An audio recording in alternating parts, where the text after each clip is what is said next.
Hello. Let me know if you guys can hear me.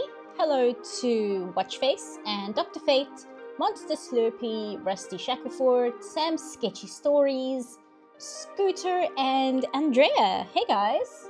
Oh, hey, Ultimate Tiebreaker, Void Wolf, and yes, Watchface, Monster Slurpee, Scooter. Hey guys, how's it going? Let me just get the stream going. I have all these new elements.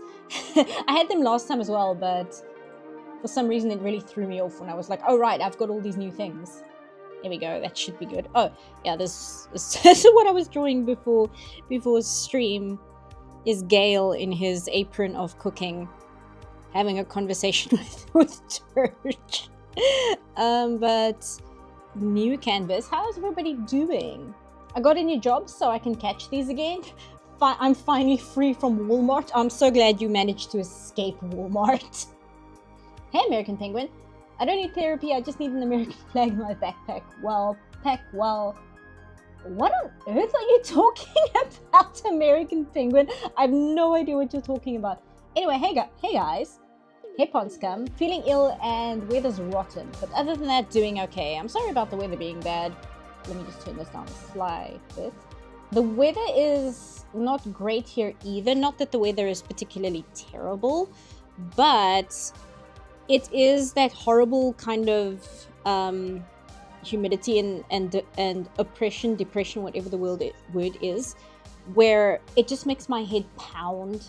Where I've just had like an incredibly horrible headache like the entire day. So that's what I'm dealing with. But what's up, guys? How are you guys doing? Do some squiggles just to check everything's working. It seems to be working. I'm really hoping we don't have any connection issues today. As usual, I can't promise anything, but we'll see how it goes. Draw Trixie from Speed Racer. I'm about to start watching the 1967 anime. We could. I've also been posting art of Mac Girl from, well, Mac Girl, which is it's not even really a follow-up series to Speed Racer. It's a small collection of shorts that Yoshida Tatsuo's eldest daughter made. She did like the character designs and things. I mean, we can do that. It's rather obscure. The other thing I was thinking, but as usual, I was really overthinking it, is I was wondering whether I should draw Iron Mouse today, maybe, but I'm worried that if I draw her, just because I want to, you know, because obviously the Iron Mouse stuff has been on my mind recently, but I'm also worried that if I just draw her on stream, it might seem a little exploitative, like I'm doing it to latch onto it being a hot topic right now. So I'm not too sure about that. The other reason why is because her outfit is just so complicated. It's really intimidating. I was also thinking, like, I saw somebody also mention K-pop Demon Hunters. We can do one of those characters as well, if anybody is interested. Draw Superman. Have we drawn Superman already? Draw the Sentai Iron Mouse fan design. Oh jeez, how complicated is that design though? Yeah, the V-Shoujo stuff is a mess. Interesting to watch from very far away. Yeah, it's a mess. It's a giant mess. K-pop Demon Hunters. Yeah, Rumi is Bay. Should we do that? Which one though? What are their names again? Again, that's not a slight on K-pop Demon Hunters. I'm just terrible with names. I know there's Rumi. K-pop Demon Hunters. Let's have a look. Rumi, Mira, and what's the other one? You guys are probably typing in chat. Hold on. Zoe. That's it. Zoe is the half American one, I believe. Ginu would be a little difficult, I think, just because he's got that like very weird Ken doll face, which I'm not very good at drawing. So glad I never got into VTubers. Glad to have no idea what's going on. I like VTubers just because it's kind of a strange off-branch of animation in a way. If you take animation by its most literal definition of the illusion of life through something that is created, not even necessarily drawn, just created, whether it's 3D or 2D, then technically VTubers fall under that umbrella. And it's kind of like animation because you have a lot of things like rigging and building the puppet and things like that. So it kind of falls under that umbrella. So just by that virtue alone, I'm interested in VTubers. Why is chat frozen for me? It's possible that here we go. That movie is just all over my timeline, but it's not for my kind of thing to watch. I thought K-pop Demon Hunters is pretty okay. I feel it is very, very obviously for younger people, like younger kids, but I think it's a very good movie for younger kids. I imagine if you're like into K-pop, you'd obviously get a lot more out of it, which I am not, which is not shocking to anybody who knows me. The music was okay. It wasn't like offensively pop music. but it's still pop music, and I'm pop music is not my favorite at all. I find it incredibly vapid. Anyway, I should actually get started. Are we gonna do Zoe, Rumi, or Mira? What do you guys think? I get it, but I mean, personally, I find the animations of YouTubers uncanny. I fully understand what you mean by that. It is almost certainly because of the motion tracking of a real human's face and like movement, and having that projected onto a 2D character, there can be a bit of a disconnect because you're having like ultra realistic movements pasted on a 2D flat image. So I absolutely understand what you mean when you say that. I think Mira would be more difficult. You should do her. Let me check. Mira. I just want to get some... Yeah, maybe we should do Mira because obviously of the three, I quite like Mira. What is this picture I'm seeing here of Miles Morales standing next to them? I mean, I know why that is, but why is that? Somebody made a figurine of her. That's pretty cool. Can I get an image? Oh, I might just have to grab this one. No, that's like heavily pixelated. Does nobody have like just a straightforward reference image? Here we go. Jeez. Copy image. Paste. There we go. So we can act. Batshit story about a singer from the 80s who came back in the late 90s pretending to be a decade younger. Yeah, like I said, K-pop. I had this running joke where I was trying to see how long I could go before I heard a K-pop song, and it was kind of like a joke that nobody found funny but me. I just thought it was very funny that I still had not heard a single K-pop song. I didn't know what they sounded like. And then when I was watching the VTuber Awards, I think last year, Fillion had a bunch of K-pop songs as like the premiere music, and that's how I broke that streak. which is, you know, that's, yeah. And I remember hearing the K-pop music and hearing K-pop for the first time and being like, wow, that sure is pop music, all right. Like, it's pop music. It sounds exactly like all other pop music. Yeah, okay. I remember last time his stream went in and out for like 20 minutes. Hopefully that doesn't happen again. Yeah, I really don't want to deal with connection issues. The problem is I'm on Wi-Fi because the router is in somebody else's bedroom in my house, so I can't move to the bedroom while I stream and like kick them out and be like, yeah, I'm here now. Should I just draw her? Because this is a really nice pose, actually. I really like this pose here, although then I would have to draw this weapon and we'd be here for a very long time and I'd get it wrong because I'm chatting at the same time. Oh, you know what? I can make her do this. Wait, I've got a better idea. So yeah, I watched K-pop Demon Hunters, and yeah, it's pretty good. It's basically a magical girl show where they've essentially married what magical girls were in the 80s with what magical girls are thought of today, which is like, you know, like, I don't want to say crime fighters, but basically, for lack of a better word, crime fighters. Okay, so yeah, the body, she's like really skinny. I'm just checking the body proportions here because her body proportions are quite strange. Because I was checking if she has like Winx Club body proportions going on. C-Puff was tricked into listening to K-pop by a VTuber. That is actually literally what happened. That's not even an exaggeration. That's literally just what happened. But like I said, I was like, oh, okay, so it's literally just pop music.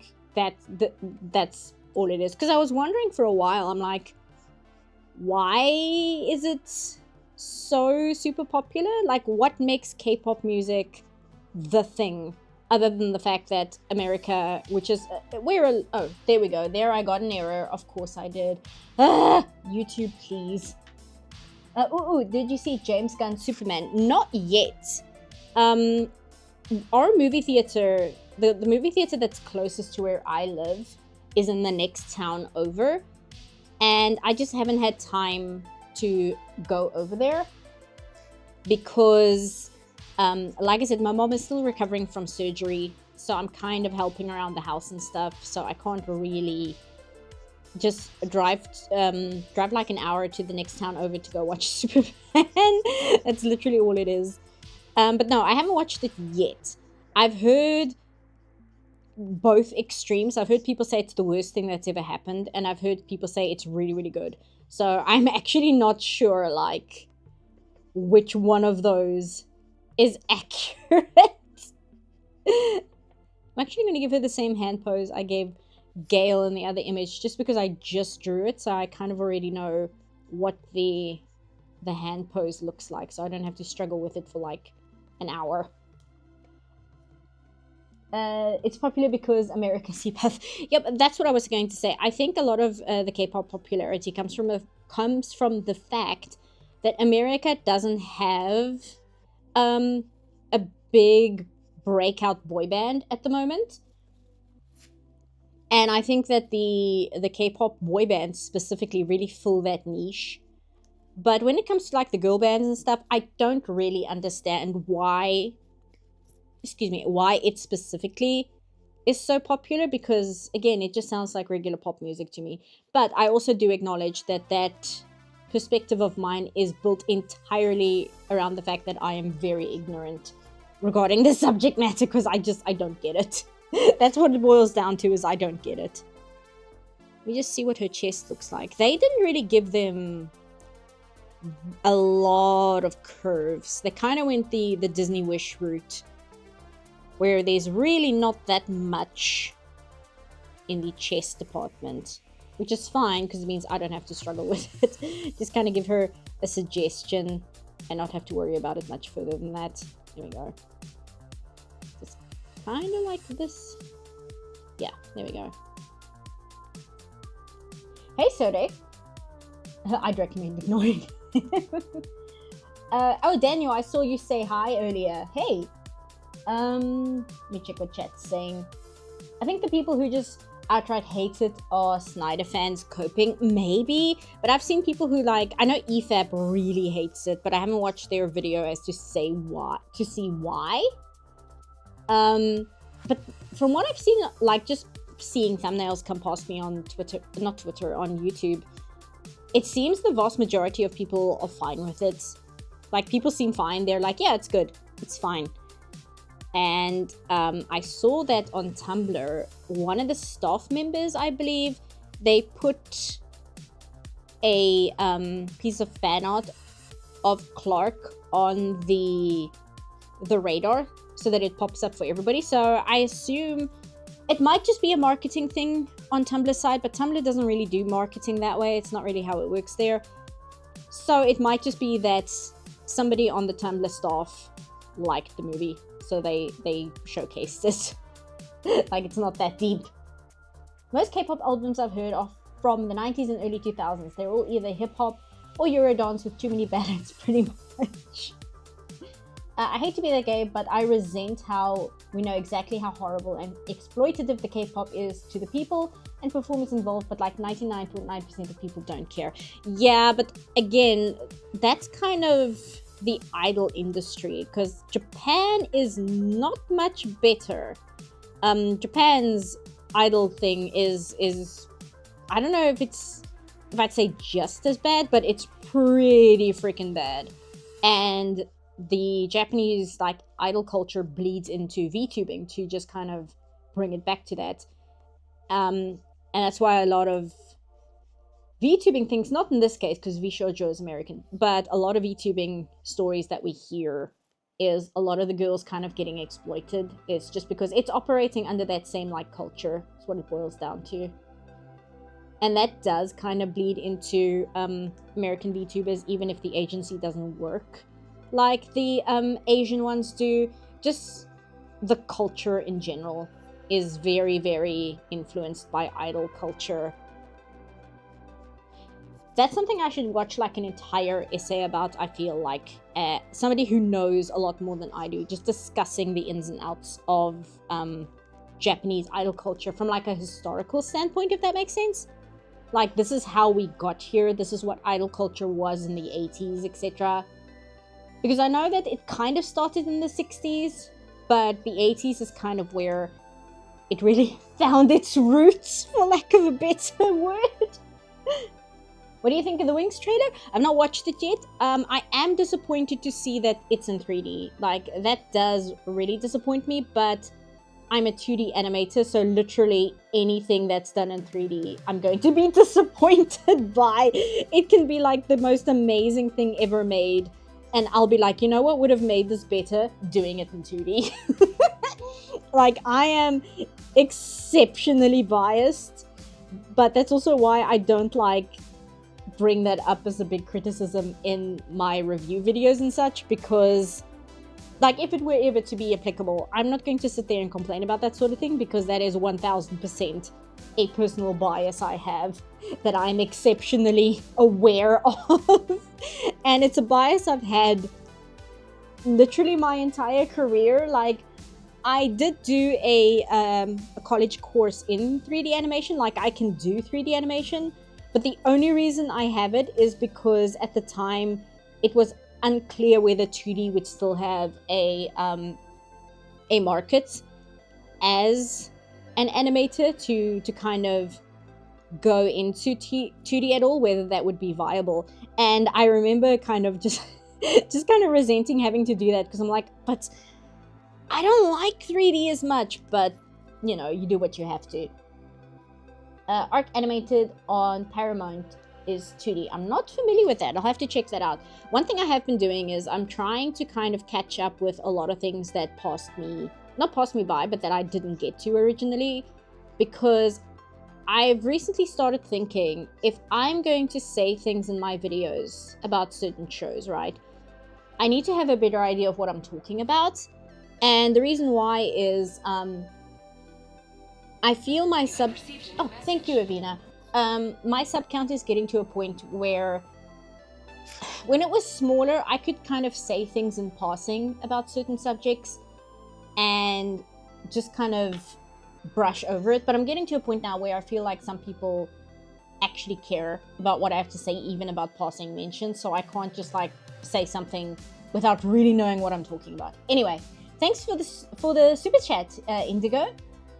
Who do you think is the Mass Effect character with the most wasted potential? I picked Miranda. Miranda, probably. I almost want to say Ashley, but the thing about Ashley is, I understand, as if I do it better, I understand Ashley's character arc. No, but I kind of understand what they were trying to do with Ashley, especially with the first game, where, spoilers, in the first game of Mass Effect, you have to pick between Ashley and Kaidan as to which character you were okay with dying at one point. And most people, to my knowledge, pick Ashley. And how I understand it, or how I think about it, is Ashley was designed for a more renegade playthrough, whereas Kaidan was designed for a more Paragon playthrough.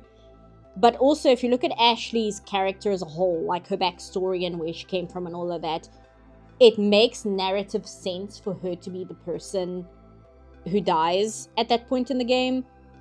I'm going to have to really take a look at how to draw Mira's eye shape so that I don't screw this up. So Ashley did kind of have a bit of wasted potential, but at the same time, I don't know whether they intended Ashley to kind of survive all the way into Mass Effect 3. Because I think of her and Kaidan, Ashley is the one that is kind of more geared to being sacrificed at that point in the game. Like, it makes a little bit more sense for her character writing. But that doesn't mean that they had to sacrifice her and then not do anything with her for the people who kept her alive. You know? And again, we can use Baldur's Gate 3 as an example. Baldur's Gate 3, you have all these companions, and literally all of them can die. All of them can leave the party. Some of them you can avoid even getting as part of your party, and the game and the story functions very well. Like, the game actually makes it leaves open space for you to do that kind of thing. So it does kind of open up the question, okay, well, why did Ashley come out so undercooked? Okay, except in Baldur's Gate 3, you have Will. Will is a little bit undercooked, but even then, it's like, why did Ashley not reach her full potential? But otherwise, I would also say Miranda. Miranda is such a fantastic character, especially in Mass Effect 2. And then I feel like in Mass Effect 3, she has a good end to her story, but I do feel she's a little underutilized, which is a shame because Miranda is like one of my favorite characters in that game. How the fuck would live action My Little Pony even work? Well, there was that live action stage show for the 2000s one. I mean, that exists. We try not to think about it, but it did exist. Mira has like really sharp eyes compared to the other two.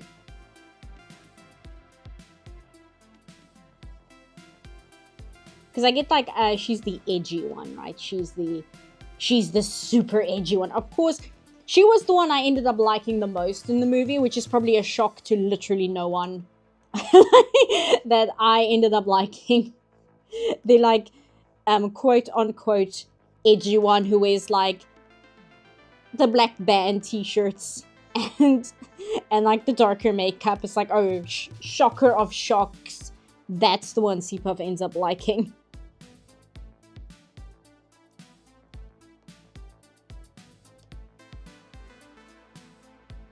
The other thing about K-pop Demon Hunters that I found quite interesting, just as like a talking topic, is it is painfully obvious just watching the movie that the writing of the story was done for a TV show. You can tell very, very much it was done for a TV show. It wasn't done for a movie-length thing. But that being said, I think they adapted the story they wanted to tell into a movie length like the best that anyone could. Because obviously they already had the bones of the story they wanted to tell. And then they didn't get a TV show, so they had to refit that story for a movie. And with that problem, I think they did as well as literally anyone could without like rewriting the entire concept from scratch. I think they did as good a job as was possible. Dr. Fate, oh, you're replying to Dr. Fate. What did Dr. Fate say? Dr. Fate said, oh, you guys are talking back and forth. Also, I see my stream buffering here, so it better stop that, please. I bet they wanted K-pop Magical Girl Totally Spies. Yeah, I don't know about Totally Spies, but they absolutely wanted Magical Girl, Magical Girl just in general. They wanted K-pop with magical girls, but like I said, it was interesting to me because they kind of tried to do this fusion of what magical girls were in the 80s with what magical girls are seen as today. Because in the 80s, magical girl shows were literally only about like little girls. I'm talking like 8 to 10 who would use a magical item to turn into an adult so they could be a pop star. And that was like the vast majority of magical girl shows in the 80s. And then Sailor Moon came along and it was inspired by Super Sentai and Cutie Honey. And then everybody, that was like so monumentally successful that that's just what the genre of magical girl became, is, oh, it's about fighting monsters, saving the earth, etc. And then Toei wanted to basically repeat the formula with a Pretty Cure. And they've just been doing Pretty Cure ever since. I wanted to ask what the numbered crown thing is about. I had one for a while. In what sense? I missed what the conversation was about that. Mira has that dragon face. She even walks like a dragon. You think so? But yeah, K-pop Demon Hunters, pretty good. Like I said, I do feel it's skewing rather young, but that's not a bad thing. That's not like an insult or anything. It's just an observation I made. And in terms of skewing rather young, it's a really, really, really good movie for skewing rather young. If I saw it when I was like 13 or something, I would have like lost my mind. I would have like literally just gone insane about this movie. Even as somebody, you know, where pop isn't my thing. The thing is, pop isn't my thing. And I want to say it's never been my thing, which it hasn't. But when I was like 12, no, I was like 11 or so, the Spice Girls were like my favorite thing in the entire world. I really did not like Britney Spears. I did not like Christina Aguilera. I didn't like anything along those lines, but I really liked the Spice Girls. Like, I really liked the Spice Girls. So, like, a show about pop singers who are also magical girls, yeah, I definitely would have eaten it up. There we go. I might just have to reference what I did with Gail for this hand on the hip. There wasn't a conversation. I just saw that some folks have tags next to their names. Oh, that's a new thing that YouTube has decided to do and not tell anybody about. In that, I've seen several streamers who, like, people ask them the same thing as like, what is this? And the streamer's like, I genuinely don't know. It's YouTube trying to do like a top chatter thing, like whatever number is next to you is like, oh, you are the whateverest chatter, like that's what it is. But yeah, that's just a new thing they kind of they started doing and didn't explain to anyone, and it's like, oh, okay, we're doing this now, I guess. That's what that is. There we go. YouTube is ranking their chat now. Yeah, it's basically what it is. I listen to a lot of South African pop from the 80s. Yeah, South African pop from the 80s is interesting because you have this like interesting clash of censorship and pop musicians very, very, very strongly trying, like chafing against the censorship. And of course, the big popular one is Mango Groove. And Mango Groove has the song called Special Star, which is just so good. It's such a good song.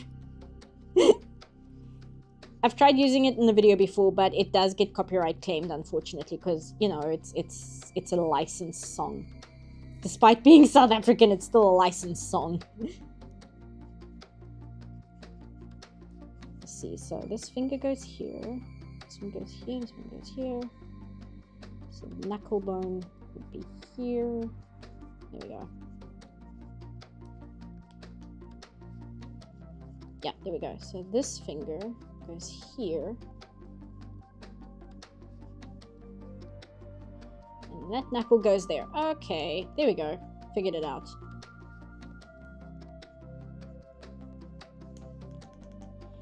This hand might be, yeah, it's too big. Let's bring it down a little bit. That's one thing where digital art has made me like really lazy, especially with hands. Like, I'll draw the hand and then figure out how big it should be afterwards. Here we go. And then I just want to figure this one out here. Then we can look at the outfit. What is the most absurd movie you've seen that also works? I was thinking about this the other day. And you're going to think I'm insane when I answer this. Is she flipping us off? Yes, she is. Because she's the edgy one. The movie that I'm going to say, you're going to think I'm insane for saying it, but the most absurd movie I have ever seen that I think also works is Zardoz. And I don't even mean that ironically. I legitimately think Zardoz is like a good movie. Like, I will actually defend Zardoz. I will defend Zardoz. I will be like, no, Zardoz is good. You guys just didn't get it, okay? You guys just didn't get it. Actually, I'm gonna cheat and just grab this as reference. You guys just didn't get it. You guys just didn't understand just how deep Zardoz is. The thing is, though, Zardoz is it's a complete fever dream of a movie. And it's insane, and I fully acknowledge that, but I still argue that it's a good movie. What is Zardoz? Zardoz, let me find the image. If you've ever seen this, you probably know what Zardoz is. There are two very, very famous things from Zardoz that most people, it's like the only thing most people know about this movie. The first one is this. The giant floating head that like comes to the gun-toting like horse riders, and he has this entire speech, which again, people like to take that speech out of context and like talk about how insane it is, but it makes sense if you listen to the whole thing. He gives the speech where it starts off, the gun is good, the penis is evil. And like that's the only line that people talk about, because and then they don't like talk about the rest of the speech, which is actually really good. Because the entire speech, just like the next this just looks like YouTube poop. No, it's a movie. The next few lines of the speech is, it's the gun is good, the penis is evil. The penis shoots seeds and pollute the earth with a plague of men, as it once was, but the gun shoots death and thereby cleans the earth of the scourge of men.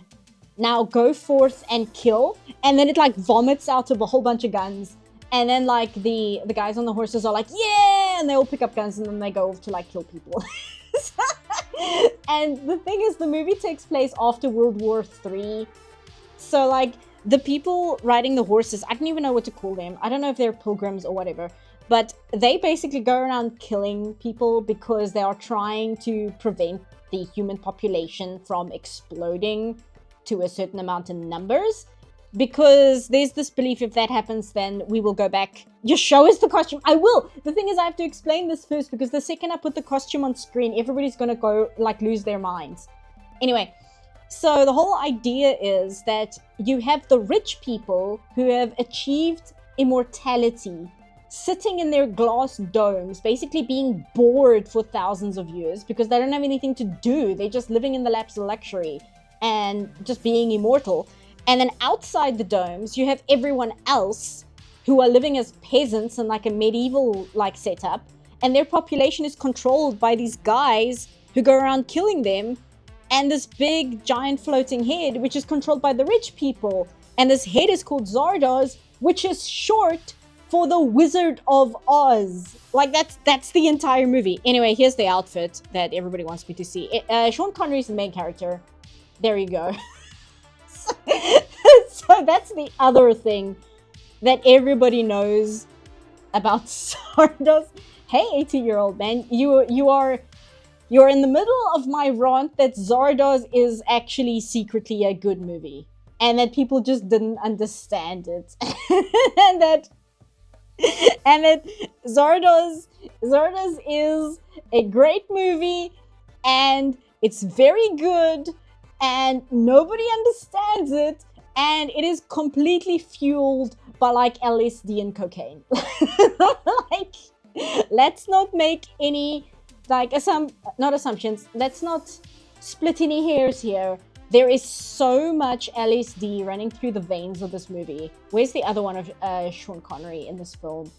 There's the outfit, but there's also where is it? Let me just find it. It's this outfit. Yeah, there we go. This is the other outfit Sean Connery wears in the movie. So there's that. Just turn him off there. So that's the other outfit he wears in the movie. Is this the guy we're drawing? No, we're drawing Mira from K-pop Demon Hunters. Somebody asked me, what is the most absurd movie I've ever watched that still is kind of good? And I said Zardoz. And then I had to explain what Zardoz is, because a lot of people were like, what the hell is Zardoz? And I'm like, now I have to explain what Zardoz is. And the second I explain what Zardoz is and show the images of this movie, people are going to lose their mind. Because if you've never seen Zardoz, of course you're going to look at that and you'll be like, what on earth am I looking at? It's like, you're looking at Zardoz. All right, I was working on the hand. That's what I was doing. Yes. But yes, How has it not become way more popular online? It used to be. It used to be like one of those, oh, worst movie ever made. Like, it used to be mentioned in that circle a lot. I know Spoonie was obsessed with it. Spoonie would mention it all the time. Spoonie would insist it's a bad movie, but then he will keep referencing it. Like, it's one of those things where he's like, this movie's so horrible, I'm going to keep talking about it and referencing it every single time I can. But it used to have this, like, online cult status as, like, a, I guess, so bad it's a good movie. And then I actually watched it, and I'm like, no, this is legitimately just a good movie. It's an insane movie, but it's a good movie. Like, it's a movie where it makes sense what the story is. It's a movie with actually interesting world building in terms of, like, sci-fi. It's a movie that has interesting things to say about the curse of being immortal. And it has interesting things to say about immortality itself and the control of lower classes by the rich to basically keep themselves immortal, even though they're completely miserable and they hate it and all they want to do is die. But they will refuse any kind of change to the status quo because they would rather be miserable than have anything change. And then the guy who created Zardoz basically, like, bred, I believe the main character's name, no, the main character's name is not Zardoz. I forget the main character's name. But he basically genetically manipulated the people outside so that they would give birth to Sean Connery's character so that he could infiltrate the dome and eventually just, like, bring death to the immortals. Because living an immortal life with nothing happening any single day, just day in and day out, just existing without purpose, was like literal torture. And that's Zardoz. It's a good movie. The problem is it was made in the 70s. It has so much LSD running through it. And I used to have this quote I would say in conversation where I would be like, Zardoz's biggest problem is that it was made in the 70s, but the other problem is it could only have been made in the 70s. Like, you could not make Zardoz in any other decade. No other decade could you make a movie like Zardoz. It just would not work. I drew this hand too small. See, this is what I'm saying. I got really lazy with the sizing of hands because I know I can just, like, resize them afterwards. So I focus more in trying to draw them just anatomically correct, and then just what size they should be after, which is very lazy. I shouldn't be doing that, but whatever, here we are. If the film is as good as you say, then that shows how basically any premise can work if written well. I need to rewatch it because I don't know whether it is written well. Because it's so insane. It's such an insane movie. I literally have no idea whether it's actually written well or not, just because the minute by minute experience of watching it is it's a fever dream of a movie, and it's such a shock to the system while you're sitting there and watching it. You can't really tell whether it's good or not in terms of like a movie experience.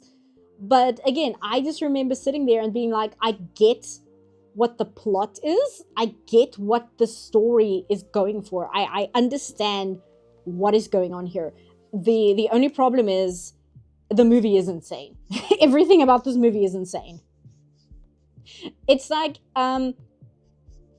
somebody tried to make a live action adaptation of The Inkle, but they tried to do so in the 70s with 70s movie budget and 70s special effects. Like, that is, I guess, the best way I can talk about it.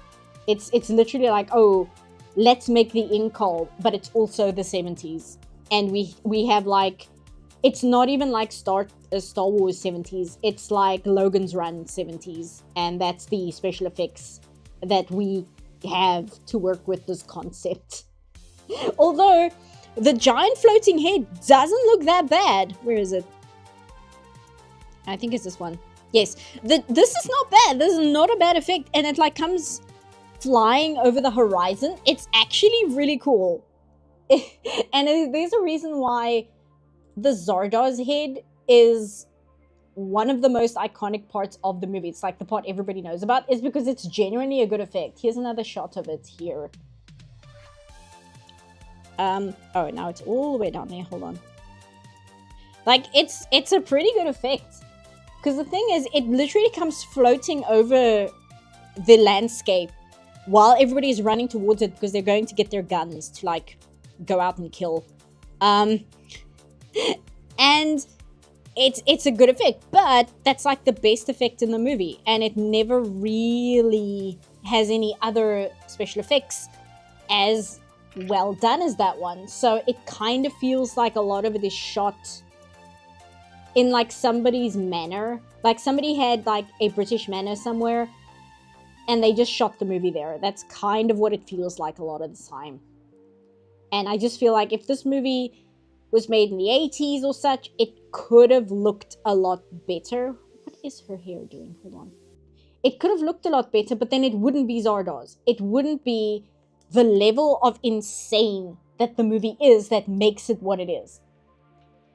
Dr. Fate says, what surprised me more was that the Fantastic Four is not bad at all. The movie is quite good, and compared to the other Marvel movies, it is very good. The retro-futuristic setting is beautiful, the actors are not bad, and this movie can be watched without the baggage of other Marvel movies. Is that the new one, or is that like Fan Four Stick?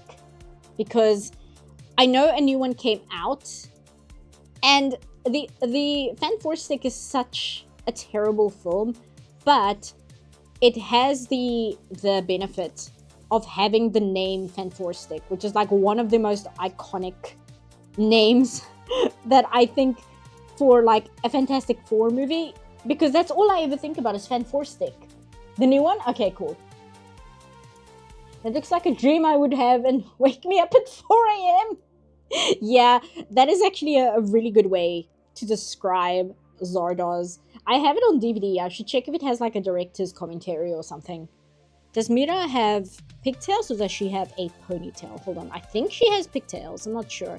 Also, I see her hair strands are quite long, so I'm gonna have to fix that.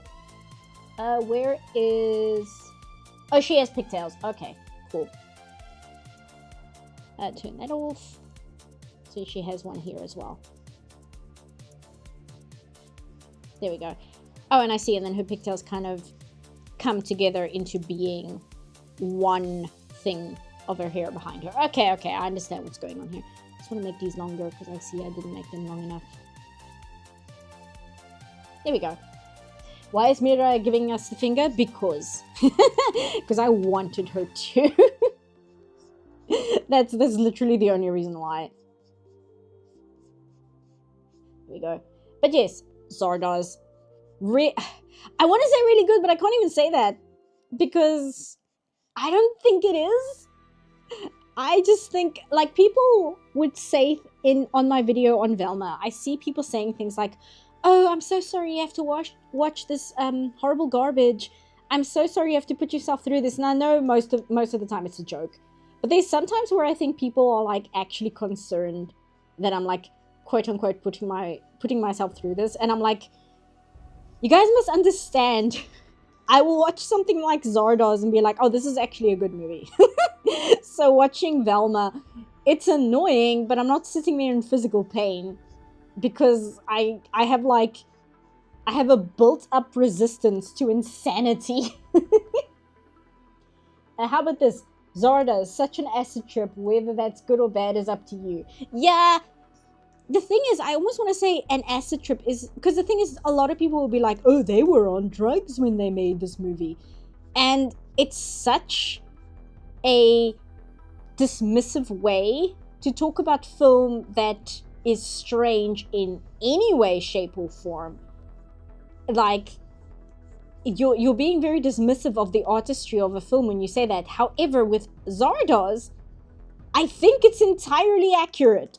I feel like this movie can only be the product of the vast amount of LSD that was going around in the 70s. Like, this movie would not exist were it not for that. Because it's not like Logan's Run, where Logan's Run makes sense. Logan's Run is an earnestly written sci-fi film that I feel did not have the technology to do the special effects in the way they wanted it to. But Zardoz is just pure insanity. It is visually insane. There are certain scenes where characters say things which will be like the most, like, you can't believe it. You can't believe somebody decided to put this on film. And not because it's like shocking or anything, it's just because it's pure insanity. Drugs still only argument the creativity of those who use it. The drugs themselves don't create. Yeah, that's true. Like, what was it? That's what I was going to say. Sorry, I'm stuttering a lot today.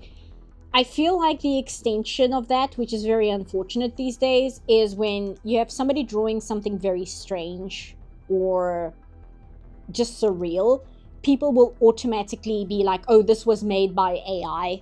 And it's like, no, some people just actually have imagination. The gun is good, the penis is evil. I don't want to say that too much because YouTube's going to flag this stream. But yeah, that's literally a quote from the movie. In fact, I think it's it's not the first word spoken in the movie, because Zardoz comes over the horizon and the priest guys are like, Zardoz, Zardoz. So no, the first word in the movie is actually just the word Zardoz. But I believe no, it's not, because there's the monologue at the start of the movie, where Zardoz, the guy who made Zardoz, literally explains the plot. Okay, so she has a crop top, but it's like quite loose. So I just want to see, how do I want this to fall? Let's see, what's it doing here? She has like a box tee that's a crop top. I suppose if I just do it this way. Yes, let's do it this way.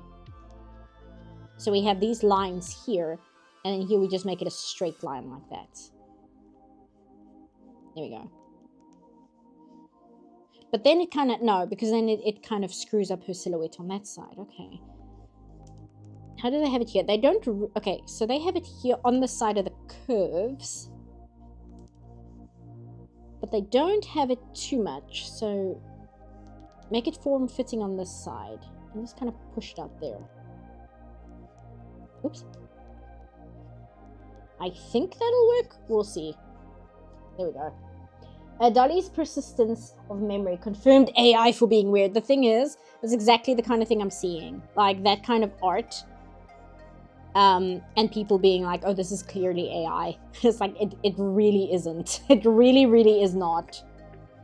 So that's an unfortunate extension of the, oh, what drugs were they on when they made this? Like I said, it's just in Zardoz's case, it's like, this is 1000% the product of vast amounts of hallucinogenics. Okay, so then this sleeve, she also has quite baggy sleeves.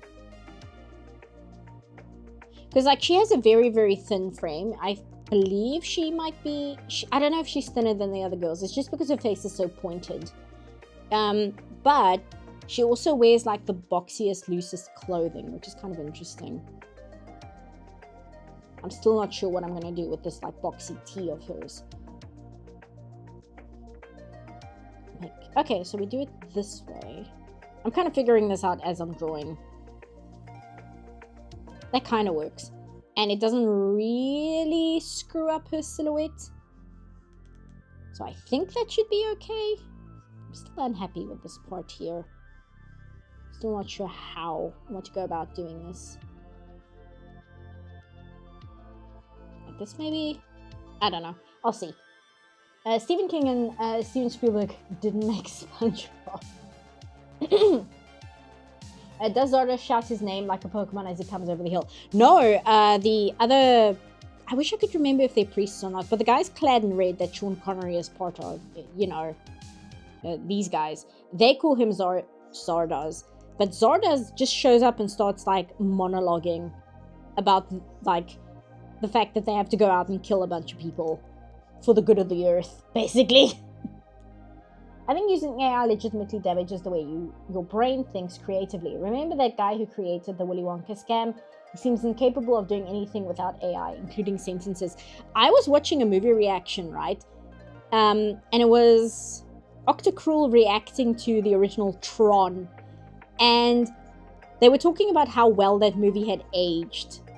And the best way that, the best way Chris described it as, this CEO stole other people's work and got made CEO of a company through stealing other people's work, and now he can't do anything because he needs an AI to do everything for him.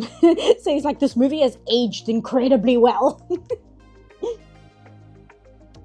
As Stephen King, what was the boy saying? Am I still on? Oh, here we go. Only here for an hour or so before I go back to damage controlling my month of July. How have you been? I've been okay. I've been a little morose lately, but that's due to like other stuff that I don't really want to get into on stream. But apart from like that, I've been doing good. I've been really working hard on the movie that I was hired to be part of. So that's kind of where all my energy has been lately. I'm really enjoying the movie though. I finally sat down and like read the script, because I'm not really required to read the script because it's not my department. But the script was available for us to read, so I did sit down and read it. And I really like the story.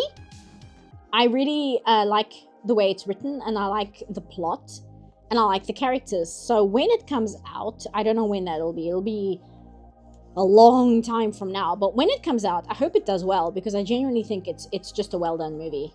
And obviously I can't really talk about anything, but I am enjoying working on it quite a bit. But it is a lot of hard work. It's a lot of hard work. Massive Extreme when? When I can breathe again. When I'm not like exhausted from just working really late and things like that. So I'm just checking this outfit. It's kind of like a jean. I mean, it's a mini skirt, but it kind of works like a jean, so I can just do the trappings of a jean. Do it this way. Here we go. The other thing I've been doing, what movie would that be? I can't say, but it's an animated film that I got hired to work on as cleanup. So that's what I've been doing professionally.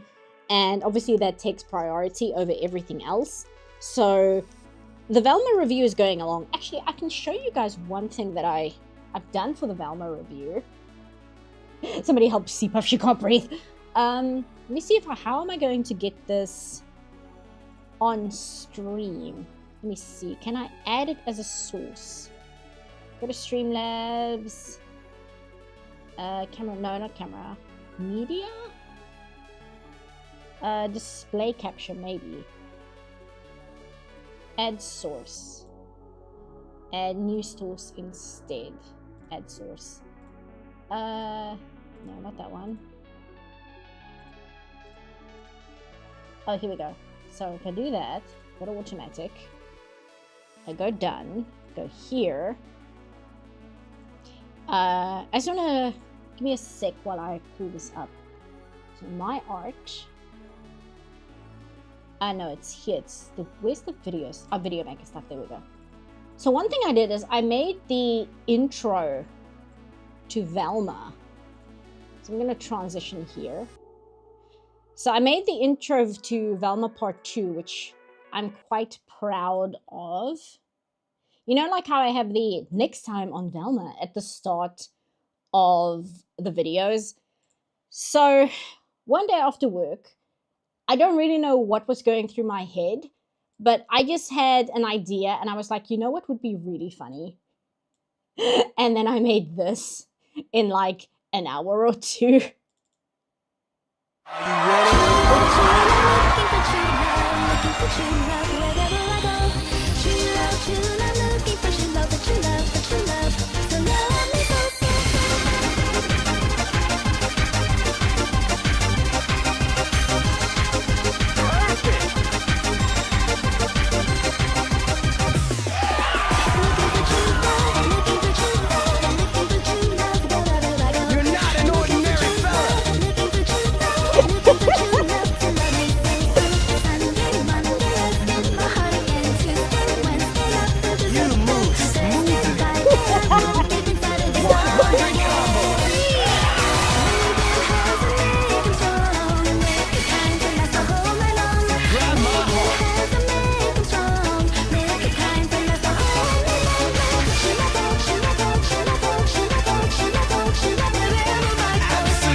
that's going to be the next time on Velma Part 2. So I'm just going to start it with that. And people who don't know what Nyan Neko Sugar Girls is, they're just going to have to cope and be confused as to what the hell they're looking at. And I'm just not going to explain anything. I'm just going to be like, yeah, that's how the video starts now. You will just have to deal with it. Seapuff is turning into the animation equivalent of Dr. Frankenstein. Because what was I watching? Oh, I was watching, I was listening to Sai Scribbles, just kind of make fun of Lily Orchard's horrendous media takes. And somebody asked Sai what her opinion was of Nyan Neko Sugar Girls, and Sai didn't know what that was. Now, of course, being a weirdo, I know what Nyan Neko Sugar Girls is, and I was like, oh, Nyan Neko Sugar Girls is so good. So I sat down and watched it again. And then this was after work and I was delirious because I was so tired. I was just like, you know what?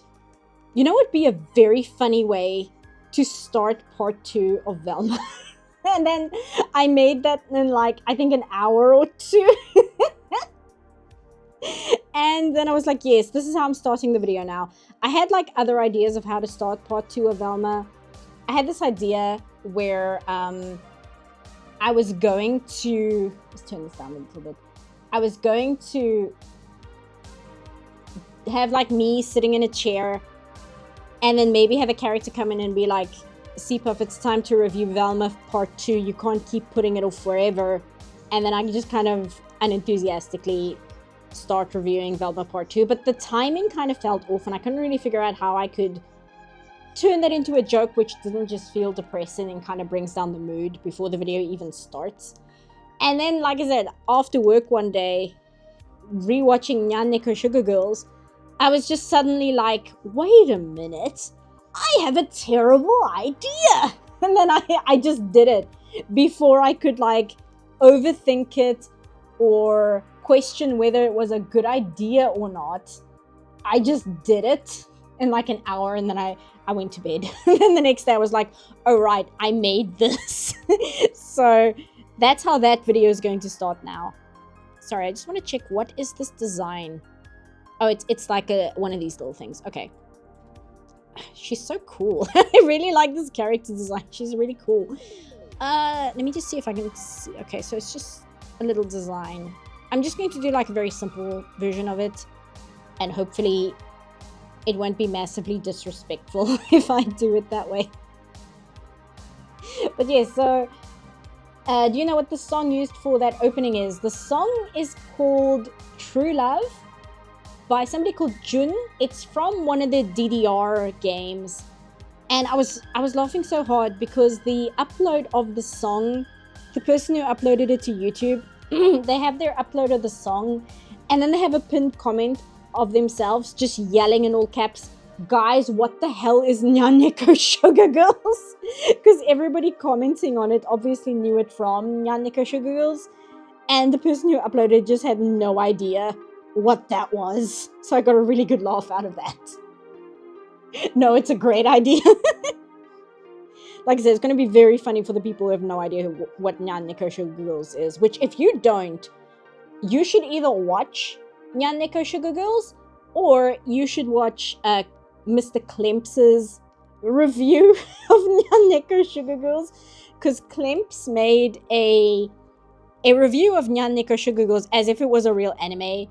They made like an entire video discussing like the history of Nyan Neko Sugar Girls and talking about how it was really well received in anime circles, but it was this very underground project that not a lot of people knew about it, but was highly revered. And it's this really funny review where he's like taking it 100%, they are taking it 100% seriously. It's really, really, really good. I miss Klemps. I hope they're doing okay. Last I saw on Twitter, they're doing okay. They're having some real life things that they're working through, but they seem to be doing all right. But I do miss them. I miss their content a lot. I don't understand. Are you saying it's not a real anime? You know what? That's true. What am I saying? Nyan Neko Sugar Girls is peak. It's, you know what? You know how you know Nyan Neko Sugar Girls is peak? It's because it's on Letterboxd and it has a 4.4 out of 5 stars. I mean, what more evidence do you need for just how good an anime it is than that, right?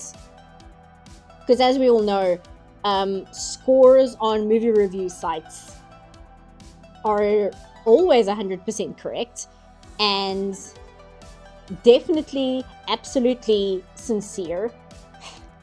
And you can always trust them. What did you say? Did the person who made Nyan Neko Sugar Girls make that project honestly? No, she did not. And it is very, I want to say it's very obvious, but I suppose if you struggle with certain things regarding like sarcasm, if you really struggle with sarcasm, it might be difficult to discern. But no, Nyan Neko Sugar Girls was not made in earnest, and there's a lot of jokes in it that make it very, very clear. One of my favorite jokes in the whole thing is where they save Hitoshi from the kidnapper, and Hitoshi says, and I'm quoting it directly if you haven't seen it. Hitoshi says, "Arigato gozaimasu, you two. I am very arigato-ful." And then Raku-chan says, "De nada, Hitoshi." Like, they speak like broken early 2000s weeb Japanese, but then every now and again one of them will just start talking Spanish. It's really funny. And it's just treated as yes, this is all normal. This is how people talk. Are you afraid that the same people who worked on the Veil Guard might also be working on the new Mass Effect? You know what? I am not somebody who really buys into hype culture. I tend to wait until the product is out. And if the product is good, the product is good. And the product is bad, then I ignore it. So I am not really thinking about the new Mass Effect because these people have done nothing to earn my trust. I wasn't big on the changes they made to Mass Effect Andromeda. I need to play it through properly still, but there are certain things about Mass Effect Andromeda, just from like the get out, that I'm like, do we have to do it this way? Is this really the direction that we're going to go in for this thing? And then Veil Guard came out, and it's like, ugh! So, I'm dreading the new Mass Effect more than anything, if they can even get it going. I'm still living in the delusion that it's not going to get off the ground and it'll get cancelled eventually. That's like the fantasy version of my life I'm living. I have faith in the new Mass Effect's lead writer, if BioWare keeps her around. Maybe. Like I said, I almost don't want them to make a new Mass Effect. I want them to leave it alone. Which isn't realistic either, because that's kind of the way stories and franchises die. Because I might be somebody who likes watching movies from the 1920s in my spare time, because I genuinely enjoy it. But the majority of people, media and stuff like that, it's not what they think about every single day, day in and day out. They just want something that they can, like, relax to after working a stressful job. So, what was my point? That was my point. My point is, so if I say I don't want them to make a new Mass Effect, I made this too long. I'm kind of dooming the series to eventually becoming obscure, because a lot of people only really focus on what's brand new, and they don't really focus on something that came out like 12 or 14, I can't even remember how long it's been. They don't really focus on games like that. So if I sit here and I'm like, I hope they never make a new Mass Effect, I'm basically saying that I don't want Mass Effect to be remembered. Because look at the Legendary Edition. A lot of people got into Mass Effect just because they made the Legendary Edition. And there are people who have issues with the Legendary Edition. I understand why. I don't really have them myself, but I understand that some people really are upset with the way that they redid the lighting in the game. But it's silly for me to just sit here and be like, no, they're not allowed to make a new Mass Effect ever, even though that's kind of what I want. I kind of just don't want them to make another one.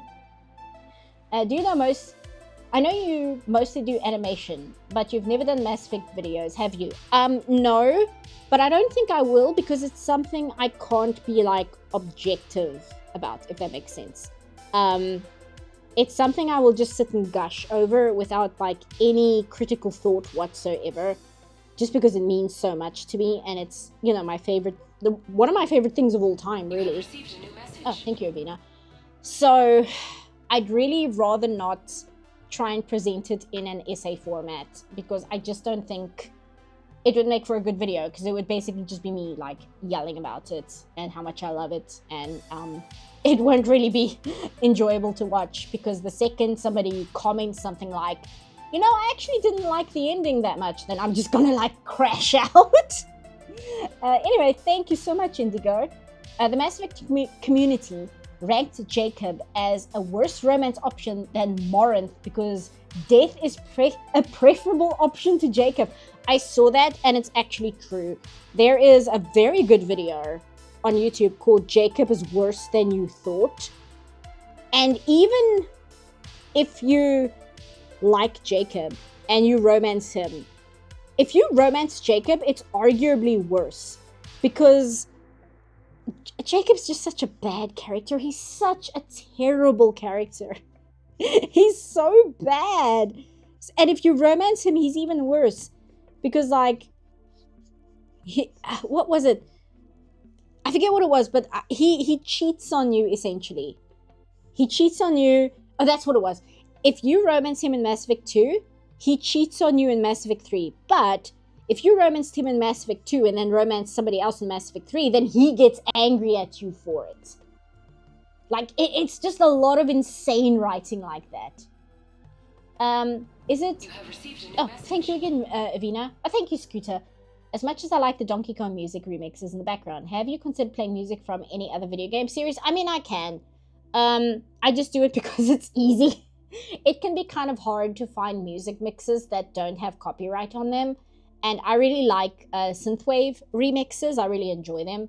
So when I find like a really long synthwave playlist, I kind of dig my heels in, because finding music can be really, really tricky on YouTube. I want to, and I'm still going to do the video on Daikon 4, and I've basically already just made peace with the fact that I will be unable to monetize it. Because as I've said before when I speak about it, there is no way to talk about Daikon 4 without including the music. So I'm going to put a lot of effort into it, into researching it and all that. Just knowing going into it that there's no way I'm going to be able to monetize it. So yeah, the Donkey Kong music is just kind of safe for copyright. That's why I use it a lot. Yo, Seepuff, bit of a random ask, but I had a South Africa related question. I know English is used as a contact language, but are there people in South Africa who speak English natively? Yes, they are quite a minority, actually. The only people in South Africa who speak English natively are the British, shall I say? The British, the British, what do you call them? Leftovers, I suppose, which are a very, very small part of the population. But you know what happened was we had the Boer War in I think it was the late 1800s or early 1900s. I'm a little iffy about the dates on that one, but the Boers lost, so South Africa became part of the British Empire. And then in the 1960s, the British went, okay, now you can be your own country again. So English is the like language the majority of people use, just because it's, as you say, it's a contact language. But native English speakers are a very small minority in this country, like a shockingly small minority. 1902, thank you. I'm sorry if this is offensive, Seepuff, but is English your first or second language? It's technically my second, but I went to high school in English, so I spoke English, I guess academically is the best way to put it. Like I said, I did my entire high school in English, So it's technically a second language, but also not really. Is this just paint on the side of her boots? What is this? Hold on, I just want to check what this detail is here. Whether it's something I need to draw or whether it's just a painted on design. Let me have a look. Okay, this PNG, I think it's just a design, it looks like. Yeah, I don't think the boots actually have anything there. I think it's just like a painted design on the sides of it. It seems like. Yeah. Okay, cool. So I don't need to like draw anything. I just need to be aware of those colors. Okay, cool. So I can move on to inking. So I'm getting distracted talking about Zardoz. And I'm going to throw that away because that's Gale. We don't need him anymore. Has anything else specifically? Oh, her gloves was the other thing I was unsure about. Gloves. What are your gloves, girl? What are your gloves? Hold on. Here's some... Oh, here we go. This is like... This is a cosplay image. So this will make it a little easier.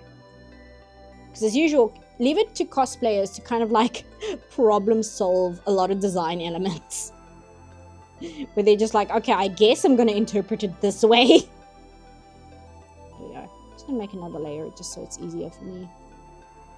Also, I saw somebody say that they didn't realize I watched Sai. I only started watching her like this month because she's very good background noise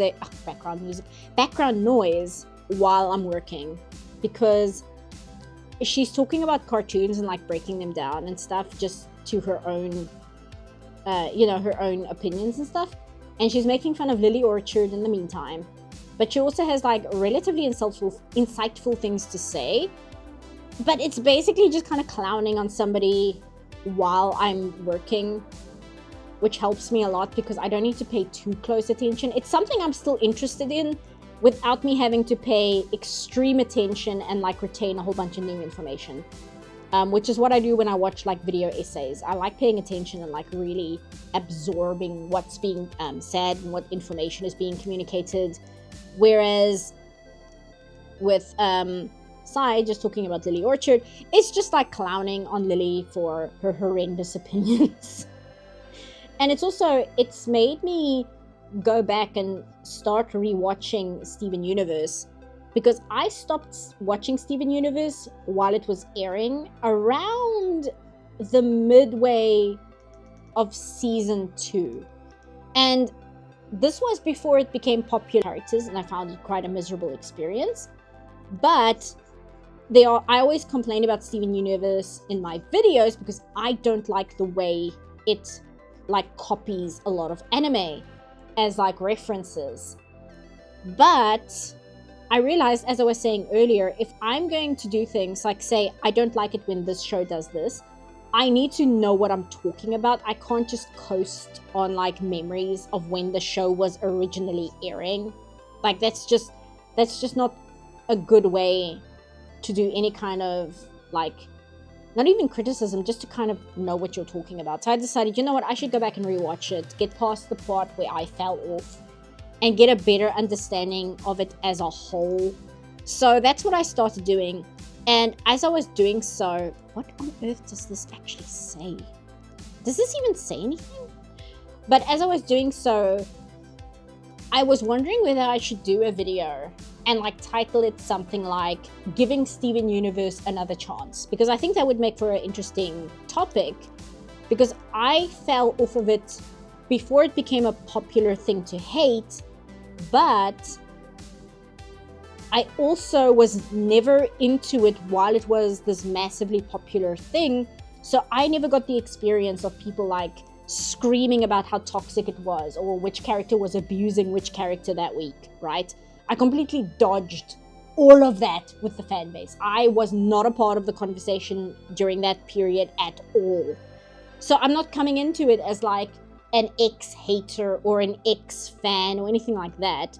I'm just coming into it as like, oh, I didn't like it for a while. I really don't like the way it copies anime, but I am trying to give it a more honest shot this time and watching it all the way through.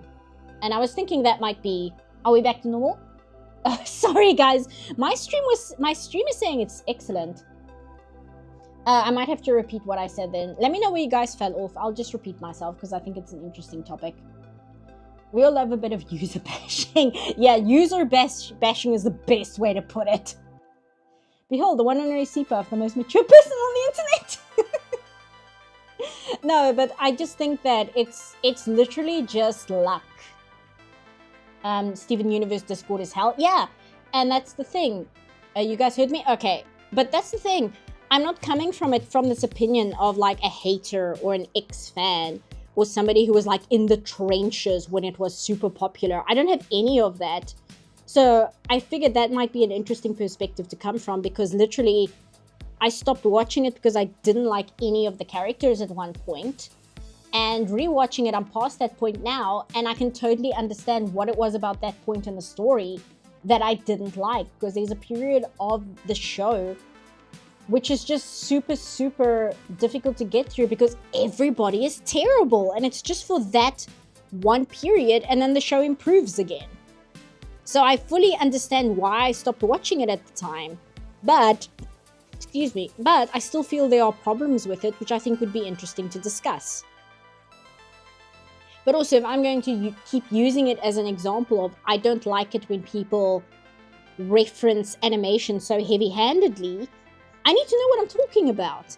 And then I thought that might be an interesting segue into talking why I don't like it when Western shows crib of anime as heavily as they do, because I think that's an interesting topic in of itself, because I also want to kind of sit down and in video form kind of work out, is this just a me problem? Which it is. A part of it is very much a me problem, but that doesn't mean it won't make for an interesting discussion of why does it bug me so much when there are other times when it doesn't bug me as much.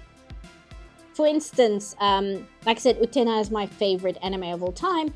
Why doesn't it bother me that Utena cribs so much from Rose of Versailles, which is also a show I really, really like? Why is it okay when Ikuhara does it, but it's not okay when Rebecca Sugar does it? Like, kind of doing like a therapy session for myself. It's like, why does this bug me so much? And I thought that would just be an interesting discussion in video form. Like, make a video that's not as critical as some of my others in terms of like, oh, we're going to look at the quality of this and why I think it's bad, etc. But just kind of like a internal thinking it through and kind of discussing it with the YouTube audience. Yeah, like a discussion, I guess is the best way to put it. It's just a discussion. I expect some tangents on the animation at some points. Yeah, the animation, like the movement of the show is very, very good.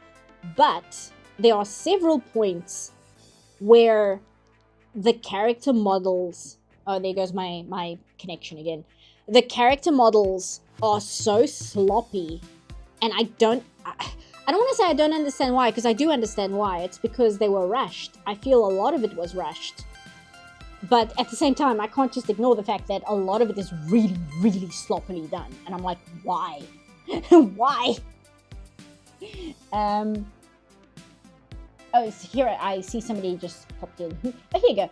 Hey, C013 Huff. How's everybody doing? Doing okay. Like I said, there were some things I was a little morose about in my own life, but I don't really want to talk about that on stream. It's nothing serious. It's just a real downer, so I don't want to talk about it.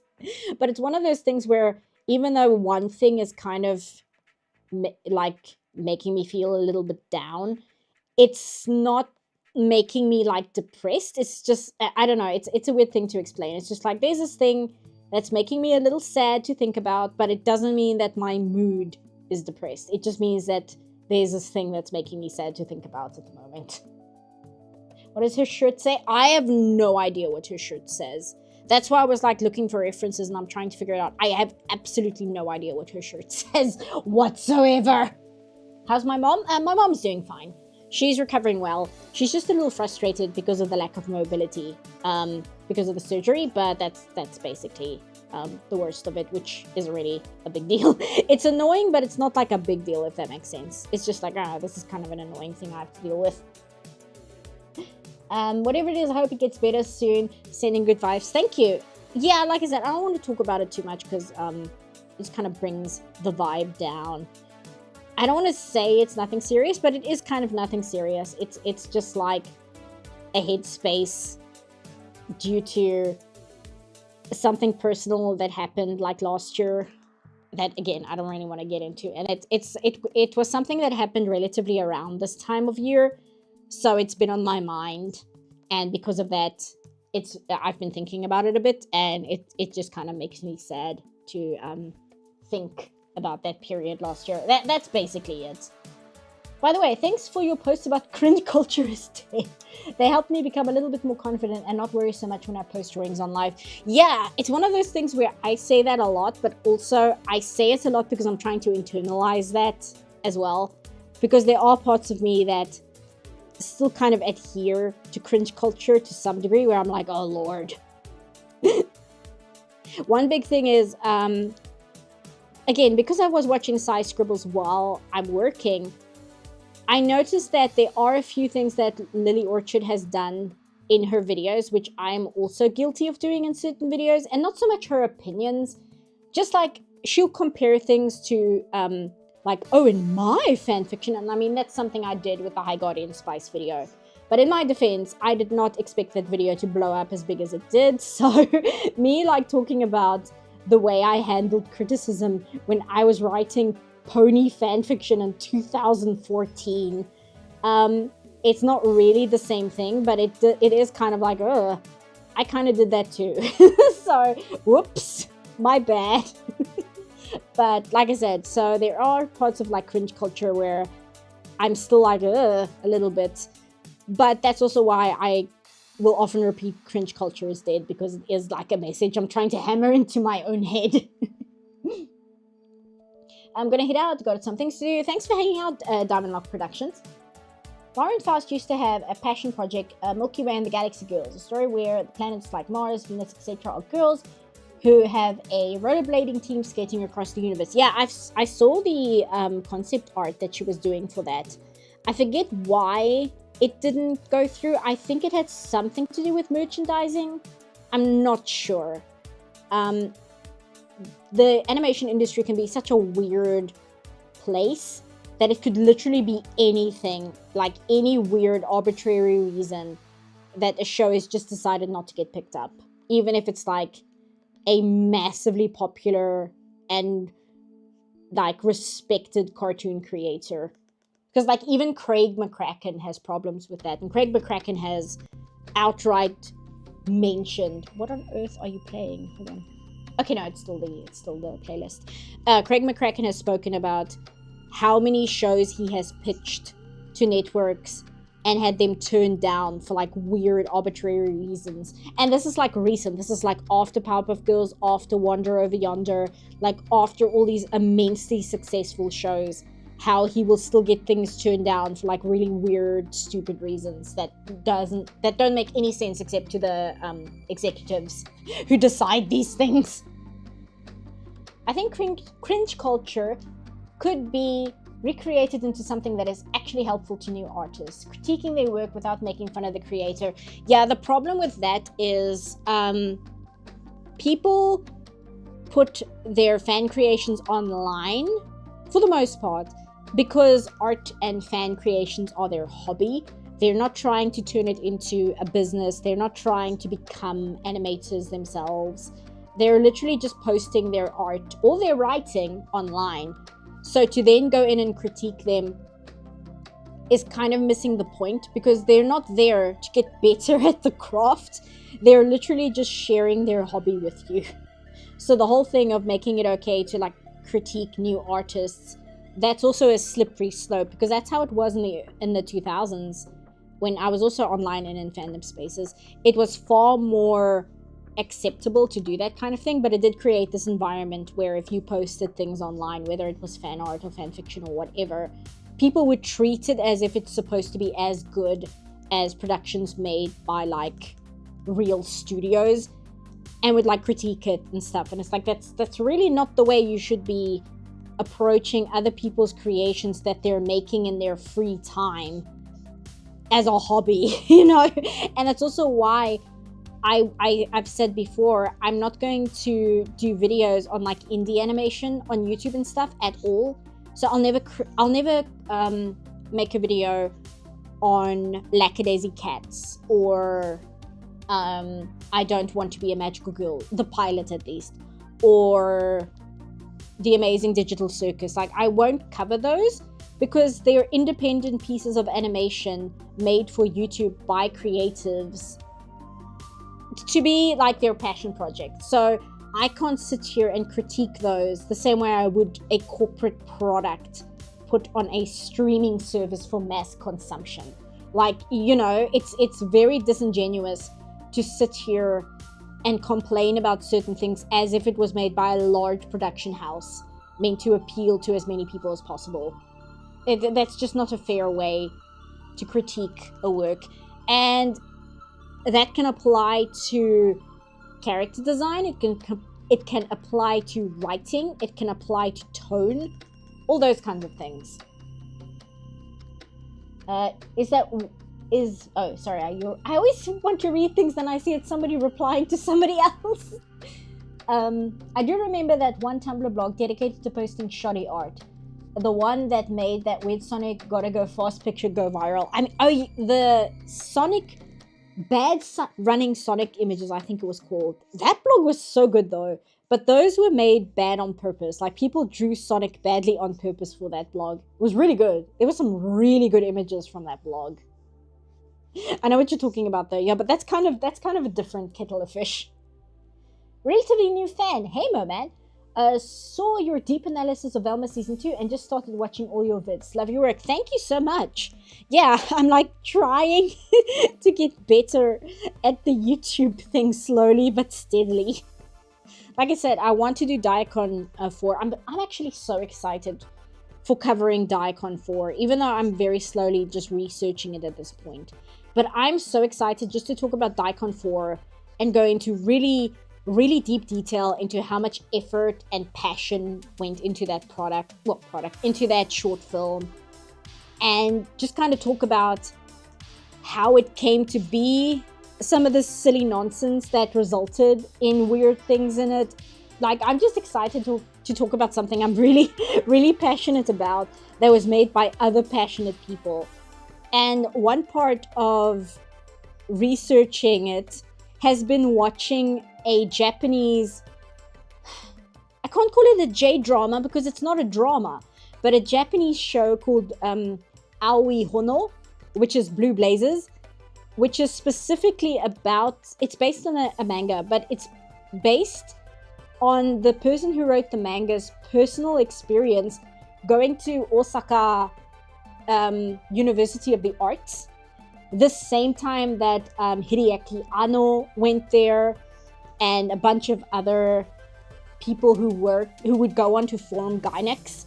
Like, they were all in the same class together, and there's an entire J-drama based on that experience. And I'm not treating it as if it's 100% fact. I've spoken about this before. I think I talked about this last time. I'm not treating it as if it's 100% fact, but it is helping to fill in certain gaps. And it's also probably like the best show I've ever watched. And I want to show just this clip, because if you have ever been to an art college, you have had this experience. I'm going to share my screen again. It's not that one, although that one's very good as well. I'm going to pause the music again. I'm going to turn my other display capture on again. Just give me a sec. So I might just have to turn down the volume a little bit. Hold on. This is a weird thing my YouTube is doing, where I'll like click on a video thumbnail and it won't load the video part of the thumbnail. Just turn it down a bit. If you have ever in your entire life, let me just put you guys here. Come on. Can I put you guys? There we go. If you have ever in your life gone to any college, any kind of art college whatsoever, you have had this experience. Poor Hono over here had this experience having Hideaki Anno in his class for animation. But the entire show is like this. It's amazing. 課題できた？ああ、岸本君は？あ、きっちゃんって呼んで。僕ももちろん書いたけど、ちょっと自信ないな。じゃあほのくんの見せてよ。いいけど、見たらもっと自信なくなるぞ。ええな、自信満々やん。I love Hono. He's such a piece of shit. すごい、動いてる動いてる。しかもダイナミックにね。なな、あっち大騒ぎやね。すごいやつ変えてきたやつがおんねん。すごいやつ？見に行く。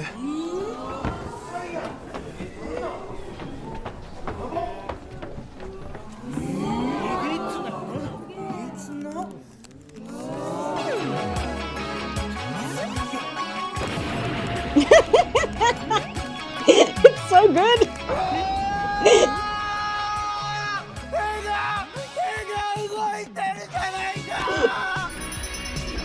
The fucking comparison.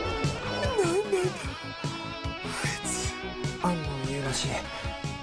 安野秀明。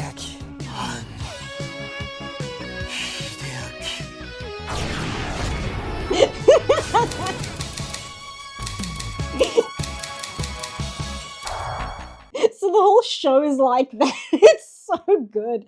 Let me get the capture back on. Transition. Back to the music. Turn that back on.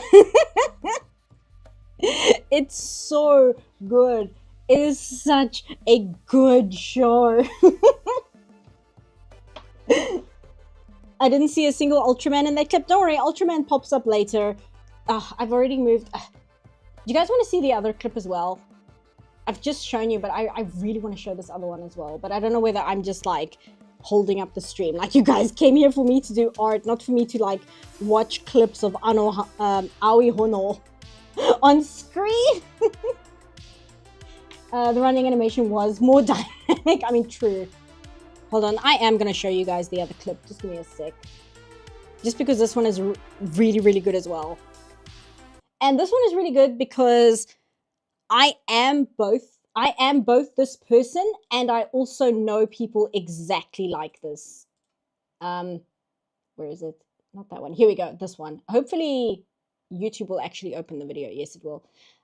This is Hideaki Anno, and he's coming to the dorm room of the guy who would go on to be a producer in Gainax. He goes on to like direct The Wings of Honomai's and stuff. So these are two members of, they would go on to make Gainax, but this is them in college. And this is Hideaki Anno in his Ultraman shirt. Hi. なんだよ、ルパンだよ。ルパンをわざわざ見に来たのかよ。今日は宮崎さんの作画なんだよ。誰だよ、宮崎さん。宮崎演出のルパンを大きな画面で見たいんだ。宮崎演出。これは宮崎演 This 出。 is me watching Lupin as well, by the way. ギガント。これはギガント。飯食った？うるさい！なあなあ、一つ聞きたいんだけどさ。Like he is me. 宮崎さんって誰？宮崎演出。だから誰なんだよ、宮崎って。知り合いなのかよ。知らないわけないだろ。宮崎駿だよ。カリオストの宮崎駿だよ。知り合いじゃないのになんでさん付けで呼ぶんだよ。手崎さんだってさん付けするだろ。そいつも知らない。明日のジョーの手崎さんだろう。高畑さんだって長浜さんだって富田さん。長浜さんはダイモスとかコンブイとか。コンブイってなんだよ。コンバトラー V に決まってるだろ。Anyways, like I said, it's like the greatest show I've ever watched. Just because I am either all of these people or I know people exactly like this. Like, I know people in my real life who are literally exactly like this as people. Yeah, but this is Hayao Miyazaki. It's specifically it's Ghibli Miyazaki, and he worked on Lupin the Third, Well, he worked on Lupin the Third. I don't know whether he was involved with the making of a pilot, of Lupin the Third, but he was involved with the first series. But this show takes place in 1980, so they're watching Lupin the Third Part 2, which Miyazaki directed several episodes of that, which is also my favorite version of Lupin. And this is why I say, like, I am Hideaki Anno in this clip. I'm exactly like him. Music, sorry. Music, I'm sitting here in silence, it's weird. There we go. Did you have to make hand-drawn flipbook like that when you studied animation? We didn't do flipbooks, but we had to do 2D animation on paper by hand. We had to learn how to flip pages between our fingers. We had to learn how to work with pegboards. Like, they made us learn how to do animation, 2D animation, on paper with pencil. They were like, listen, the last section of our course will be about how to do digital 2D animation, but if you want to learn how to do 2D, you have to learn how to do it on paper, because there is just no alternative to learning how to do it properly. So we didn't do flip books, but we did like just straight up paper. I'm actually going to draw this as if it's like one thing, and then I'll cut it here like this, so that there's like a flat line more or less here, but then this is where all the fabric is, to create like a contrast between the two. Am I still live? Because I can see my stream appear as buffering. I don't know whether I'm still live or not. I hope I am. It sounds like Transformers with all the laser sounds. Yeah. I'm just checking the chat. I'm trying to see whether I'm still online, because my little window here is not loading, because I made the great mistake of showing clips of this show. Still live? Okay, cool. And then it's just my own window being weird. Okay, good. But yeah, the show is called Aoi Hono. It's Blue Blazers. I'm gonna type it in chat and hope it goes through. So it's called Aoi Hono, or Blue Blazers. It's from, I think, 2009, I think is when it came out. And I am super into it. But again, I am so much like the nerds in this show. And I also know people exactly like them. And also, it is a very accurate portrayal of what it's like going to animation college, or just film college in general. It is so specific to that experience. And also, every single character in the show is like a lunatic. They're all like crazy people. And it's a live action show, but it's shot like an anime. The way that the characters behave, they are so over the top. And they behave like they're insane, but it's because that's what anime is like. This is how anime is shot. These are how anime characters are animated. It's just that they're doing it in live action, because this entire show is about that period of time leading up to the creation of Daikon 3. It's the entire like history of these filmmakers leading up to Daikon 3, which is why I'm watching it. It's like quasi research for Daikon 4. And then I also have the translated Gainax history book, so I have to read that as well. So like I said, I'm doing a lot of effort for a video that I know I won't be able to monetize, like at all, because I can't show Daikon 4 and not have the music. And the music is Electric Lights Orchestra, and it's gonna get hit by copyright, and I just kind of have to make peace with that. So it's an anime in an anime, kind of, yeah.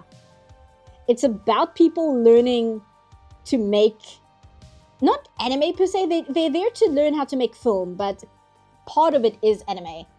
Animeception? Yeah, kind of. And it's just very good.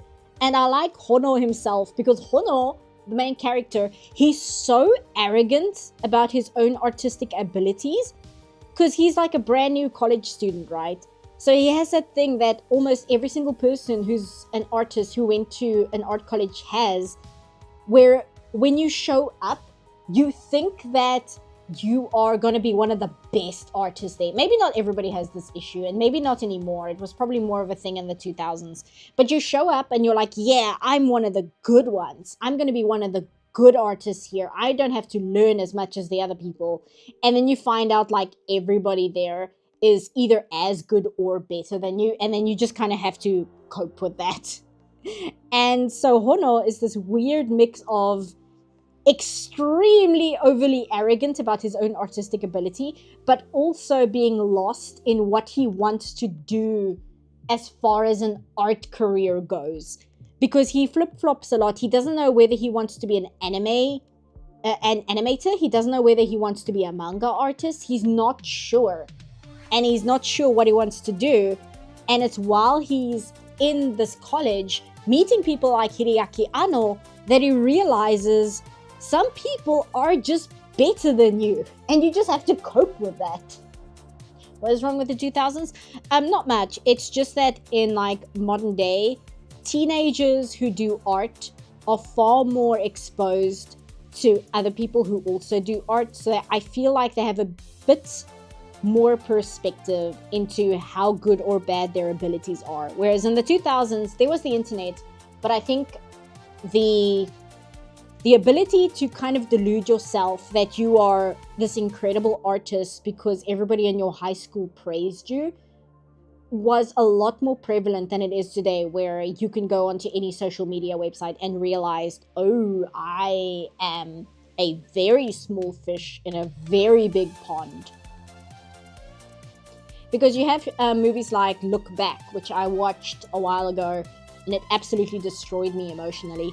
Look Back has that experience where the main character is told while in elementary school that she's this incredible artist. But then watching the movie, you can tell that she draws exactly like a 14-year-old on DeviantArt drawing anime for the first time. Like, she has exactly that art style. And like I said, I just feel like teenagers in the modern day, they're exposed to so much art and artists online that they just kind of have a broader perspective on what other people's artistic abilities are. And I mean, that comes with its own problems. I feel that self-doubt is a lot more prevalent as a result. But it does mean that there's probably far less instances of showing up at animation college or art college and just having this delusion that you are going to show up and all your lecturers are going to fall over themselves because they can't believe how talented you are. People today will still glaze you for your mediocre art in real life. I guess so. But like I said, you can at least go online and then see other artists and be like, oh, yeah. There are people out there who are so much better at art than I am. I just feel like maybe the perspective is a little bit better than it was in the early 2000s. Not gonna lie, I feel like that attitude you're describing of 2000 artists kind of got shifted to theater kids during the 2010s. Because I definitely did shows with a lot of folks with that kind of attitude. Oh yeah, I'm sure it's very, very prevalent in other areas. And I don't doubt that there are people who will show up at art college and despite all evidence to the contrary, being online, will still think of themselves as the greatest undiscovered artist of the generation. And I know this because a lot of them will often show up at conventions and start talking to you at your table. And you're like, do I like Lady Gaga? She's okay. Like I said, it's not my genre of music. I don't find her music horrendous, but it's pop music. It's pop music. Like, okay. Speaking of which, Wacken is next week on Wednesday, and I'm super excited. I'm so excited for Wacken. It's gonna be so great. I think I already have the Magenta TV live stream window open. They're not even streaming anything yet, and I just have the window open. I've had it open since like last week. Just like waiting for Wacken to start.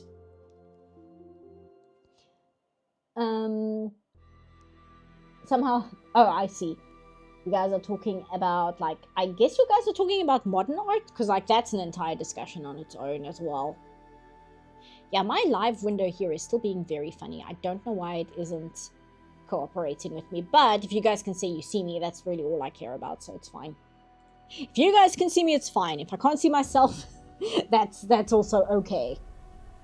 Vakken is streaming it. Maybe I should check that out. Oh, hell yeah. Let me link you guys. Nothing is up yet because obviously the festival only starts next week. But there's the live stream link. So they will stream the entire festival for you. So if you want to listen to metal, there you go. 4 days. They have like, when it starts streaming, they have multiple streams going for 3 of the stages. So depending on who you want to watch, you can jump between stages and see like who you're vibing with more. So you're not stuck only watching like the main stage. I think they show the harder stage, they show the faster stage, and they show the main stage, which I forget what it's called. But they have all 3 stages that they live stream from, and you can just watch whichever one appeals to you. And they'll also have like, before the main acts, they'll have the International Battle of the Bands as well, which is really cool because you can like get exposed to international metal talents. And they'll have people from all over the world, and it'll be a contest and stuff. And I think the guys who won last time were from the Philippines, because they were saying that they would play shows in their hometown and like 20 people would show up. And then they come to Vakken and there's like, what, like 100,000 people there, and then they have to get on stage and perform. Let's bring back Renaissance art, yay or nay? I'm gonna say nay, because Renaissance art was heavily dictated by the church above all else. Like, the church told you what you had to draw and how you had to draw it. And it's like, do I like Ozzy or Black Sabbath?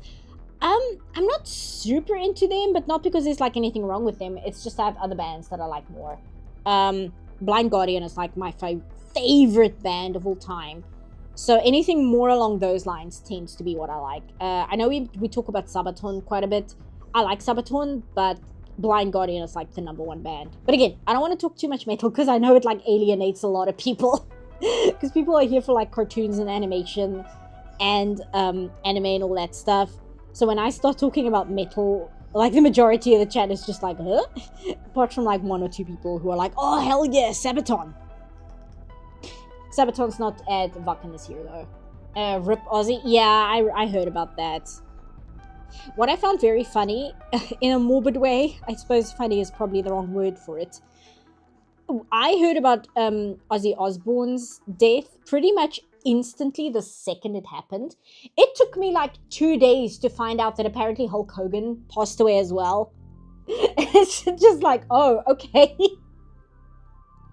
I'm so glad I'm not in a band now, because that idea of playing in pubs all the way to Vakken sounds horrifying. Speaking of which, not sure if I said it, but after last month's stream, I checked out Sabaton. I'm officially hooked. Good, because they're such a good band. Like I said, Blind Guardian is my favorite, but Sabaton is so good. Especially if you're like a history nerd. Like, Sabaton is so good if you are a giant history nerd. Even though some of the songs I can't listen to because they make me too upset. Like, I've said this before. I can't listen to 1916 and I can't listen to The Price of a Mile because those 2 songs just destroy me emotionally. I saw somebody reacting to Sabaton for the first time, like somebody who had never heard their music before. And for some reason, the first song he decided to react to was 1916. And me, being an idiot, is like, oh, well, I know the song is very upsetting. Maybe I'll be okay if I just watch him react to it. And I was not okay. The narrator says, she was not okay. But yeah, not too much metal talk, because like I said, it alienates a lot of people, sadly.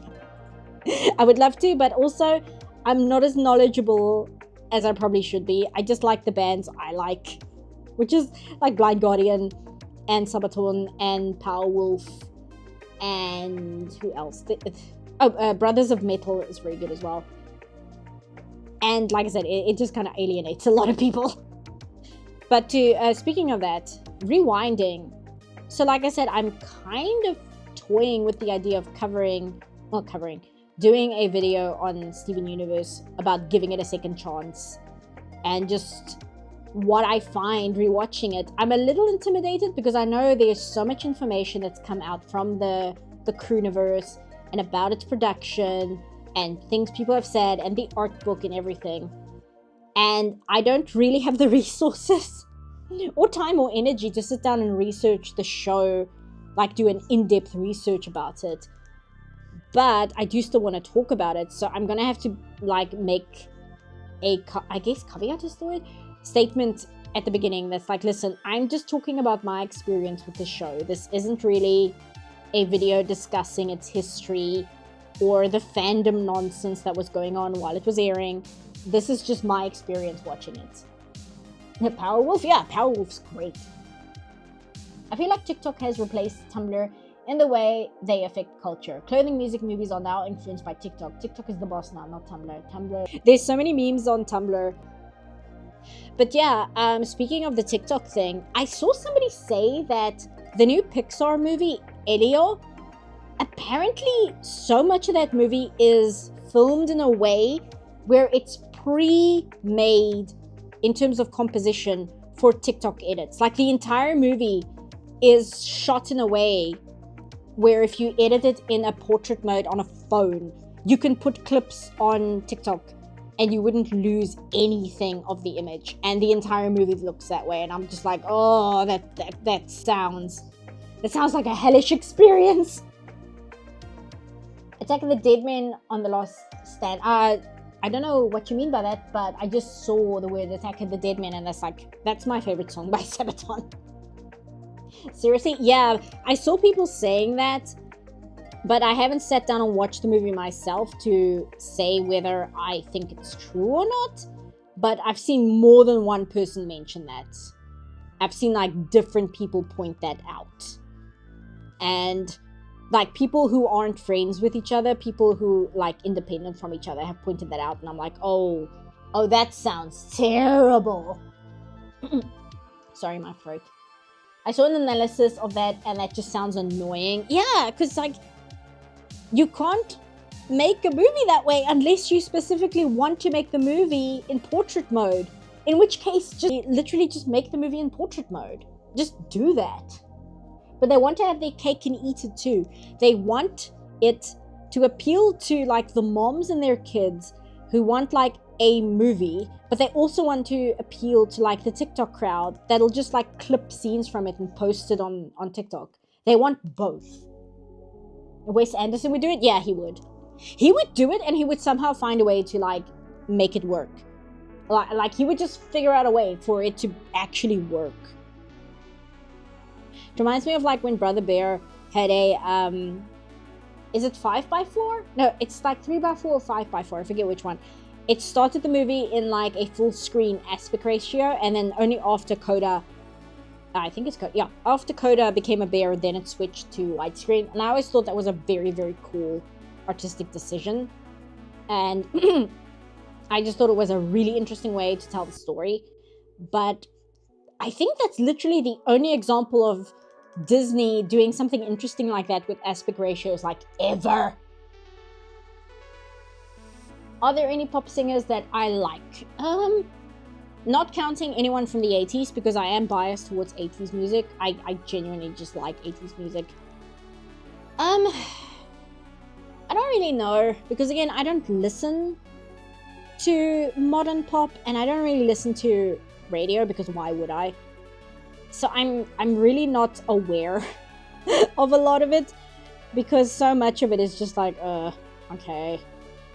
So I just don't listen to it. He did something wild with the framing, yeah. Kenai was the guy who became the bear. Coda was the cub. I thought so. That's why I got confused for a second there. I was like, wait a minute. Isn't Coda the cub? It's been such a long time since I watched Brother Bear. It's not that good a movie. It's not a terrible movie, but it's not a good movie either. It's got good things in it. And it is 1,000 times better than whatever the hell Disney is doing these days. So I guess it's got that going for it. Any music from South Africa that you like? Like I said, Mango Groove, but again, that's like an 80s thing more than anything. Otherwise, not really. No. But it's also because I'm very out of touch in that aspect. I'm very much a turn on Wacken when it's time for Wacken, and find new metal bands that I'd never heard before and become a fan of them. Like that's my approach to music, as well as what weird ass synth or bizarre underground music aesthetics on YouTube do I want to listen to and like get like really interested in. Like Mallsoft, I kind of like. There's Mallsoft that I like a lot, and then there's Mallsoft that I can't stand. And same with like Poolcore.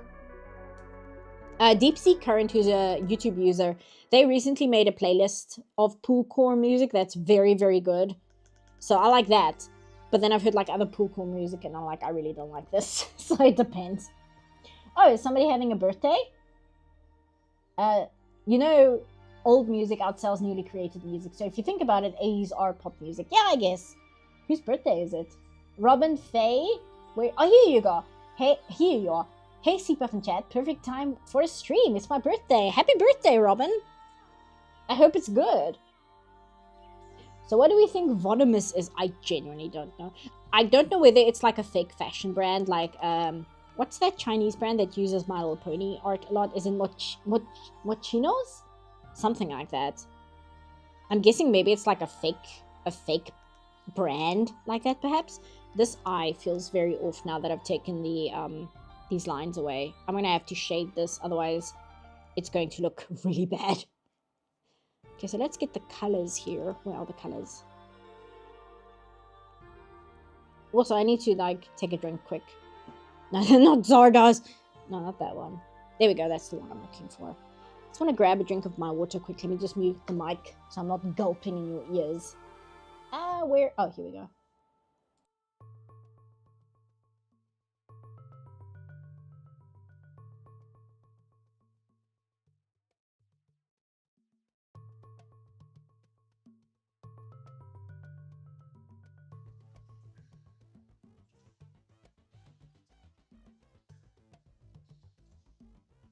Okay, I'm back.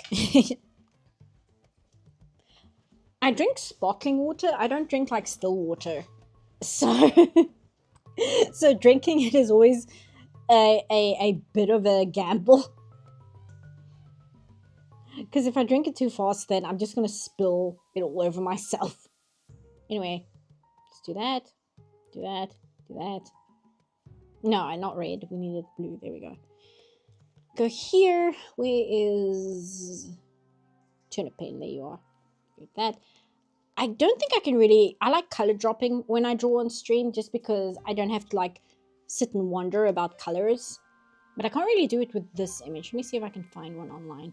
It's just easier while I'm streaming to I drop the color, because I'm like doing 3 things at once when I'm streaming. I'm like monitoring the stream, I'm reading chat, I'm talking, and I'm drawing.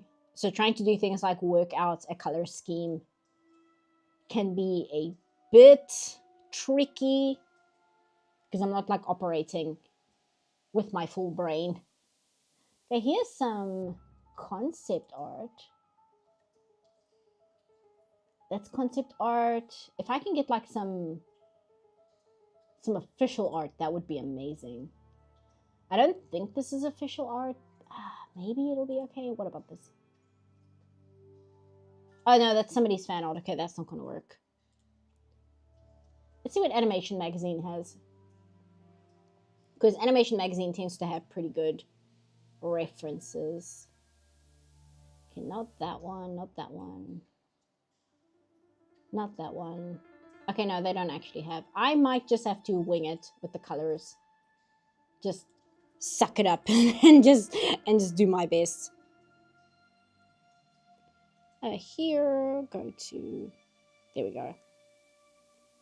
I do know that they tend to have Korean characters a lot lighter skin tone than I tend to make characters. Because I look at like things like this lipstick brush, which I use a lot. And if you look at how pale it thinks the skin tone is going to be that it's like on, it's really, really pale. And that's, I tend to use skin tones a little bit darker than that because I don't like that, that like porcelain look. I'm not a big fan of it. Not for like any reason, I just don't really like it. I've never listened to Bangor Groove. Most of what I know is the stuff I think you call bubblegum. I've also seen it's called Township Bubblegum. It's like Brenda Fassie and that kind of thing. Oh yeah. Yeah, like I said, the thing about like South African stuff is it doesn't super appeal to me, if that makes sense. And it's often why I will struggle with certain art spaces in this country, just because a lot of the aesthetic is not something that really clicks with me. Whereas things like from Japan tend to click with me, not just animation, I just mean like art-wise in general. A lot of things with Japan tend to click with me to a certain degree, and there are certain things from America which click with me, but I don't know, like a lot of South African art, it just doesn't vibe with me, the way other things do. So I tend to not be the best representative of it, and that's why it always seems so stuttery when I talk about it online, because I feel like a lot of people might want me to be representative of the art scene in this country, whereas I'm like the least equipped person to do so ever. So that's also why I get kind of stuttery about it, because I don't really know what to say, because I'm just like, it's not really something that appeals to me. It's not something I'm really locked in on. It's not something I'm super like involved with, I guess. Because like I work for international studios when I animate. The animation projects I work on is all for international studios. Sorry. It's not for local studios, so that's also part of it, you know? I can understand. I only recently stopped being a bit biased against stuff from Canada, but I'll get weirdly into like Indonesian dance pop or something. Yeah, it's kind of like that. Like sometimes the aesthetic direction, even if it's like your own country, just for some reason, there's something about it which just, like I say, the only real way I can say it is it just doesn't really vibe with you. Spirited Away had Animal Transformation.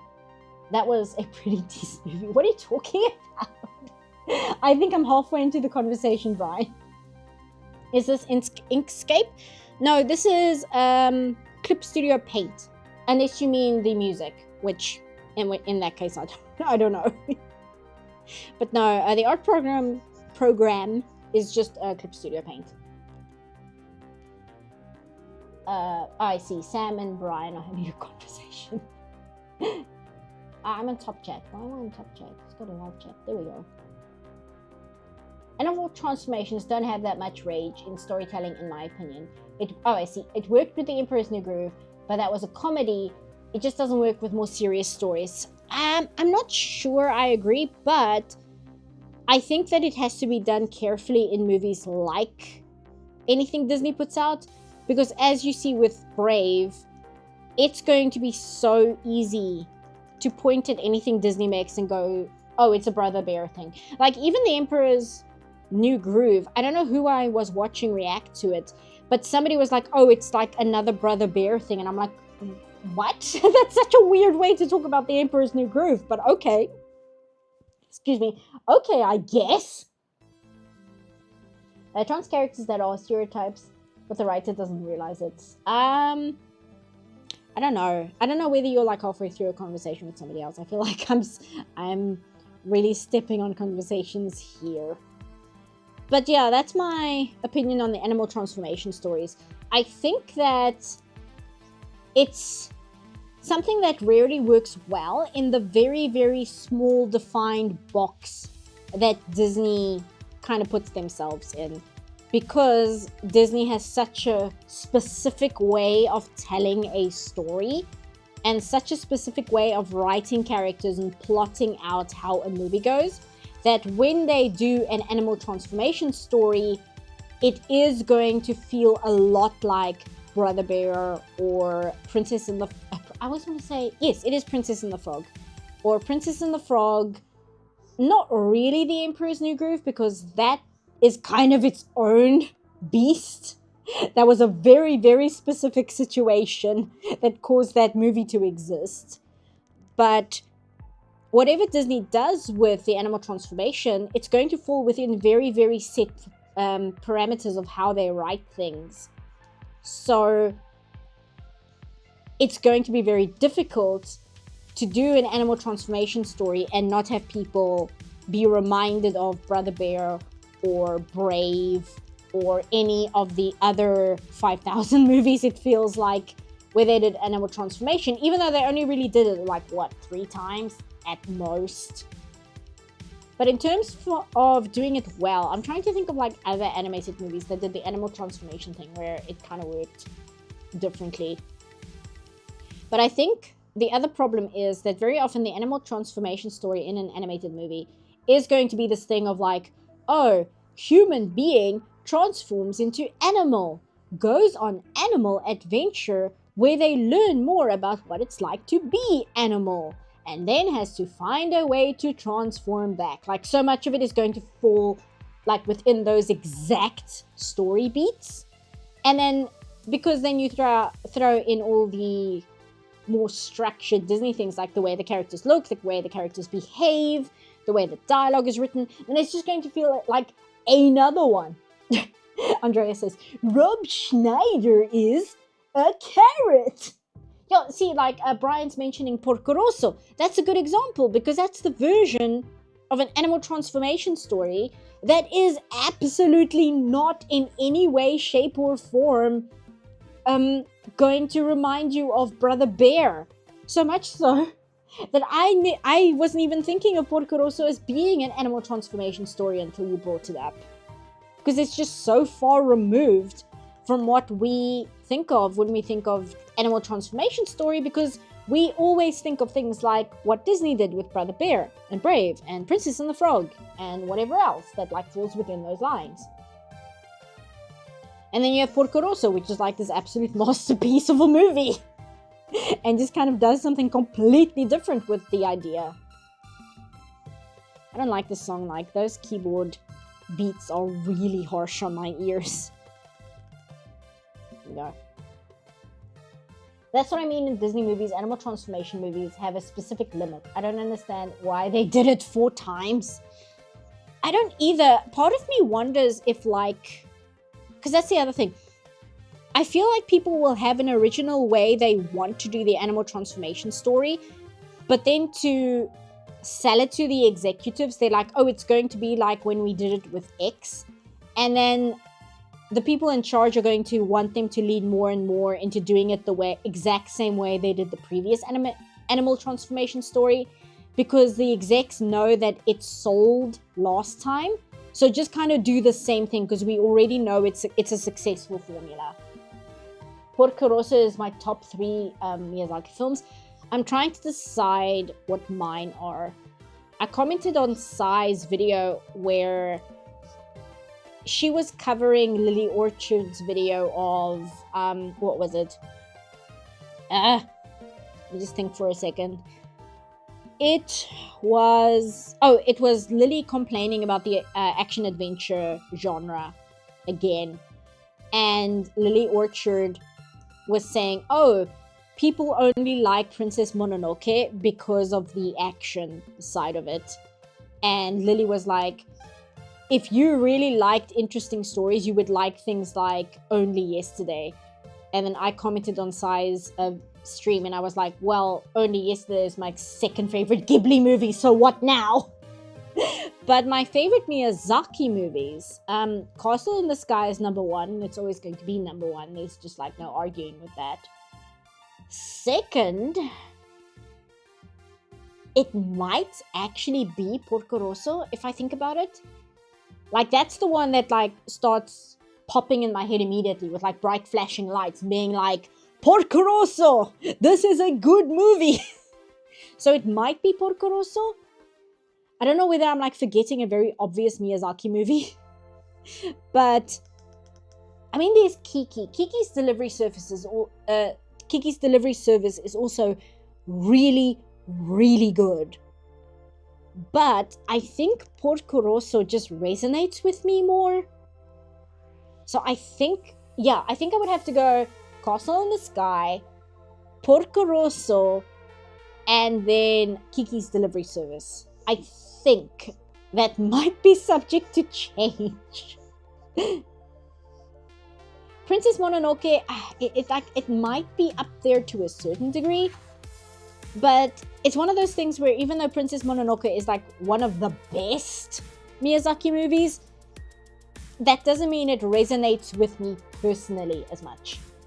Oh good, we're talking about Studio Ghibli. You have my full attention. My top 3 are Whispers of the Heart, Kiki's Delivery Service, and The Wind Rises. See, that's the thing. Like, I'm trying to limit it to Miyazaki, but if we're talking Ghibli overall, then it's going to be Castle in the Sky, Only Yesterday, and I need to rewatch Whispers of the Heart. I need to like really sit down and rewatch the movie because I liked it a lot. But I have a feeling if I rewatch it, it might skyrocket much higher in terms of my favorites than it's currently sitting. But yeah, that one might be up there. I am a little ashamed to admit I still need to watch Princess Kaguya. The only reason I have not is because it's 3 hours long.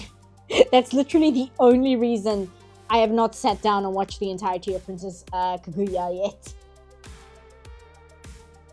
The boy says, gotta admit, I don't think I've seen a single Ghibli movie. Well, we can help you pick which one to start with. What kind of movies and stuff do you like, just in general? Because I have this thing, and I was talking to Dana. She's not in chat today, but I was talking to Dana about this.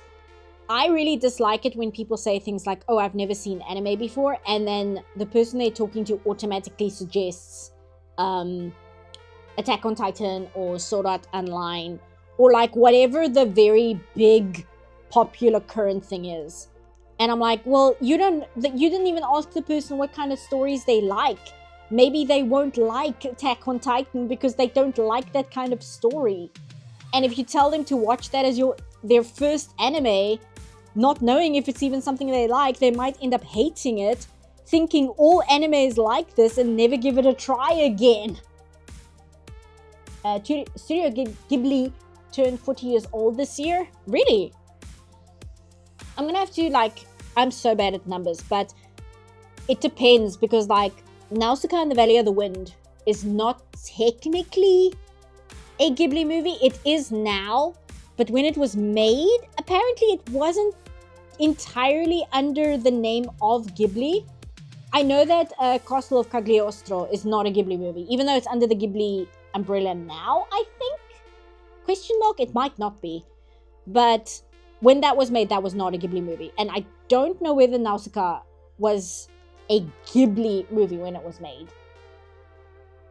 But anyway, we were saying Da Boy. What kind of movies and films do you like already? And then we can kind of recommend which Ghibli movie might fit you best. Because that's the other thing. Yes, we talked about this on stream once, where I was saying that the internet has kind of flanderized Ghibli a lot, where it's led a lot of people to think that Ghibli is only soft cottagecore, feel-good movies, when that is really not the case at all.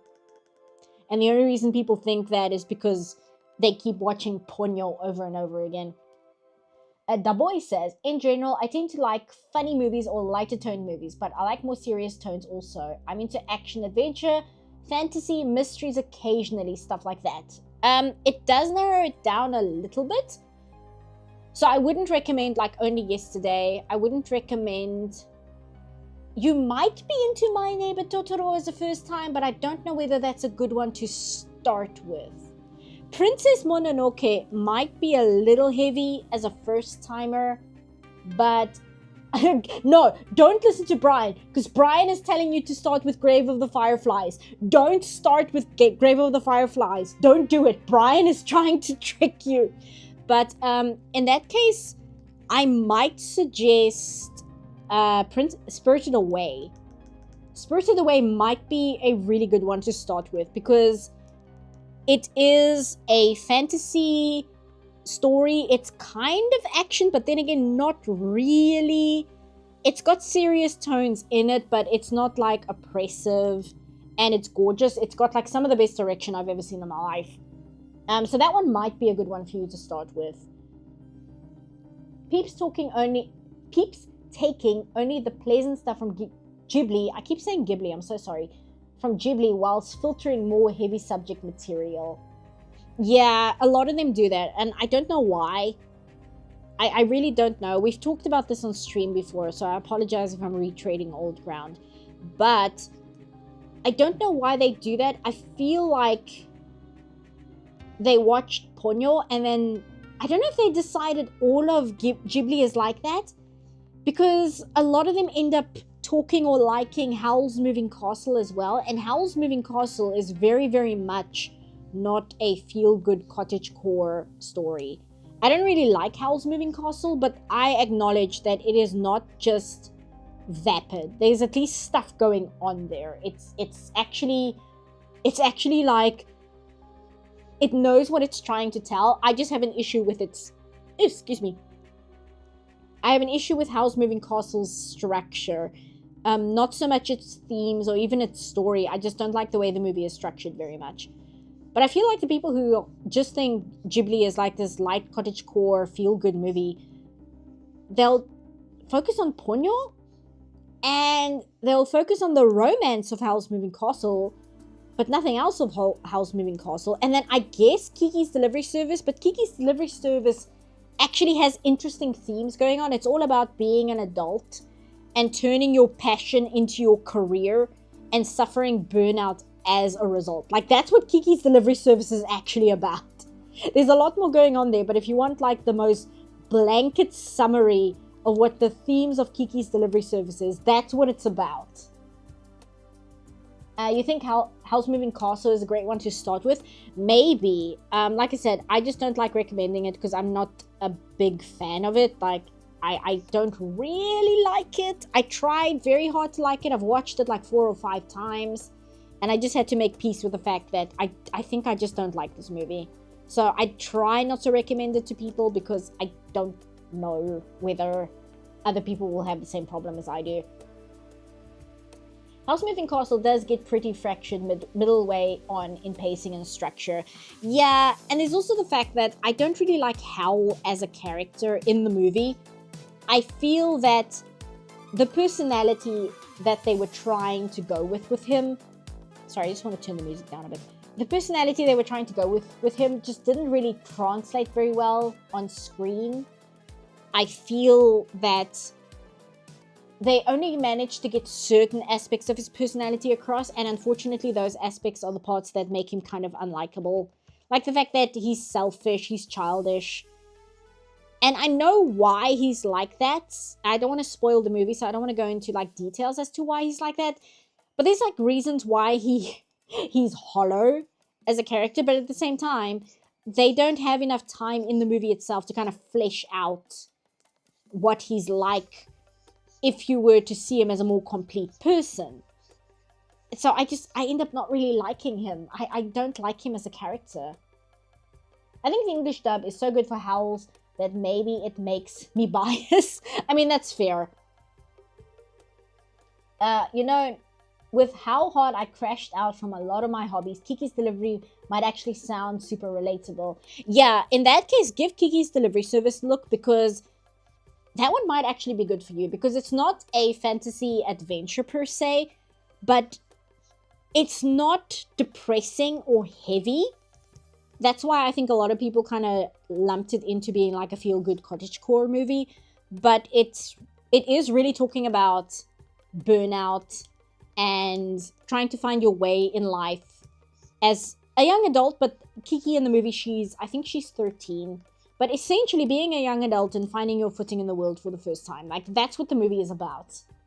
And I saw it for the first time when I was in college, and I went to college in Canada, and obviously I'm South African, so I basically lived in Canada for 2 years overseas like living overseas for the very first time, and that was my first time living away from home. And I threw myself into the deep end and then did it while also overseas. And that's when I watched Kiki's Delivery Service for the first time. So I kind of also have that perspective where I just related to it a great amount because of that. But I do think, even if you don't look at it from the perspective of being a creative and experiencing burnout or being unclear which direction it is you want to go in life, even if you just watch it for its plot in the movie itself, it's still a really good movie.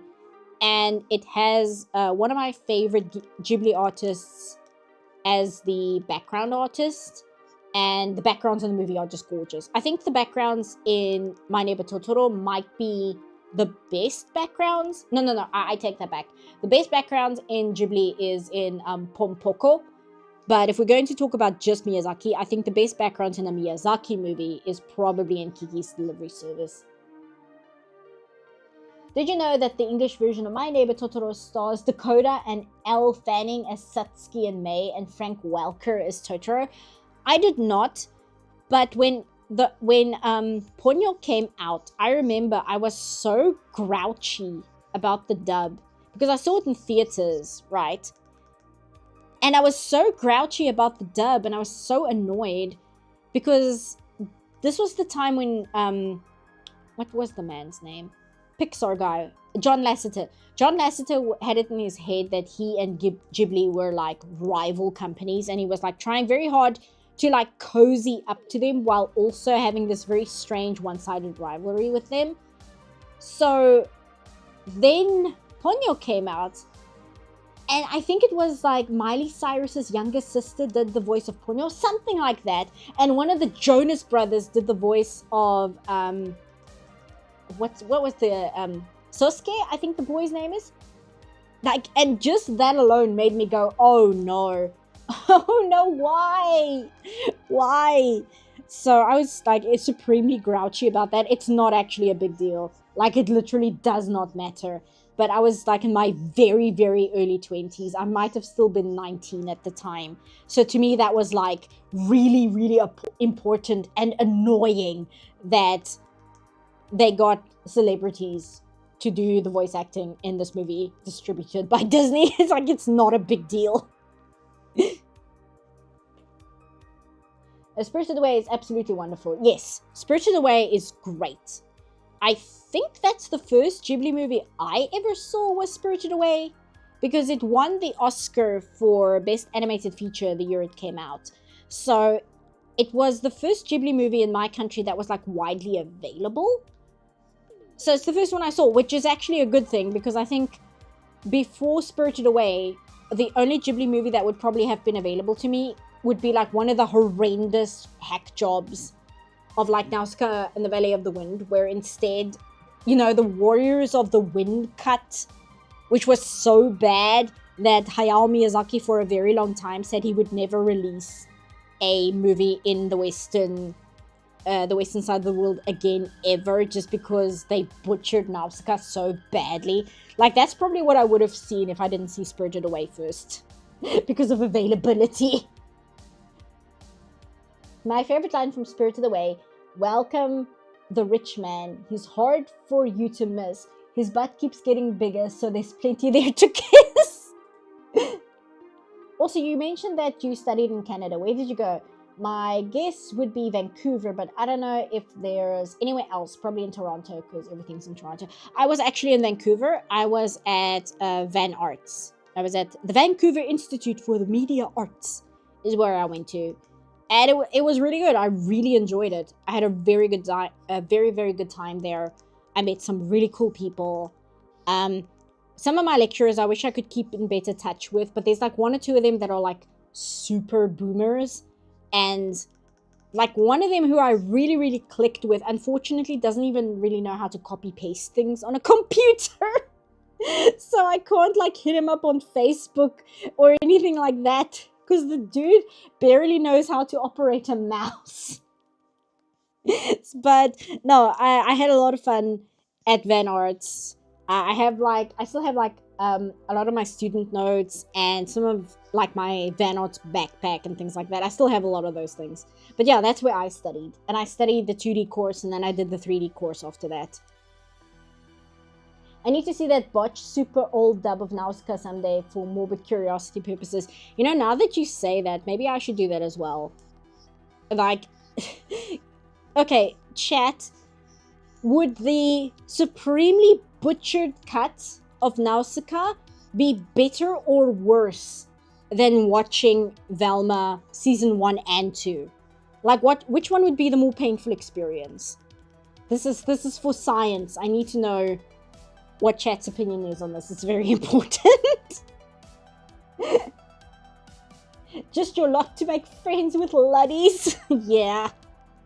It's not his fault. He's a lecturer. He worked on like Tiny Toons and stuff. It's not his fault he doesn't know how to work a computer. There we go. Velma would be more painful. No, everybody's saying Velma. I guess, like, I don't know. I think for me, Warriors of the Wind might be a worse experience than watching Velma. Because at least with Velma, right, I don't really fall for its rage bait. Like, the rage bait part of Velma doesn't get under my skin because I just know it's disingenuous. It's there to be rage bait, so it's very stupid to get angry about it. But Warriors of the Wind is legitimately butchering an incredible movie, an amazing piece of art.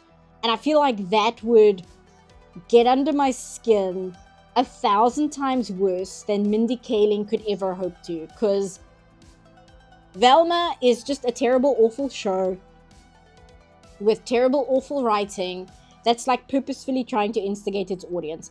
And you could say, oh well, Velma is part of the Scooby-Doo IP, and that's really upsetting. But the thing is, I'm going to make this point in the Velma part 2. Velma is so far removed from the Scooby-Doo IP that it's borderline unrecognizable. So you can't even really complain that it damaged the IP, because I don't even think that you could think of it as being part of the Scooby-Doo IP, because it's just so different from it. It doesn't even have Scooby-Doo in it. So like, I can watch Velma as just this one really stupid, disingenuous rage bait show, which doesn't say anything, has really good art in it, and the people working in the art department tried their best to, like, give it some funny jokes, like visual gags, which are actually funny. But Warriors of the Wind is just literally a bunch of Americans taking a genuinely good movie and going, why is the girl the main character? We should recut this whole movie to make the boy the main character and call it Warriors of the Wind, because we don't want the girl to be the main character. Like, I'm not even doing like a weird gender thing. That is literally like on paper the reasons why a lot of the cuts were made. That's like not me being like woke pilled or whatever. That is literally the on paper reason why a lot of the movie is the way it is. Like, that's why. That's awful. Okay, I have a chain brush or something, just so I don't need to drive myself crazy trying to figure out how to draw a chain. So I'm gonna cheat and do that. Again, if I wasn't like live streaming while I did this, I would probably do this properly, but I'm live streaming. I don't feel like thinking too hard.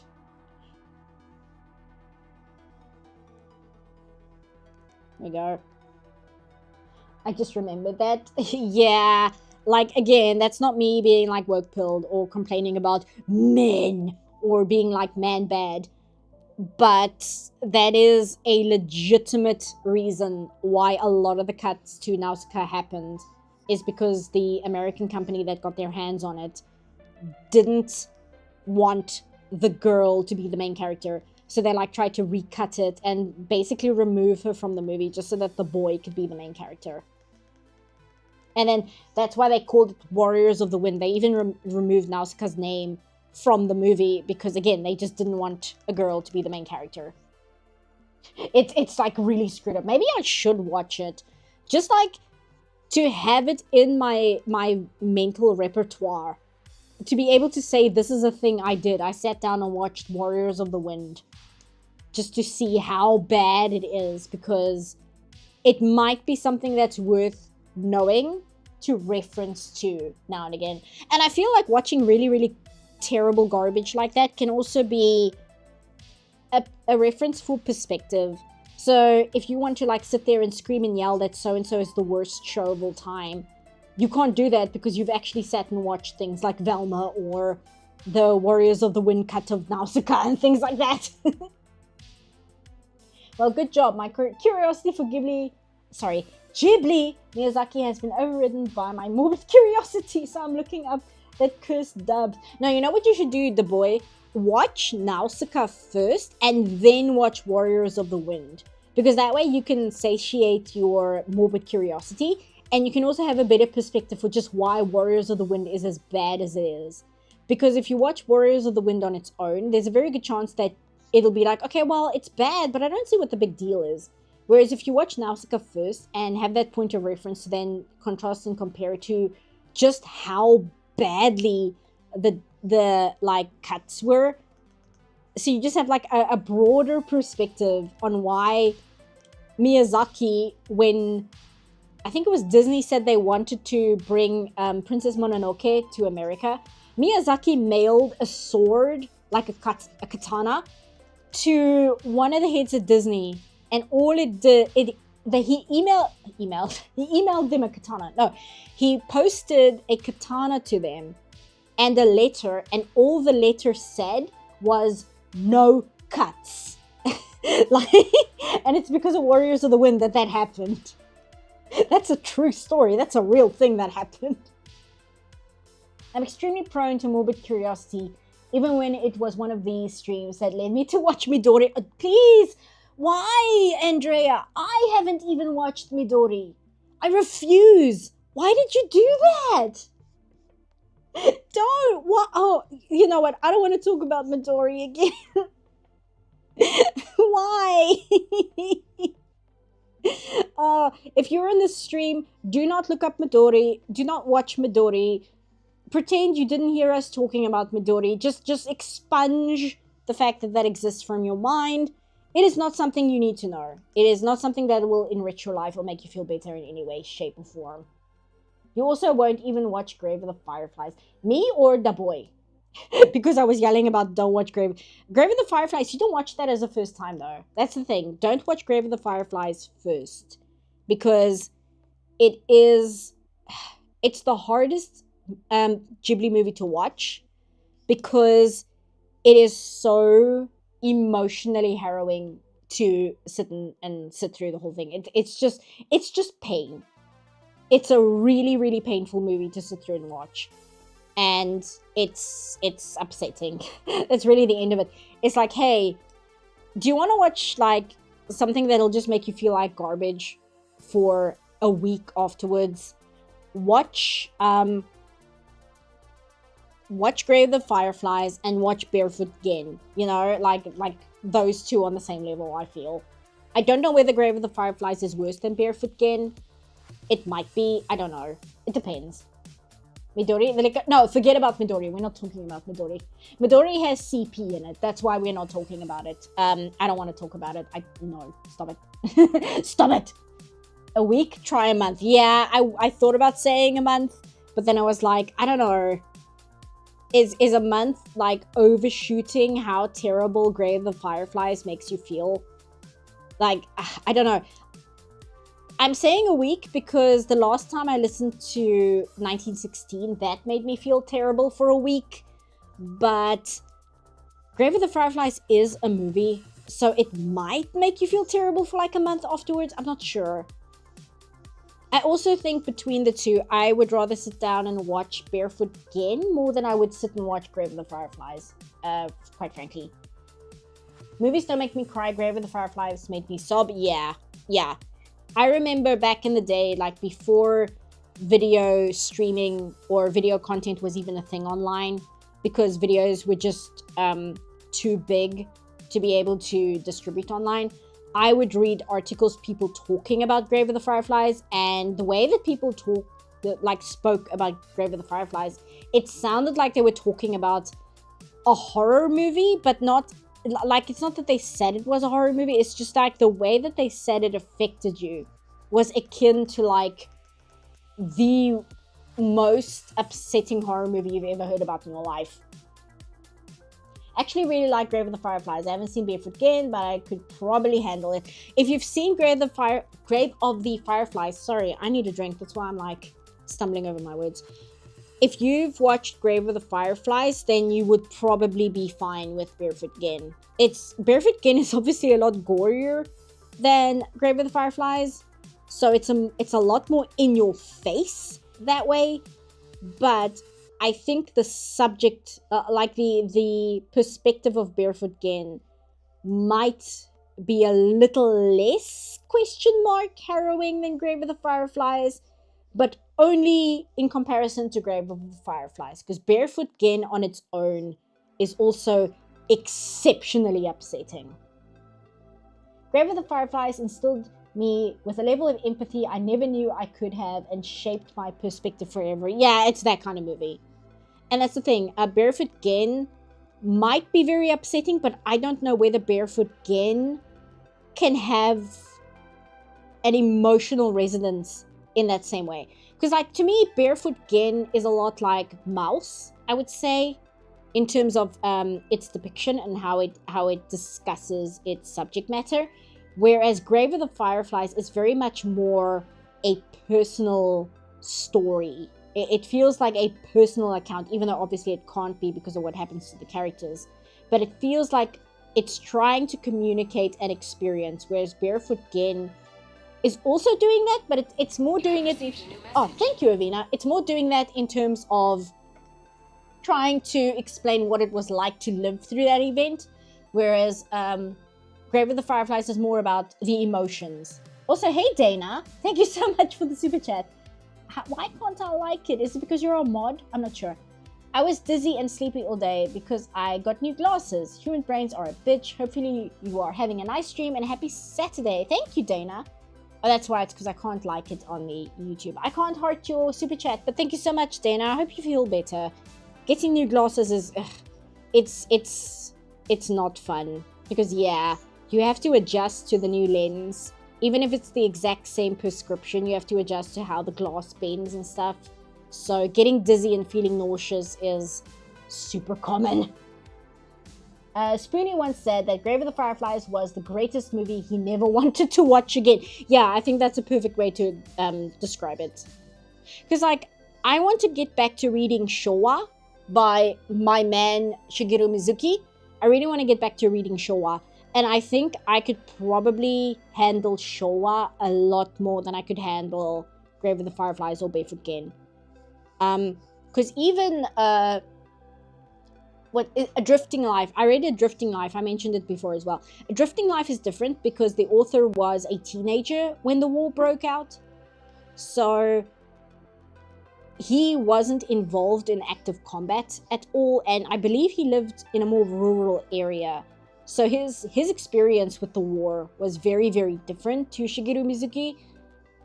But I feel like Shigeru Mizuki would be able to discuss his personal experience with the war in a way where it won't ruin my life. But Shigeru Mizuki did write the manga Onward Towards Our Noble Deaths, and that one might be super upsetting. I want to read that one as well, but that's like similar to Grave of the Fireflies, where it's like I need to be in a very stalwart headspace to be able to read that one, because that's going to be a hard read. That's going to be very upsetting. Did you post the picture you used for the stream anywhere? I did not, but I can if you want. I can show you on screen actually. I had a new image for the thumbnail. No, it's not Gale exploding. Here we go. Because I realized that I did not have the Clip Studio Paint file for the image I usually use for my art streams. And then I was like, okay, well, I can just quickly draw a new one. And then I started drawing a new one, and then all of this happened because I can't just sit down and do things like a normal person. I have to go way too far with what was only supposed to be a quick drawing of me like at a desk, like doodling on my tablet, and instead I drew this. So I'll put it in a community post, and maybe I'll put it on like Tumblr as well if you guys like it.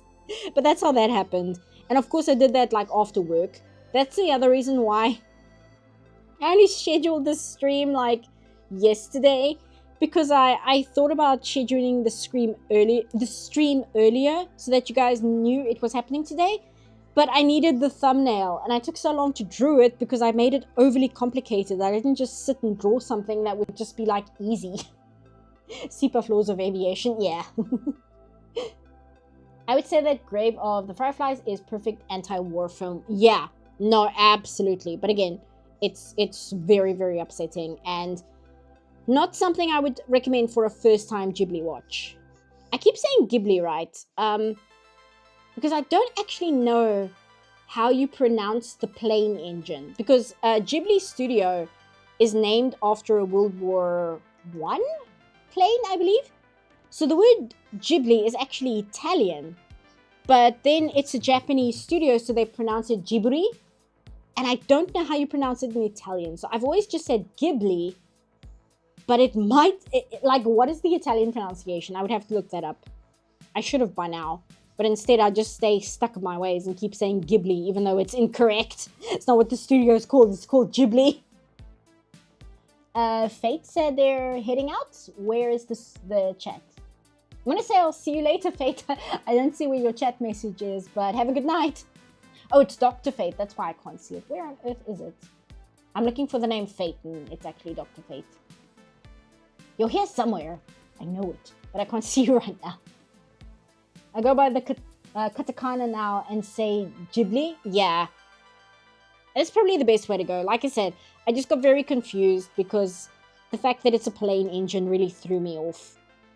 I don't know why that's important, but for some reason in my like ADHD brain, that was a very important detail, and it just screwed up how I pronounce the name when it's not how it's pronounced. What's harder to watch? Come and See or Grave of the Fireflies? I would say Come and See is much harder to watch than Grave of the Fireflies, quite frankly. I haven't seen Come and See, but I'm just going to make that statement based on vibes. I'm going to guess, and I think it's a pretty accurate guess. You have received a new message. I have? Where? Avina, are you just super behind? Oh no, there it is! Hey, Mr. Beda, thank you so much. That's really, really generous of you. Thank you. Hey, Sipa. I just want to help fund your streaming and videos. Thanks for everything and best wishes to you and everyone in chat. Thank you so much, Mr. Bender. I really, really appreciate that. It's very generous of you. I want to heart your little message, but my YouTube window decided I'm not allowed to see messages anymore, so I'm just looking at the chat and Streamlabs. But thank you. Thank you so much. But yes, I haven't seen Come and See, but I have no intention to see Come and See because I just know it's going to upset me too much. It's going to haunt me, and I'm not going to be able to get those images out of my head. So I'm just avoiding it for the sake of my own mental health. And I'm not just saying that as a joke. I mean that sincerely. For the sake of my mental health, I'm not watching Come and See. Also, I need another drink of water because I'm like stumbling over my words, and I think it's because I'm dehydrated. Give me a sec.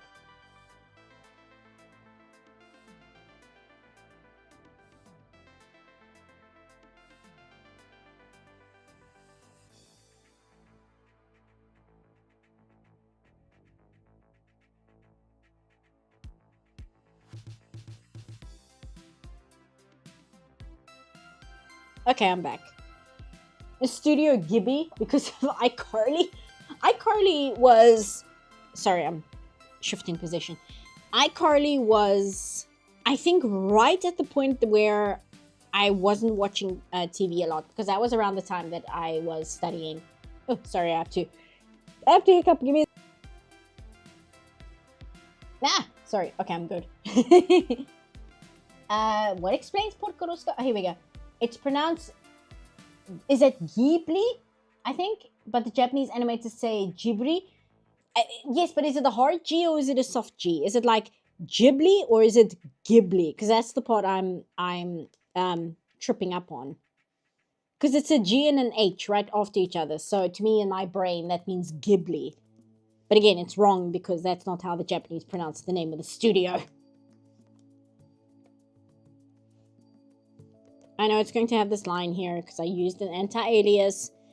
So now I have to fix it, but I didn't want like the hard lines between the black and this like light blue color here. Oops.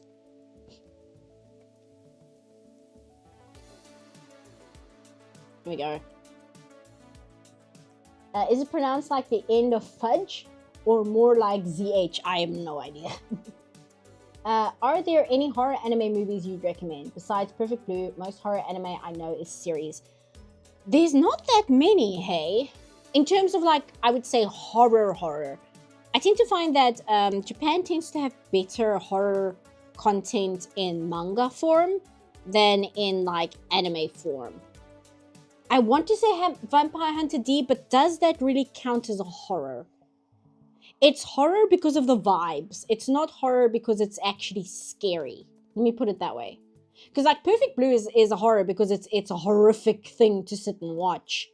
But Vampire Hunter D Bloodlust, that's more a horror based on like vibes and aesthetic. Oh, thank you. What was that?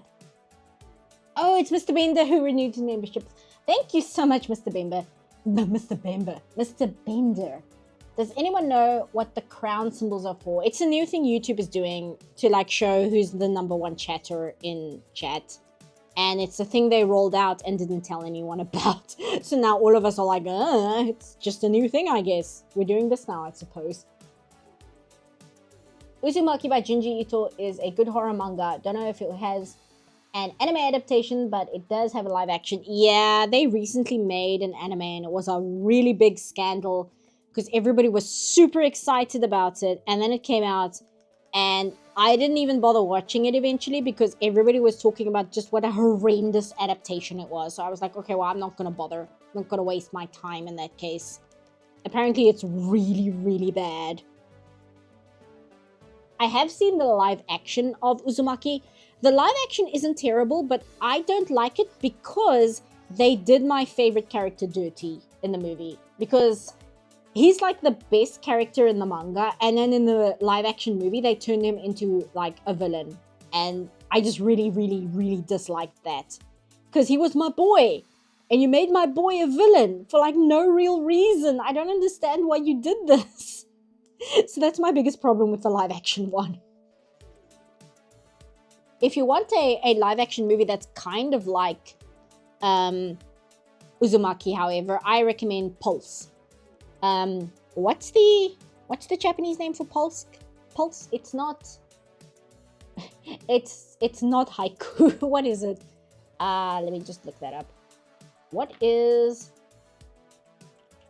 the Japanese title for Pulse? Kairo.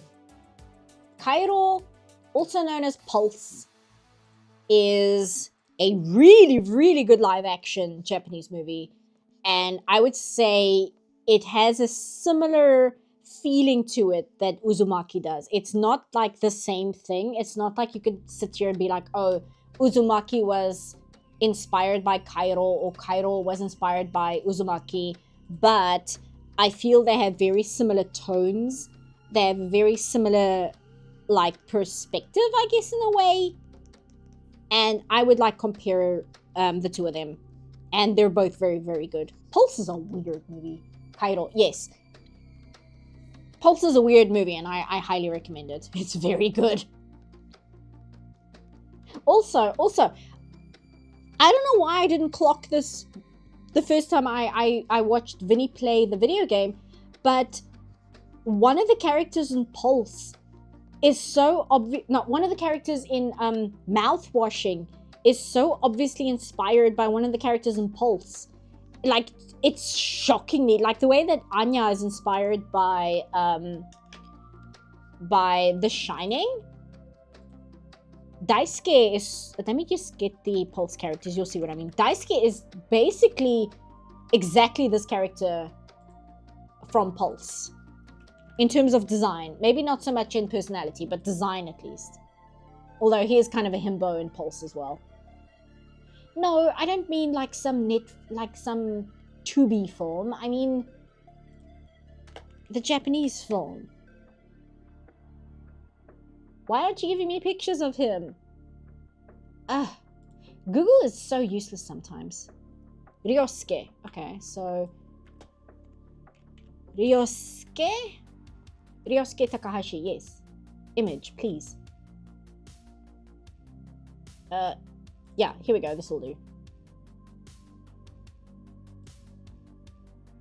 Here we go. Finally, that took far too long to just find a friggin' screenshot of this character. Copy image.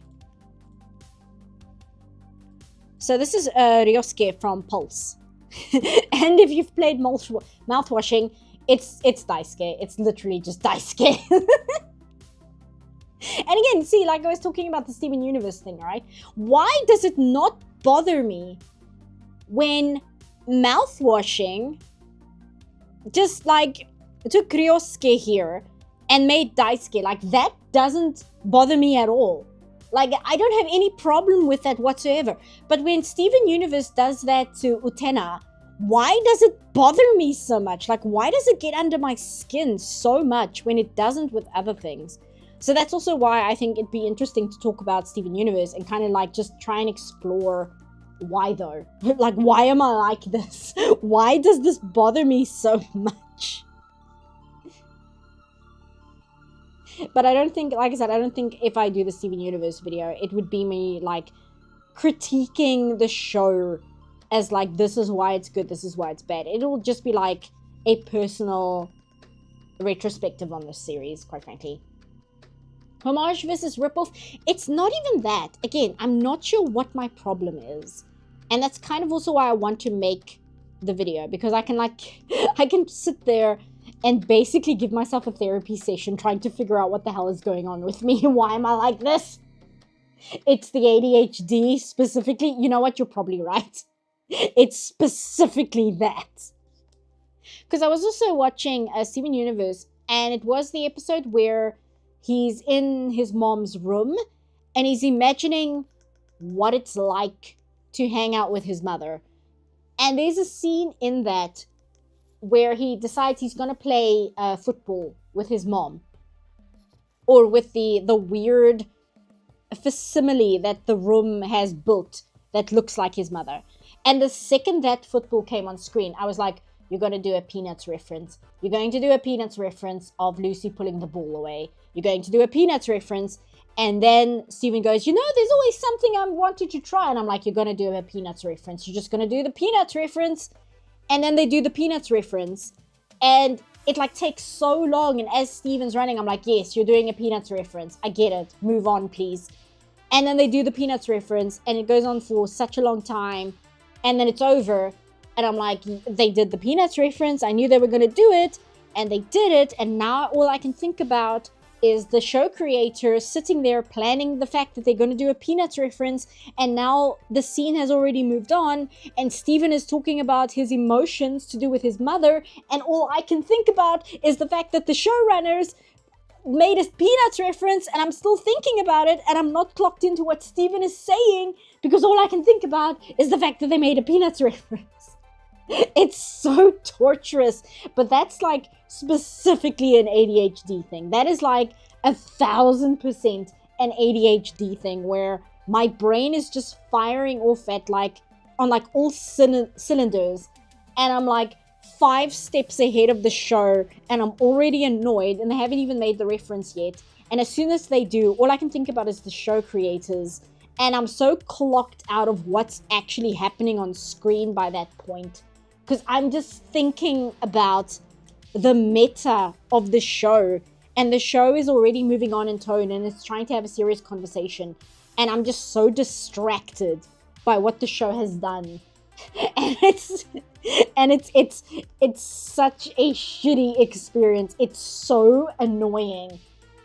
What did I miss? Me just yelling about a Peanuts reference in Steven Universe. And me trying to psychoanalyze myself as to why it bothers me so much when it's really not a big deal. Even though it like really screws up my experience of watching the show. I find it exceptionally annoying. And it does mess with just watching the show. I don't remember it going on that long. Was it that bad? I don't know. I don't know Peanut, so I didn't notice. I was like, hey, football. It probably wasn't that bad. It's just that because I knew it was going to happen the second the football was introduced. So I'm sitting there waiting for them to make the reference because I've watched this show and I know that they will make references to things they like so blatantly and obviously that the second a football shows up, that's what's going to happen. That is just what's going to happen. And then I have to sit there and wait for it to happen. And then I have to sit there and watch it happen. And then I have to sit there and just with my face in my hands and be like, okay, please can we move on? I really, really didn't feel like being reminded of the fact that human beings sat there and made this show because I'm actually trying to immerse myself in the reality of the show itself. I'm trying to actually immerse myself in the reality of the show, and all you're doing is reminding me of the fact that this is a TV show created by artists who are a bunch of like dweebs like me, and they also have interests and they keep referencing the things they like. Again, it's a very ADHD problem to have. I acknowledge that, but it does mean it affects my experience watching the show. Seapuff channeling her inner Croty robot at the end of Space Mutiny. Can we just move it along, people? You know what? If I make the video, I'll probably use that clip because you're right. It's not as bad as a Tom Servo just yelling "and" at whatever the beach party movie was, but it's a similar emotion. You listen to me rant? Is that the episode Onion Friend or Onion Gang? No, it's the Storm in a Room, I think it's called. I believe it's actually a pretty good episode. And that's also why it's frustrating, because I'm sitting there and I'm enjoying the episode because it's actually well written. And then it completely derails in a way that's just like super, super frustrating. But again, it's probably just a very big ADHD thing, and it's not something everybody has a problem with. But it doesn't change the fact that it did make it really, really annoying to watch. I don't know why Onion is a character still to this day. Like, I don't know why. Like, I know why, but why? Onion feels like a character that, like, one person on the crew thought was funny. So they added him. And every now and again, that person was like, oh, you know what would be a funny thing for Onion to do? And then they do it. And the other crew is like, oh, okay. And then they do it. And it's just kind of dead on arrival. But I do, like, Onion... I don't even hate Onion. I'm like, ugh. He's such a waste of space. He doesn't enrage me or anything. I'm just like, okay. Another thing I would like to talk about, if I talk about the show, which I probably will, it depends on, like, my time, is the fact that I actually like Lars, and I'd forgotten that. I thought that I disliked Lars because so many people dislike Lars, so I just kind of remembered it as, oh yeah, I don't like him either. But then as I'm rewatching the show, I'm like, wait a minute. I actually like this character. I completely forgot. I genuinely like Lars. And I just forgot. So that's another thing that's been fun to remember. Steven. Don't make me do that. My voice is so raw from talking nonsense all night. I sat and watched the show with my friend, and I basically got to channel all my thoughts towards them in real time. See, I don't have that, so I have to make YouTube videos.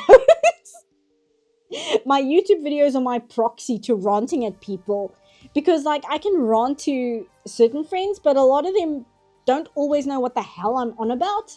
So I'm like, it's fine, I'll put it in video form, and then somebody will watch this and understand what I'm on about. And that's basically how I started making YouTube videos. It's like, I need somewhere just to rant about my dumb animation opinions.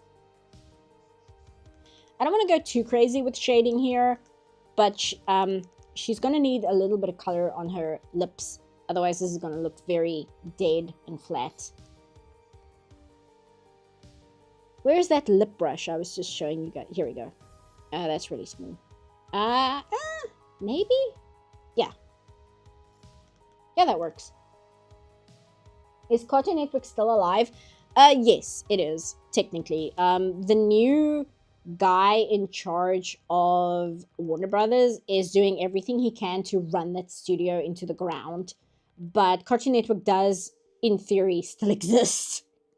The one person on the planet looking forward to this spin-off? Probably. But the thing is, right, that's another thing. Lars in the Stars already annoys me because it's another anime reference. And I'll show you what I mean. Because I saw the design. I haven't gotten to the episode where Lars becomes like a space pirate or whatever he's supposed to be, right? But I'm already annoyed with this new Lars of the Stars show because I really like Captain Harlock. So I'm already annoyed. Where's Space Captain Lars? Where is this? Yeah. So yes, I am already annoyed at the Lars of the Stars show. It hasn't even come out yet, and I'm annoyed. Because I'm like, why do you not come up with your own character designs? Why do you not come up with something unique and original that can be your own, that other people will then copy? And then other people will point at it and go, hey, is that a Steven Universe influence? But instead, you just copy anime designs, and it drives me crazy. Because you're forfeiting having any kind of identity of yourself. Captain Harlock is such a cool design. In the live-action Japanese show I was showing earlier, there's a scene where Hono is contemplating what he wants to do with his artistic career, and then Captain Harlock legit shows up to give him a pep talk. It's so funny. Did you ever watch the Steven Universe movie and Future? I have seen the movie. I have not watched Future. That's another reason why I'm watching the entire show again. Just to kind of get a better perspective of the show itself, because I can't really rely on just being annoyed at its anime references and not talking or knowing much about it further. I can't get away with that anymore. And also because I want to watch the entire thing and get like a perspective of the whole. Because I also understand 1,000% why I stopped watching it originally. Because there's a place in season 2 where it's just unpleasant to watch. It's just really not fun because everybody is just being terrible and it's really aggravating to sit through. So I fully understand why I stopped watching it the first time. But it also gets better after that point. Like, the thing that made me stop watching it is not how the entire rest of the show is either. So, you know, there's that. And I'm enjoying it for the most part, but there are parts of it, like the frickin' Lars design and things like that just drive me absolutely insane. And I just lose my mind and I have to start yelling about it. But then again, like I said, then I'm confused by myself why it is okay. Oh, hello, Sean Connery. Why it's okay when mouthwashing does it to Cairo. Why is it okay when mouthwashing does it? Why doesn't that bother me? Like, what's wrong with me? In my opinion, Reboot is Tony J's peak performance. I need to rewatch Reboot. I haven't watched that in like literal decades. I copied designs I liked and barely edited it when I was starting off. Why does this design look like that? That's the thing. Why? And I know why. It's because they like Captain Harlock.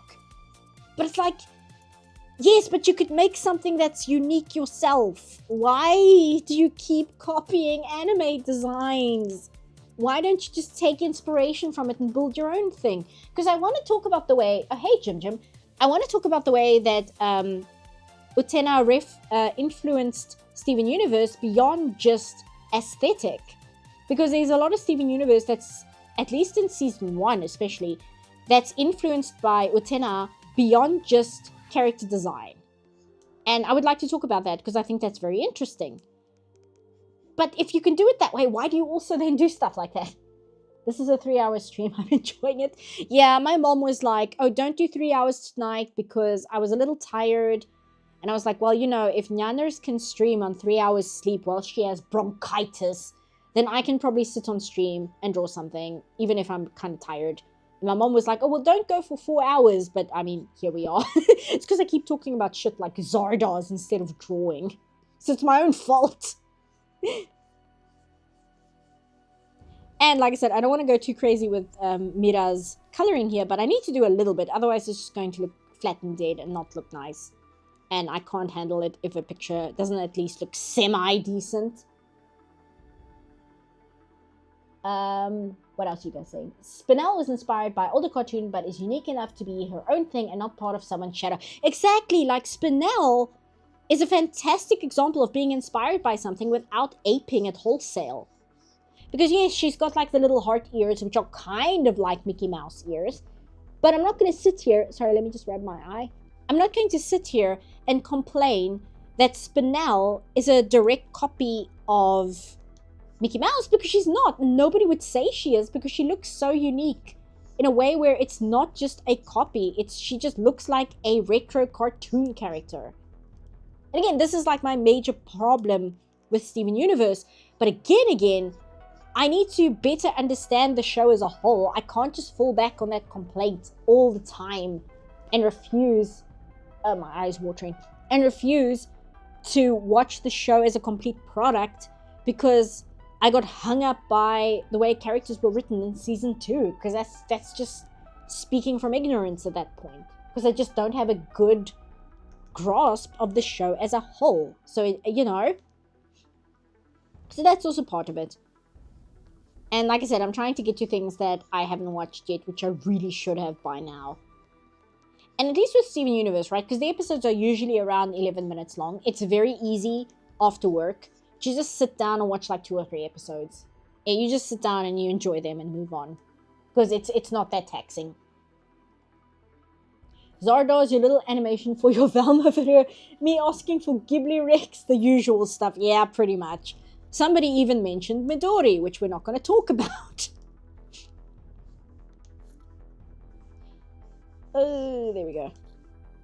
I will say, my new PC, because it's so much stronger in terms of processing, I guess is the word, Clip Studio Paint, which was running fine on my laptop, it runs so smoothly in terms of tracking my stylus, which I didn't realize how much my laptop had the stylus lag until I started drawing on the PC, and I'm like, wow, I was putting up with some nonsense without realizing it. Ah, sorry, my nose is now running because my eye is watering. Animation is too costly. That's why Cartoon Network and DreamWorks take such hits. Yeah, but also, the thing is, according to my friend who has worked on American animation, specifically Archer, he says that he finds that the American animation pipeline is very, very bloated. Now, I can't speak on that side of things because that's a little bit higher up in production than where I work. But according to my friend, the pipeline is just really, really bloated. So a lot of time goes into things which could really be streamlined. And because a lot of time goes into it, a lot of money goes into it when it really doesn't need to. But that's like apparently an industry-wide problem, specifically with the American pipeline. So that's also why it's like, oh, animation is so costly to do. That's partly why. It's because, well, a lot of it is bloated. And it's still costly. That's why people like me, who comes from a much poorer country, like things get outsourced to us because then the person making the show doesn't have to spend as much money because money goes a lot further in my currency because my currency is weak. So to me, it's a really nice paycheck, and towards the client, they don't have to spend as much. So it's kind of a win-win situation. So, you know, it's a bit back and forth in terms of how much animation costs. But yeah, the bloating is a problem.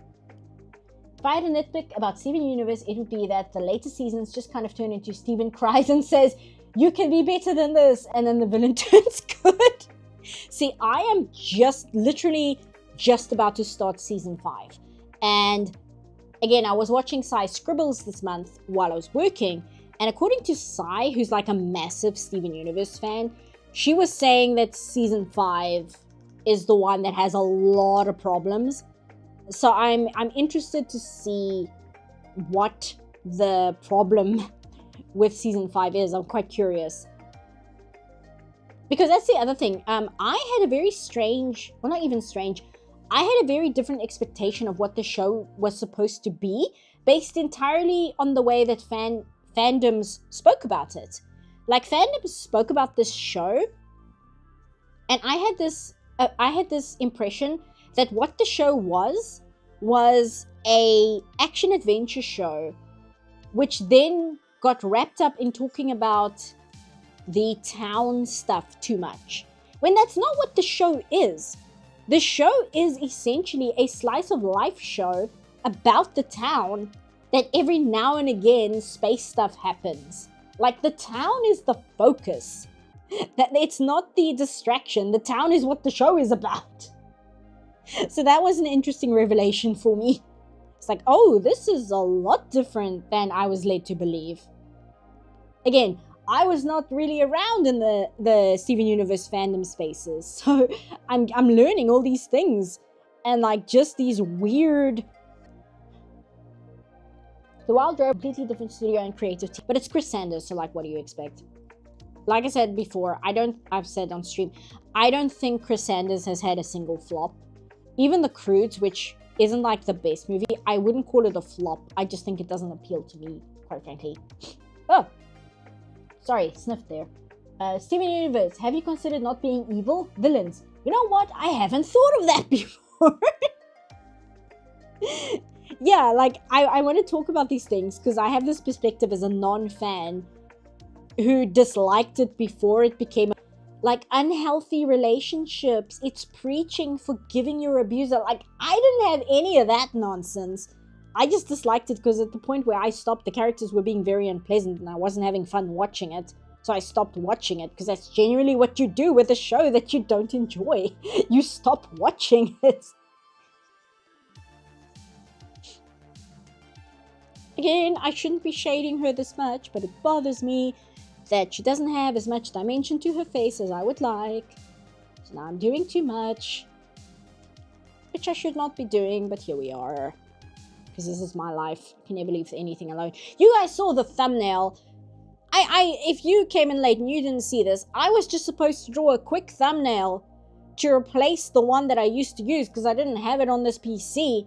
And then I drew this. Because I can't leave things well enough alone.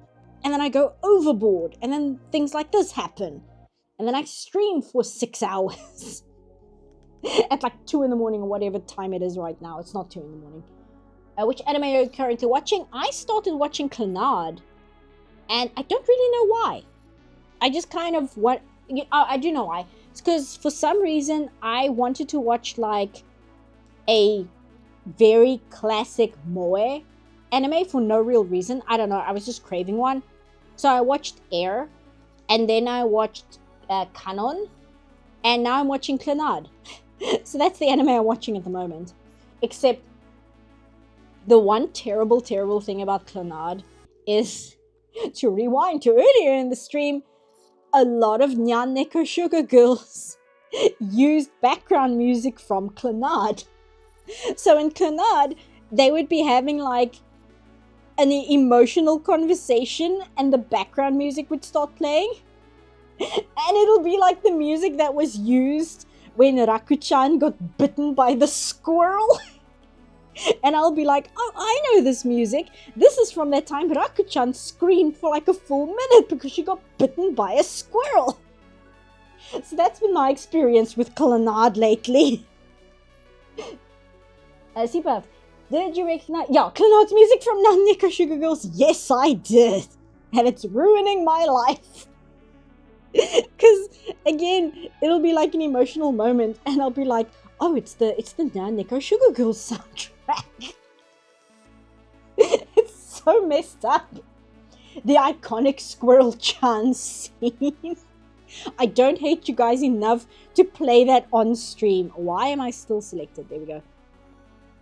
Because I honestly think my watch count, my subs, not even my watch count, my subs would drop to like 10 people if I played the Squirrel-chan scene from Nyan Neko Sugar Girls if you've never seen it. I mean, you can look it up and watch it yourself. I'm not going to stop you. Just maybe turn your headphones headphones down a little bit. You can tell I'm dehydrated because I always like stumble over my words when I haven't drunk enough. Also, I forgot the jewels on her glove. And I know I need to just give her some makeup and just a little bit of color on her nails as well. I'll do that. You just mustn't forget before I finish. Oh, kawaii squirrel-chan. Oh, so desu nya. My other favorite is when she's at the vet and she's looking at the cats and the dogs and she's making the most unearthly noises. And in the show, they don't call things cats and dogs. They call them neko and inu. And it's purposefully cringe. Because they're speaking English, but then they'll just call things like nekos and inus. It's like, and it makes you like cringe in your seat because again, it's based on like early 2000s deviant art speech. And it's like, yeah, I used to talk like this when I was like 13. I would talk exactly like this. I recently binged watch Apothecary Diaries Season 2. It's refreshing to have anime in East Asian culture rather than generic fantasy Europe, which has become a meme in isekai. Yeah.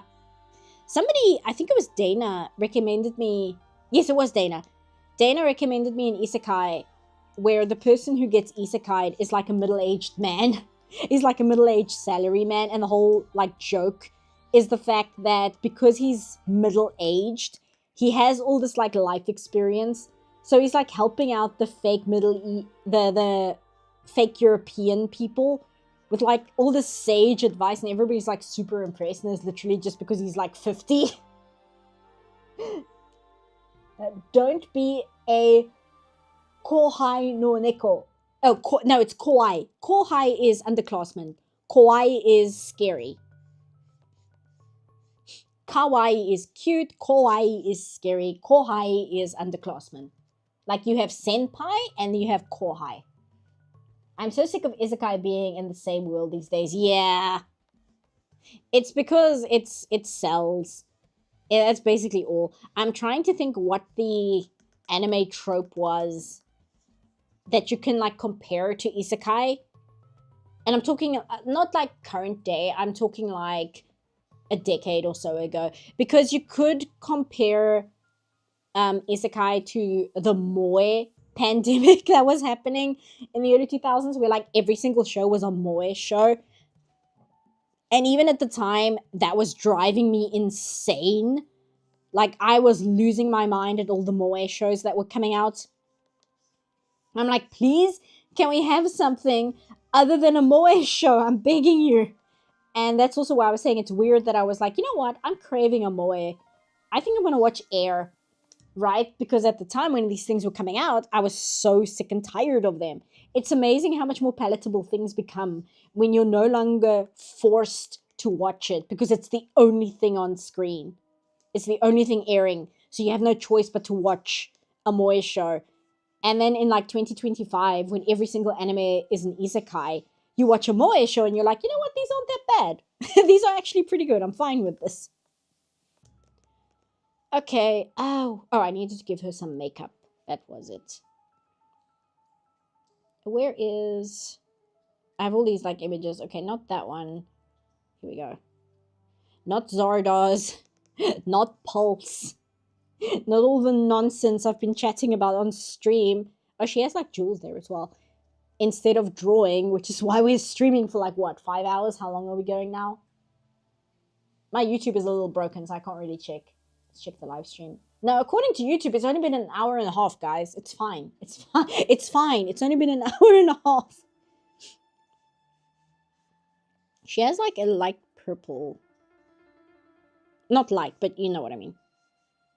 I saw that the designer for the makeup and the nail art for K-pop Demon Hunters is actually on Tumblr. And I thought that was quite interesting. Like their entire job was literally just designing makeup and nail art. I was like, that's such a hyper-specific job in animation. Just makeup and nail art. That's it. Nothing else. Yeah, it'll work. Just make it a little darker. Yeah, there we go. That's good.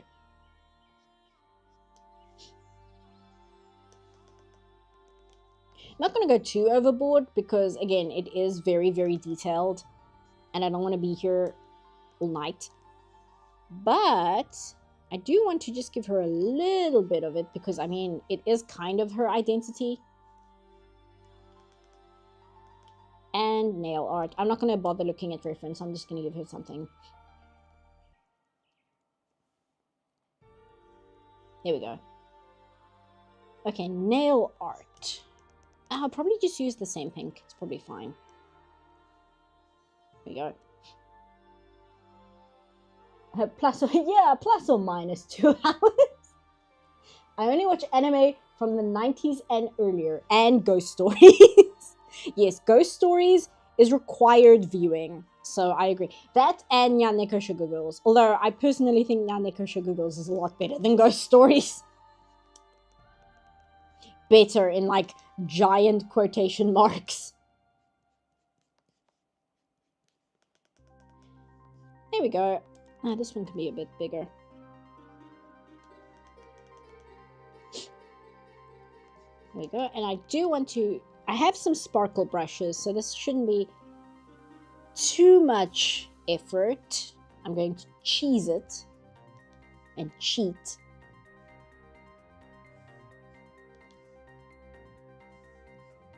I mean, we can do that. Yeah, make it a little bit bigger and then we can give her some glitter.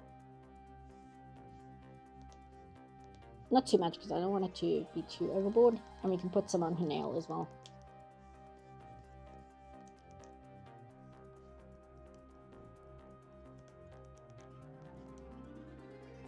Oh, we're on the wrong eraser. There we go. And I just want to give... I just want to do this and I just want to do this. No, but I do want to give her the jewels on the side. I mean, I've got these. Would this work? Yeah, kind of. Okay, hold on.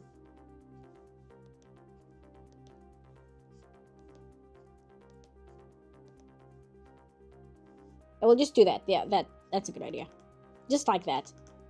Just to kind of give her a little bit of pizzazz. And I know I said they are designed on the tights, but I actually don't want to do that. I'm getting tired. So we'll crop her just so that she can be on screen. I mean, I can probably crop the tights so it's not too egregious. Also, what I should do is save, because I haven't saved even once. And that's no good. There we go. There we go. And we can just make her so she fits on screen properly. And there we go. I think that's good. She looks awesome. Thank you. Yeah, I think the face proportions are kind of weird. But again, it's because she has a very narrow and long face. And I think if you don't put shading on it, it looks very strange. Like, the proportions are very, very odd. Just 5 more minutes, I promise. I only mentioned Zardos 30 more times. I mean, I can put... Hold on. There. We can... Oh, no, I decapitated him, so... Oh, no, I didn't. Okay, we can get him on screen. Hold on. And, that. And that. And that. And then he can... Oops. He can, like, chill next to Mira up here. In his mankini, whatever the hell this outfit is. There we go. Mira is my favorite of the 3. Yeah, I really like Mira. Of the 3, I really, really like Mira. The one thing, I don't know why they didn't do more with this, and I don't know whether they were planning to and they just didn't because, again, they had to adapt a story meant for a TV show into a movie. I thought they were going to tie what the other character... Oh, I'm so bad with names. It's Zoe, it's Mira, and... What's the main character's name? K-pop Demon Hunters. Or, I'm sure chat will tell me, but... Rumi! I thought they were going to tie Rumi's... Yeah, thank you, Monster Sloopy. I thought they were going to time Rumi's situation, to avoid spoilers, back to Mira and Zoe's situation. Like, again, I don't want to spoil too much because I don't want to spoil the movie. But Mira is a problem child from a very, very traditional Korean family, a very rich, very, very, very like strict traditional family. And she's like the wild child. She's like the problematic one. She gets, she parties hard. She listens to loud music. She's like, it's not even that she's rebellious, because she's not rebelling. That's just what her personality is. Let's get Sean Connery off screen because I can't handle it. That's just her personality. It's not even that she's rebelling against anything. That's just who she is. And with Zoe is half American. And there's even a line during the song Golden where Zoe talks about the fact that she feels torn between two worlds. She's torn between the fact that she's a Korean American, so she feels like she doesn't really fit in with other Koreans, but then in America, she is marked by the fact that she is Korean American. So I don't know why they had these very, very specific backstories. And then when Rumi's whole backstory comes up, they did not tie Rumi's situation back to Mira and Zoe. It's never made, it's never brought up and tied into it. There's no connection made with all three characters having this extremely specific upbringing between the three of them that's like very, very, very comparable. And the movie just never really does anything with it. And I was really, really confused. I'm like, why didn't you do anything with that? And my only guess is that, actually, I'm not going to crop her because I don't like how they cropped. And the only reason I can think why they did it that way is because it was meant to be a TV show and they wanted to explore those similarities between all three characters, and they just didn't have time because they were working with a movie. And they just couldn't flesh those stories out while also keeping all the most important beats that were meant to be in the TV show. That's my only reason why I can think they didn't use that. And you can't say, oh, they didn't think of it, because they clearly did, because all three characters are written with a backstory that can be compared to each other. You don't do that by accident and then make it such a major part of every single character. Like, it's so built into the characters. It's almost like they're not one characteristic, because they do have the other characteristics, but it's such a foundational piece of what every single character is. Like, you don't do that by accident. You don't just accidentally write all three characters to have the same building blocks, but then you don't do anything with it, and I'm very confused. I know you don't like Encanto, but can you explain why? I don't have a problem with Encanto. I need to sit down and watch it properly. That's my only problem with Encanto, is I need to sit down and watch it properly, but I don't really have a problem with it. Did I mention I had a problem with it at some stage? Probably I only mentioned modern Disney with like a blanket statement, and that's the only reason why it might have sounded like I don't like Encanto. When generally I was just kind of talking about modern Disney. Encanto is like the one exception in the swath of modern Disney. And it's very strange because the people who made Encanto also made Wish.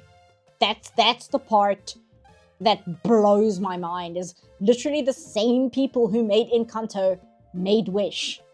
It's like, please explain. I heard the movie was supposed to be longer but got cut, but it didn't have a source. So take this with a grain of salt. Yeah, I don't know whether the movie would have gotten cut. It might have.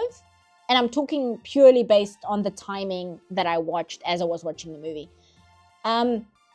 The movie is very tight in the events that happen in it. And that's why I was saying you can clearly tell it was adapted from something meant for television, but they adapted it very, very well. You know, if you hand somebody a story meant for like 20 episodes and tell them, okay, take these 20 episode scripts and turn it into 90 minutes. That is an insane thing to ask somebody to do. Like, even Over the Garden Wall, which I believe it's 11, it's 10 episodes, right? Let me just double check this before I start talking a bunch of nonsense. Over the Garden Wall. Let's see here. Yeah, it's 10 episodes. And I believe Over the Garden Wall, isn't each episode like 12 minutes or something? How long are these episodes? That's what I want to double check. I'm not sure. Chat will have to inform me. Like, how long are the episodes in Over the Garden Wall? Because the reason why I'm saying this is because you can sit down and watch Over the Garden Wall in one afternoon. However, even Over the Garden Wall, which is a very short series, still runs at like 2.5 hours. So even if you were to say, oh, K-pop Demon Hunters was only going to be 10 episodes and they were only going to be like 11 minutes each, that's still 2.5 hours. So you would have to take a story written for that amount of time and now cram it into, what, 90 minutes? That's a really big task. Have I heard of Symphonogear? I have, but I haven't watched it yet. I have a problem where I will know of a series and I'll look into it, but I won't sit down and watch it properly. So I'll only have like surface knowledge of it because I need to sit down and make time and watch it properly. I'm gonna go back to the original stream. See you guys in a minute. Okay, no worries. I'm still convinced that Encanto was the artist given room to breathe, whereas Wish was just, well, Wish. You know what? I'm probably convinced that is exactly what it was. Oh, here, I can see how long I've been streaming up here. I'm guessing that's exactly what it was because we know from the making of Frozen 2 how micromanaging the higher-ups can be and how it forces these people to rewrite and rewrite and rewrite things, sometimes with only a few months before the movie is supposed to come out. So I absolutely can believe that the reason why Encanto isn't a massive mess like Wish was is because it wasn't micromanaged as much. I kind of love that the songs in Turning Red were by Billie Eilish and her brother. I'm not even a huge fan of her, but they did a good job at the Y2K boy band sound. Yeah, Turning Red's another one that I need to sit down. But in Turning Red's case, I was not sold on the trailer. And after Frozen came out, I saw Frozen in theaters twice because I watched it on my own and then I went to go watch it with a group of friends. And after Frozen, I didn't really go and watch Disney or Pixar movies in theaters again. And it wasn't like due to disgust or anything like that. It was just like, you know, I don't know whether it's worth the effort to go and pay a movie ticket price to watch these things. So with like Turning Red, when the trailer came out, I already wasn't watching these things in theaters. And I saw the trailer and I'm like, you know, this so doesn't look appealing to me in terms of like something I would like to watch. It does not look like something that speaks to me personally. It doesn't look like my kind of movie at all. So I'm just going to give it a skip because I've got other things to watch. And Disney and Pixar are not at a level where I feel that watching them is mandatory. Like, I don't feel the movies are good enough for me to have to watch them out of an obligation. So I just never got to Turning Red. And I was like, it's whatever. And then from what I heard, a lot of people were like, yeah, it's fine. It's fine. And I was like, oh, okay. So I didn't miss anything world-shattering then. All right. I made the right decision to not see Frozen in cinema and seeing Premiere in a cinema instead of Frozen 2. Yes. Like, really, really good decision. I saw a series called Vampire in the Garden. It was 5 episodes, but it seemed like it was meant to be a 2.5 hour movie. Yeah, and the thing is, you can tell, because I remember when I watched The Vision of Escaflowne the very, very first time. Let me just check. How many episodes does Vision of Escaflowne have? Vision of Escaflowne.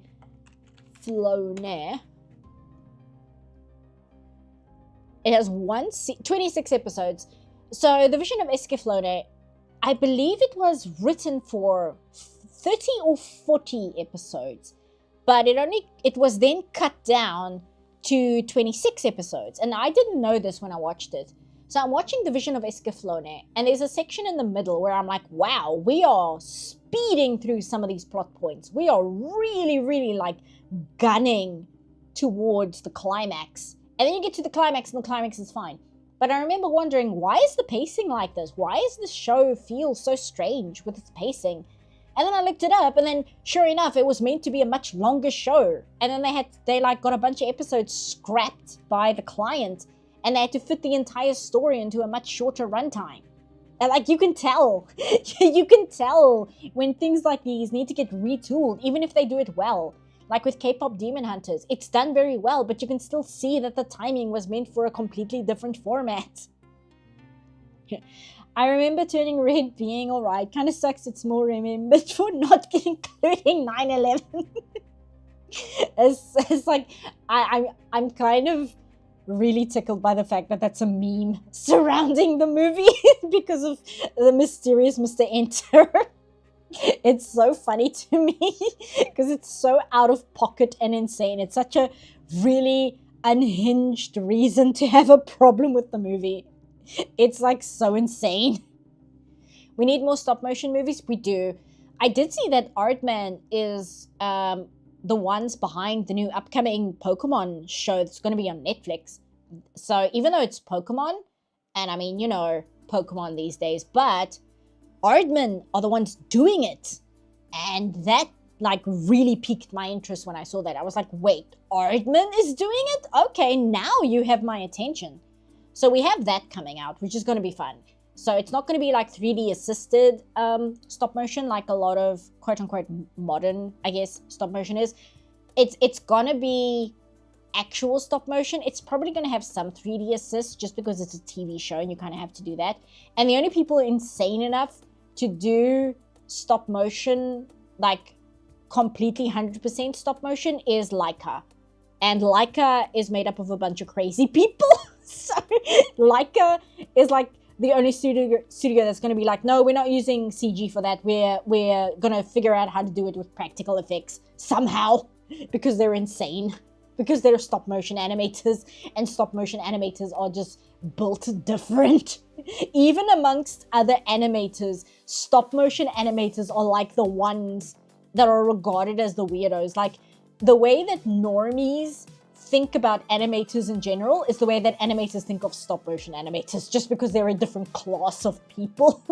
There was this, we were told when I was at college that stop motion animators have this reputation that they survive off of coffee and cigarettes. That is all they survive off of. And they go into their animation rooms and the red light goes on, and you can't enter the room while the red light is on because they're busy animating, and because it's stop motion and they can't check the frame before the one they're busy on. If you interrupt them, they can't remember where they were in the animation sequence, and then they have to start all over. They're a bunch of crazy people. It's not even set in America. It was more distracted by the fact that Tamagotchis were not big in 2002. I had a Tamagotchi, but I can't remember when. I can't remember the exact year that I had a Tamagotchi. I adore stop motion, but I've never done a big project. Yeah, it's, I'm trying to think. We had a stop motion course at my college, but I don't think I took part in it because 2D was my focus. Like, even as a college kid, I knew 2D was the thing I wanted to specialize in. So I didn't even look at stop motion because I was like, I am not insane enough to be a stop motion animator. It's too hard.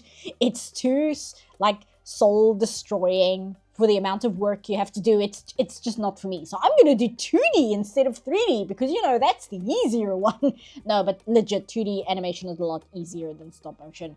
Like, it's not even to insult 2D animation. It's just a fact that 2D animation is easier to do than stop motion. It's just like, it's a fact of the world.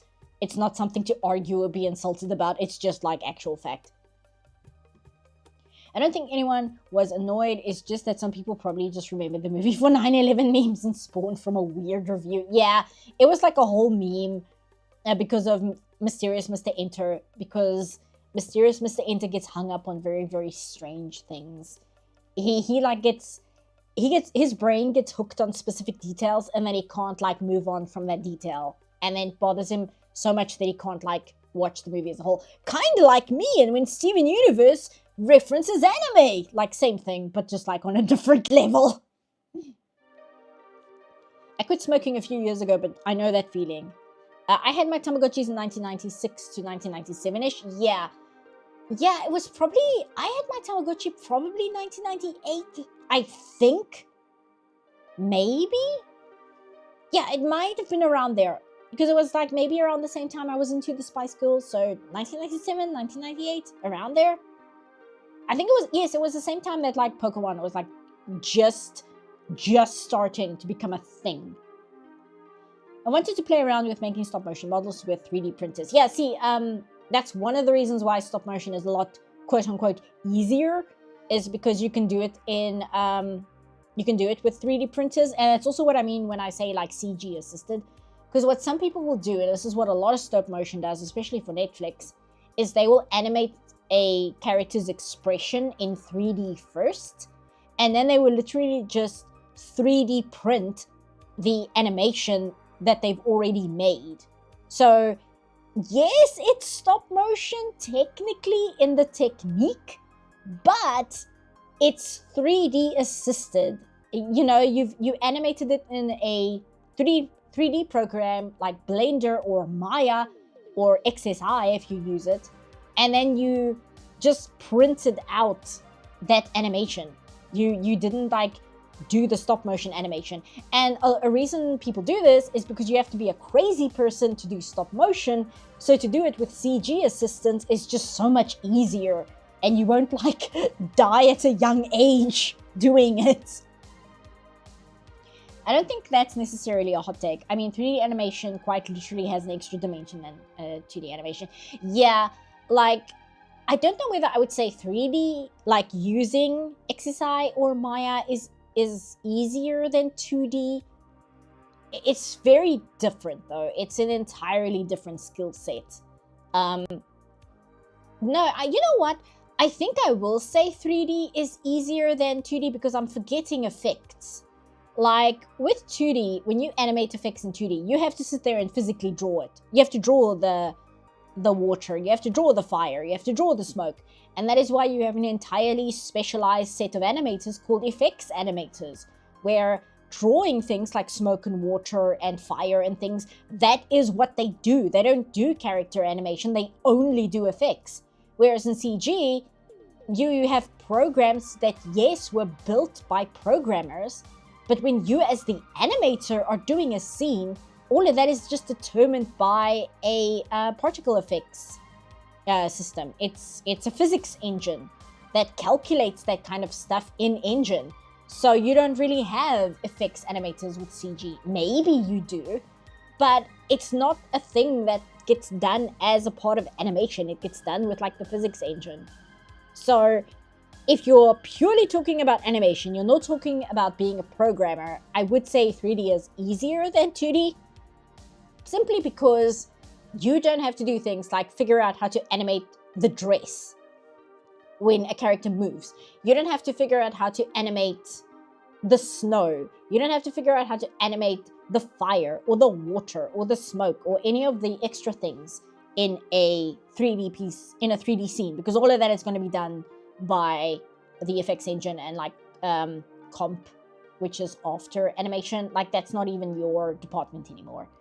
Whereas in 2D, like that's an entire specialized skill set, which is still part of animation. It's not part of comp.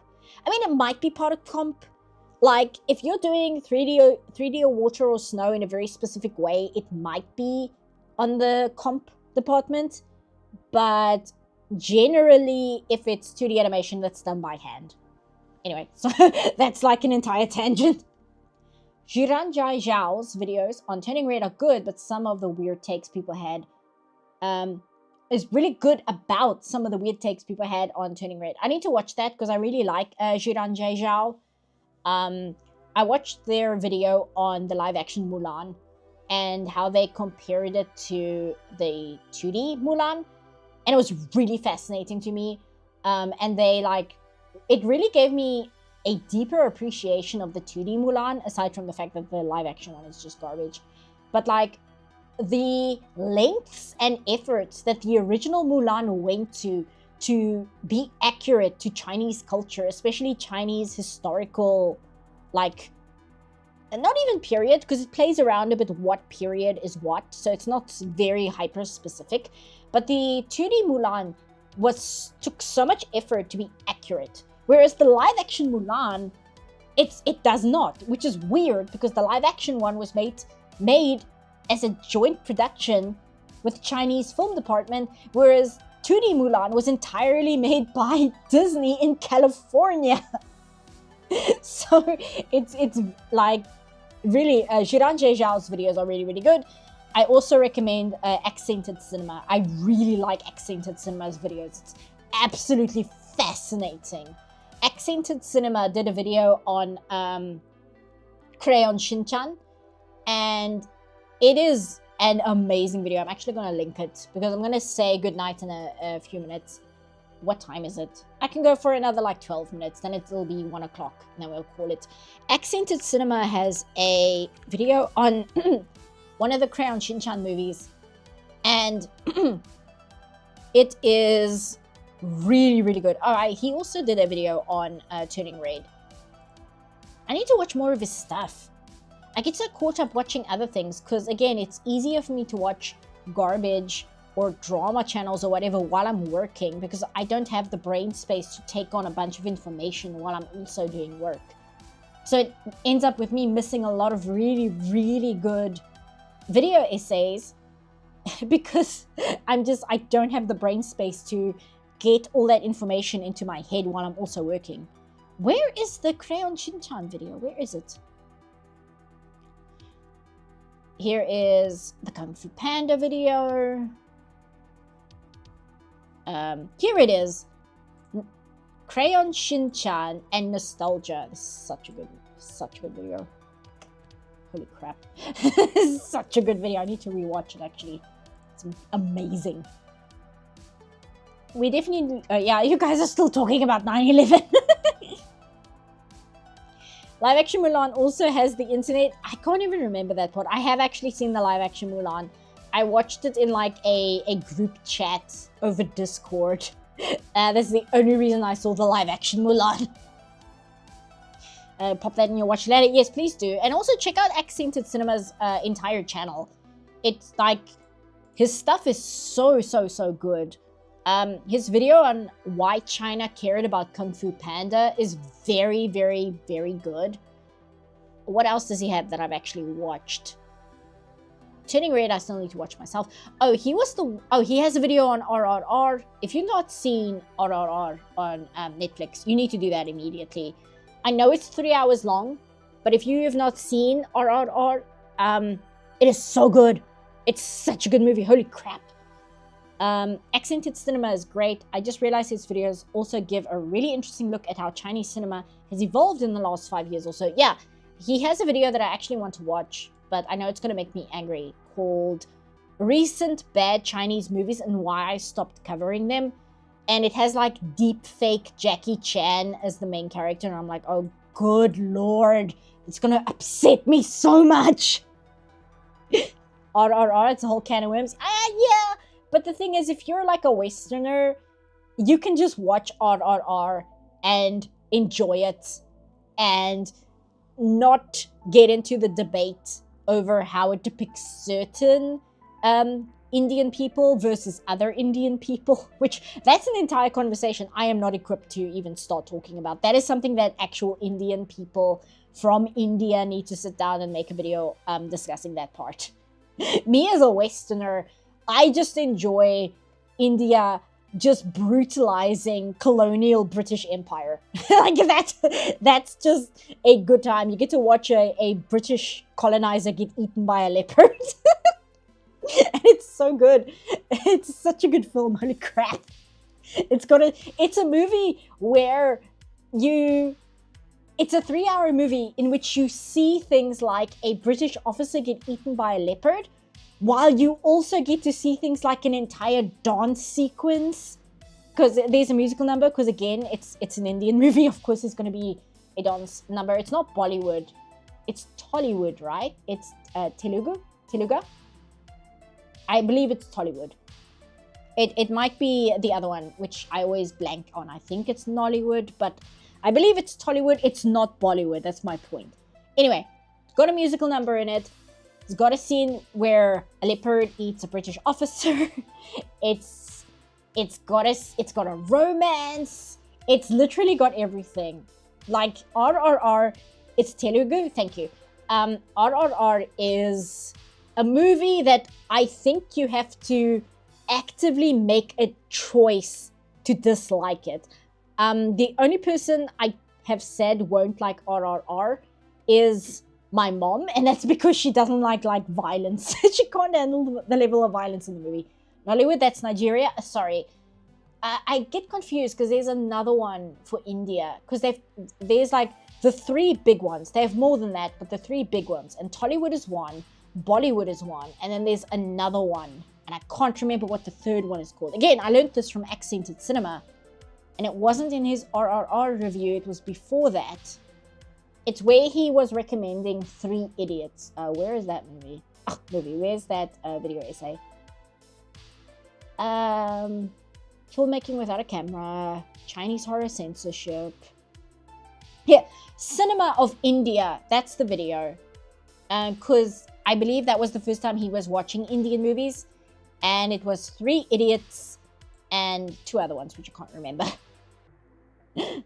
My recent crazy watch is The Protector / Warrior King Man's baby elephant gets stolen, so he beats up half of Australia to get him back. Yeah, no, RRR, sorry, I'm totally caught up on RRR and just remembering what an amazing movie it is. It's so good. I need to rewatch that. Or at least watch a reaction channel watch it. Because, like, I maybe not have time to sit down and watch a 3-hour Tollywood movie, but having seen it already, I can watch a reaction channel for like an hour and a half, react to it, because that's also a lot of fun. Everybody in Uganda know Kung Fu! I can't enjoy Who Killed Captain Alex the way that people not from Africa can. I will say that. Because, like, there's a lot of that movie where I can look at it and I'm like, yeah, I recognize, even though obviously I'm not from Uganda, but there's certain things in it where I'm like, yeah, I recognize what that is. Yeah, that's a thing here. In some of the poorer neighborhoods too. Yeah, and you know, it just the experience is a lot different, and it's kind of a downer in a lot of ways. It's difficult to explain. So unfortunately, I can't really enjoy Who Killed Captain Alex the same way as most other people can. I still need to watch African Kung Fu Nazis. Is Ghanaian? I'm not aware of that one. A lot of Indian movies in general tend to have musical numbers. It's a big part of the culture. Oh yeah, no, absolutely. Because the Indian philosophy when it comes to movies is, if you are going to spend money on a movie ticket and go to the theater to watch a story for 3 hours, it better be entertaining. And it better have things in it that will be enjoyable by a large majority of people. So unlike American movies, when they have the approach of what they want to appeal to as many people as possible, they kind of water down the movie where it becomes slop eventually. You know, where the entirety of the movie is just one tone, because it's meant to have as wide appeal as possible. Whereas in India, the way that they do movies that have as wide appeal as possible is to just have everything that people like in it. So it's like, people like musicals, people like violence, people like action, people like romance. Put all of it in the same movie. Put all of it in the movie, all of it. And that's why the Indian movies tend to be like that. It's kind of great. I don't think I could ever watch that movie. And not just think of a YouTuber, Captain Alex, which is not pleasant to do. Yeah, I kind of get that as well. Worst movie I've ever seen is the Nigerian movie called End of the Wicked. It's all about how, I'm not going to read that out because of YouTube, but yeah. that I don't watch a lot of or any Nigerian movies, to be honest. Again, it's a different experience being actually in Africa. There's a lot of things where I'm just like, nah. I don't really want to have my escapism and my entertainment tap into issues that exist in my everyday life that I just have to live in as an environment, you know? It's like, no, thank you. Solar Sands has a good video called Our Culture is Eating Itself. I probably saw the thumbnail of that. The thing is, excuse me, when a video has a very sensationalized title like that, I usually don't watch it because I am not a big fan of like hyperbolic statements like that, where it's like, oh, culture is eating itself. It's like, calm down. Take a deep breath. It'll be okay. Worst movie for me is Valerian and the City of a Thousand Planets. I did not watch that movie because I am not super familiar with Valerian, but I do have at least one of the comics. And the fact that the movie is apparently such a butchered version of the comic kind of breaks my heart, where I'm like, it could have been good. It like legit could have been good, because French comics tend to be really, really good. Even the older ones, especially the older ones in some cases. So the fact that, from what I could tell, they took a French sci-fi comic and just turned it into American sci-fi movie, it was really sad to me. I'm like, why did you do that though? It's almost as painful. Sorry, I'm knocking my desk here with my hand because I'm getting all fired up now. It's almost as painful as the fact that apparently, what's the man's name? Waikiki? The guy who did What We Do in the Shadows. I just realized I've never said his name out loud, so I don't know how to say it. What We Do in the Shadows. Oh, what is your name, sir? Sir Waititi. I was almost right.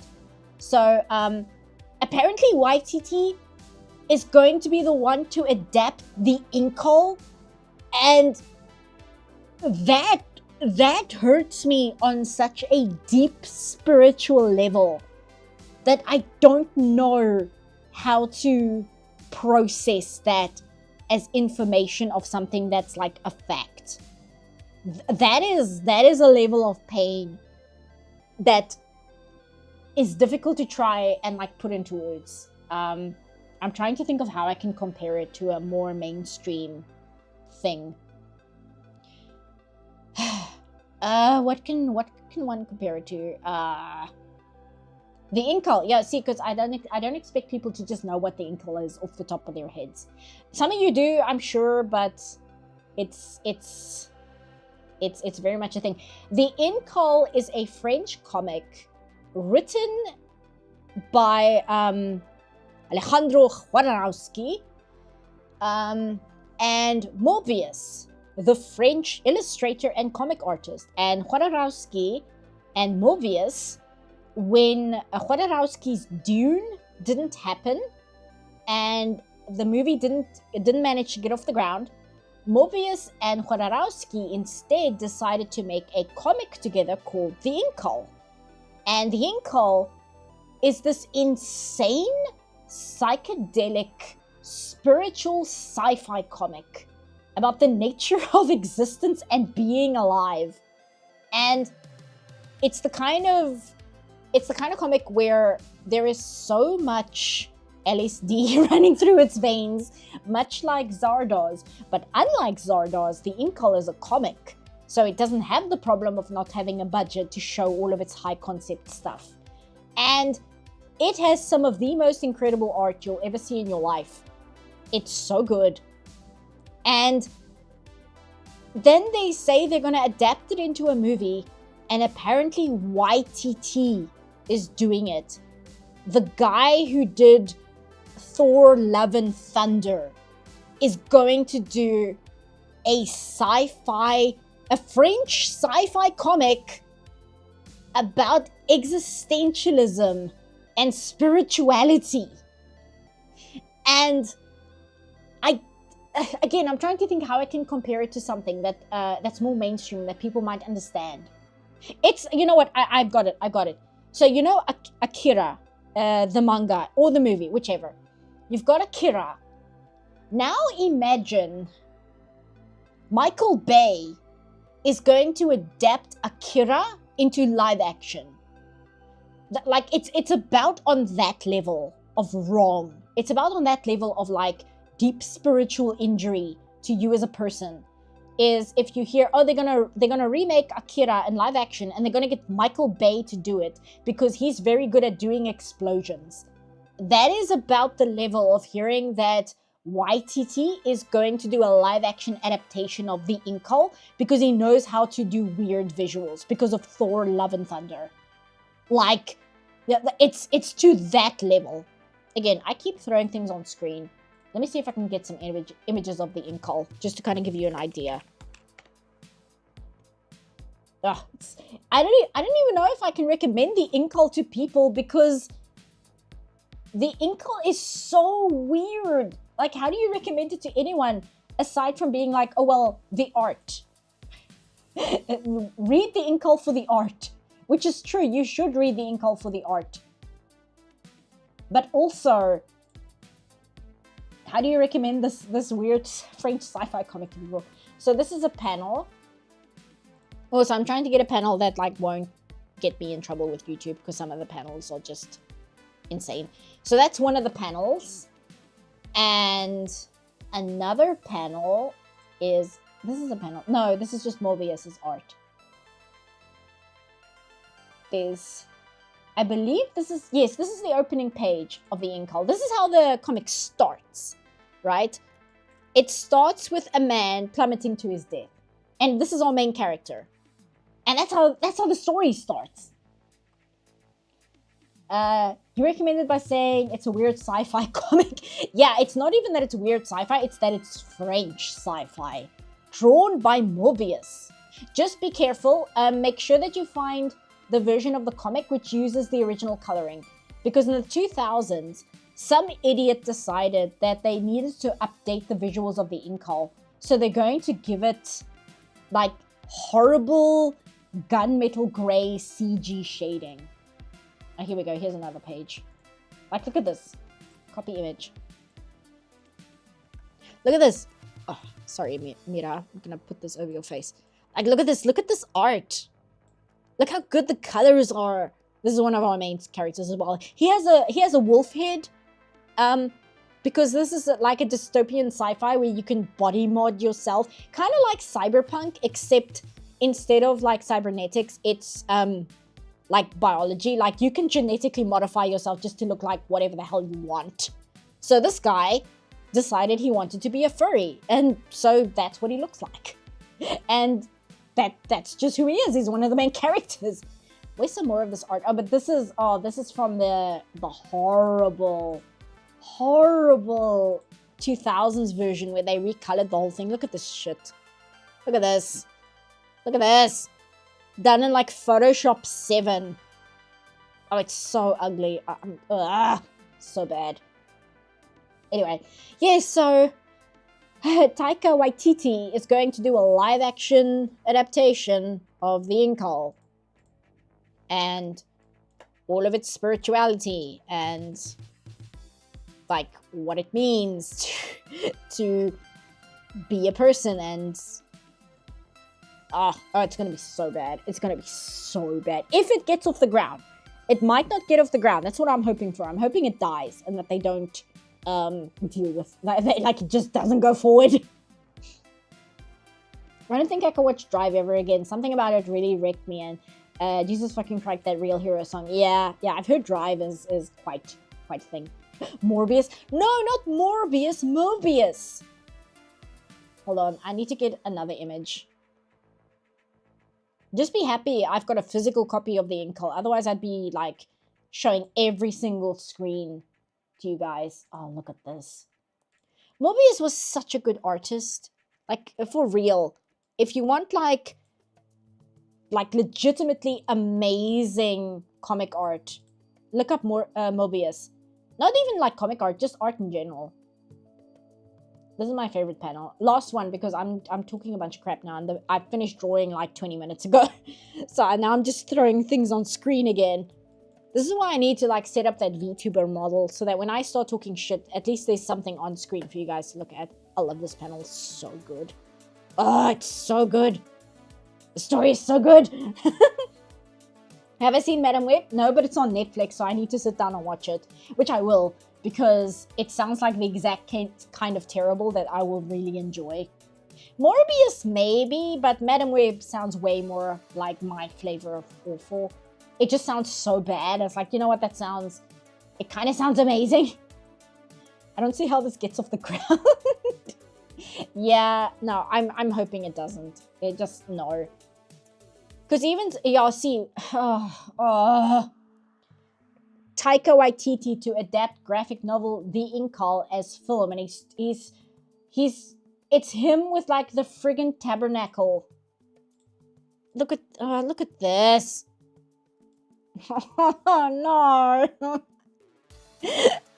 Why? Anyway, I need to start saying goodnight because it's after 1 a.m. here, and I streamed for 4 hours and 11 minutes, even though I said I wouldn't. But here we are, because it's my kind of stream, and I spoke about Zardoz for far too long, and then I yelled about the Inkal, and then I talked way too long about Steven Universe. I turned off her eye shine. Hold on, here we go. So I might need to start saying goodnight and like drink something, because I'm very dehydrated, and then I start stumbling over my words because I didn't drink enough water, and then the stream goes to shit. I want to try Madam Web also. I heard it's such a fun, terrible movie. Yeah, I heard it's really funny. I heard there were people who went to go watch it multiple times just because it was so hilarious. Did you ever see the Wachowskis' version of Speed Racer? I thought it was actually pretty good. I need to, specifically because everybody I've spoken to who talks about it say it's actually really good. And now that I've watched a few episodes of the original Speed Racer, I'm like, you know what? I can kind of see this being a high concept, like, fan movie. This is probably really good, the way they've done it.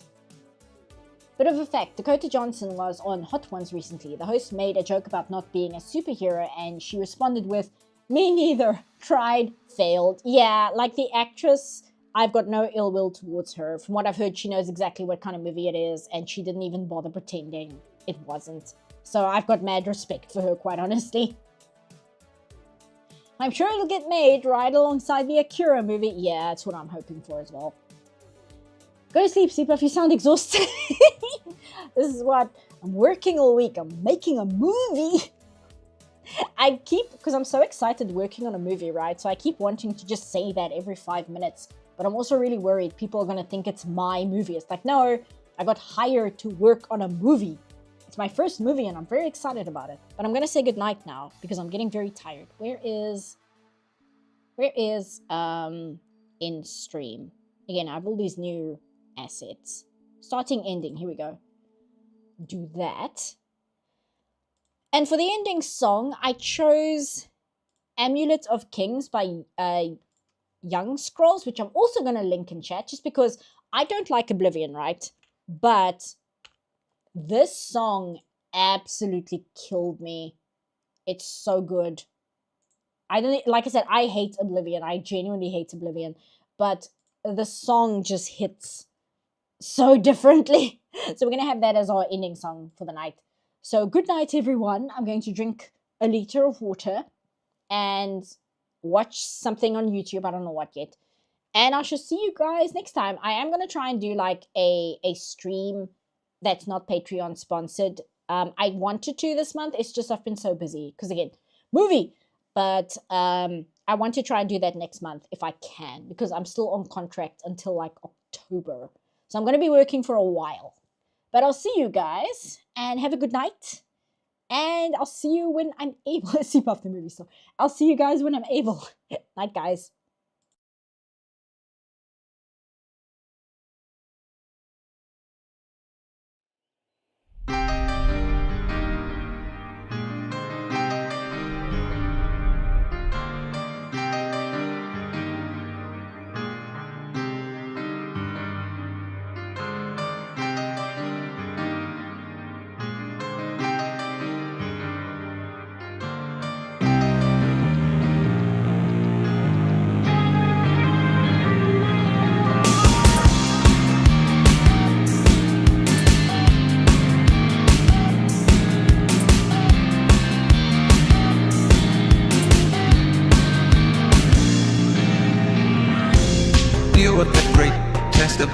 acceptance if only you were here to know. And when next round one left so empty, my heart will wait it, my heart will wait it. What a cruel joke, and time got played on you to get you none at all. I was fine all right until the end, my plea, the end for which I wasn't ready. And you shine so bright, so bright. And you shine so bright. Like the amulet of kings, like the amulet of kings, like the amulet of kings, like the amulet of kings, like the amulet, like the amulet, like the amulet. Felt in the club, juice off, ran me not. I could hardly get some sleep. Cause if I gone with you, that'd be fine with me too. That'd be fine with me.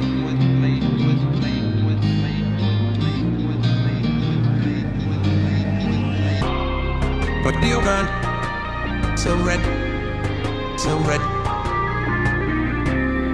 But you burn so red. Like the amulet of kings, like the amulet of kings, like the amulet of kings, like the amulet of kings, like the amulet, like the amulet, like the amulet. Things get better, things get better.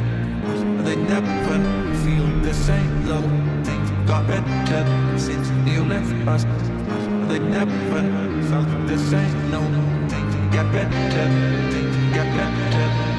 They never feel the same love. Things got better since you